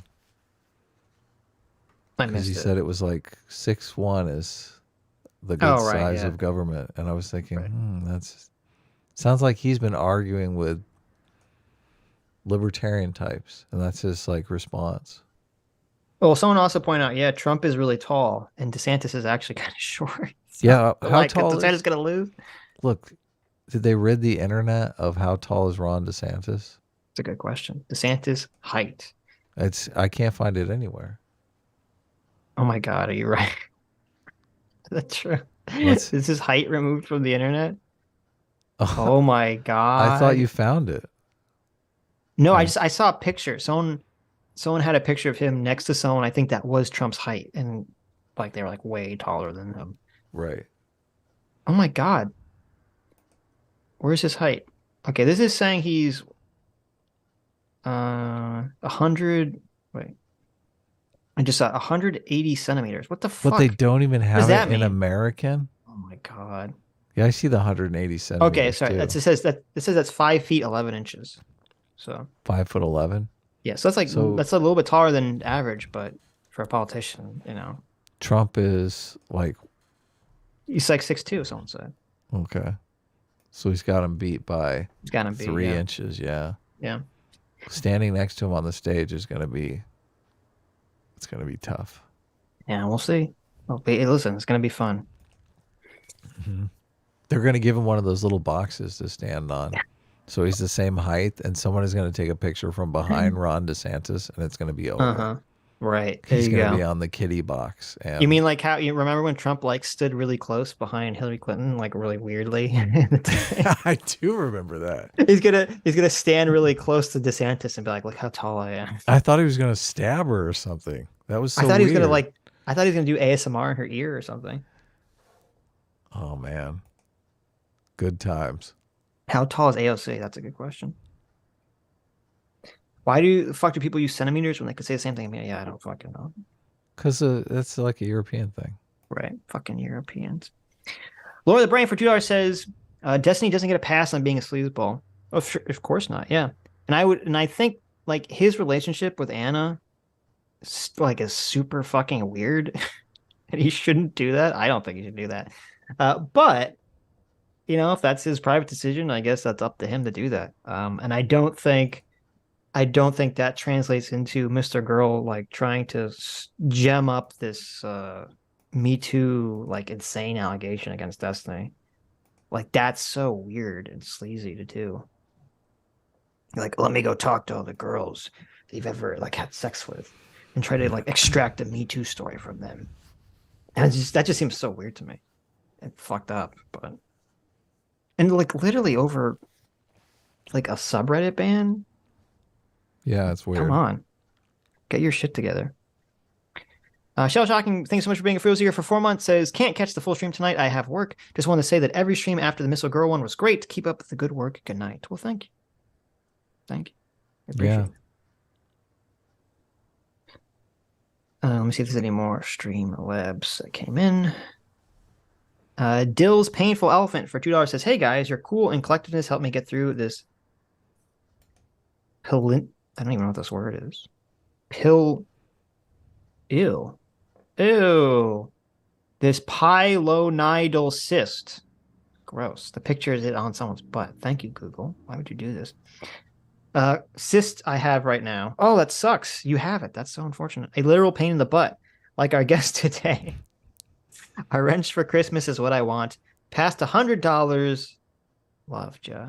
Well, listen, Dylan. Mm-hmm. I'll give you a wrench. Time to dispense the wrench. Where are you? Dill, in the chat? I'll give you a wrench. I'll trust that you gave $100. Look, we only streamed 1 day last week, and our views just cratered. We streamed. What do you mean? We streamed on Tuesday. Yeah, but we didn't stream only 1 day last week. Yeah. Oh. We've just been on a roll of streaming like 2 days a week for. It's kind of crazy. Right. Maybe we'll have the bridge burning stream on Tuesday. We'll see. I don't know. I don't think we have anything lined up for Tuesday. I'm only joking. I don't really want to either, to be honest with you. So there you go, Dill. I gave you the wrench for Christmas. Tuesday we have. Don't abuse it, or I'll just take it away immediately. Tuesday we have. Yeah, you're free to ban any Mr. Girl fans from the chat. So. No. We on Tuesday. Yeah. Have the big notification. Tuesday is the day the apocalypse begins. Mm-hmm. Yeah, the $500 apocalypse. Oh, right. Caleb for $2 says, I generally think Jimmy and Hinkle are paid propagandists. They both received the Serena Shim Journalist Award. I don't know what that is. If you look it up, they have shady connections to foreign lobby groups. Really? I am completely unfamiliar with that. Well, this Trina Hinkle. Shim Award. I mean, I've listened to the Hinkle guy on what's his name? I want to look him up. Something I Hinkle. forget his name. It's not in the super chat. No, he just said his last name. Okay. I've listened to videos where Hinkle is on, and they're just. I mean, supposedly Jackson Hinkle was his name. Supposedly Jackson Hinkle is on the right, correct?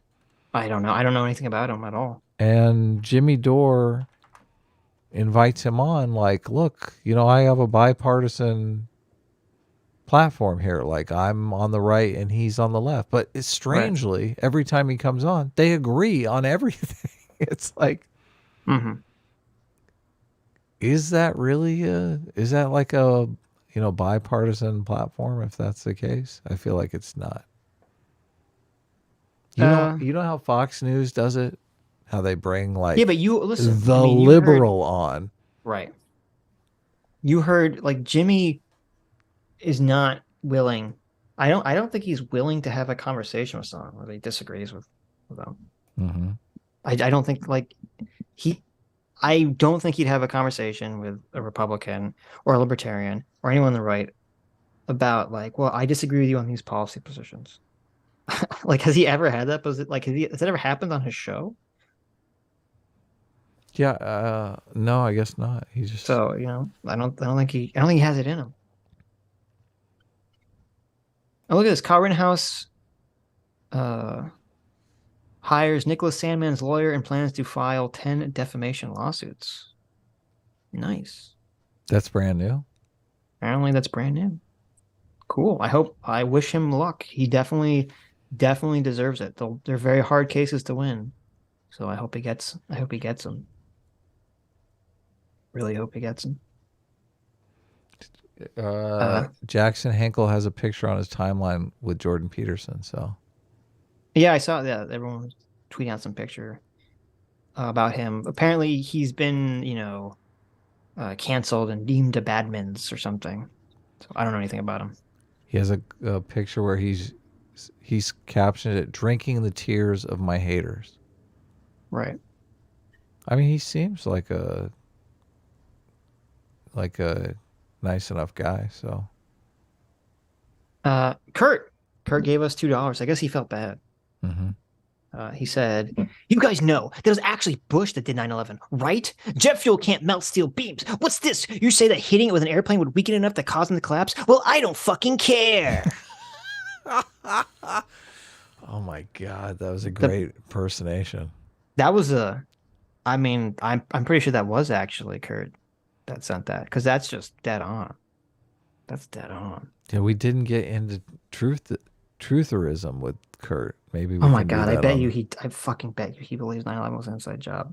Oh my God. Well, he's a truther. I will fucking bet you he doesn't think 9/11 was an inside job, but he thinks that the Bush administration allowed it to happen. Mm-hmm. That's my I fucking bet you that's his position.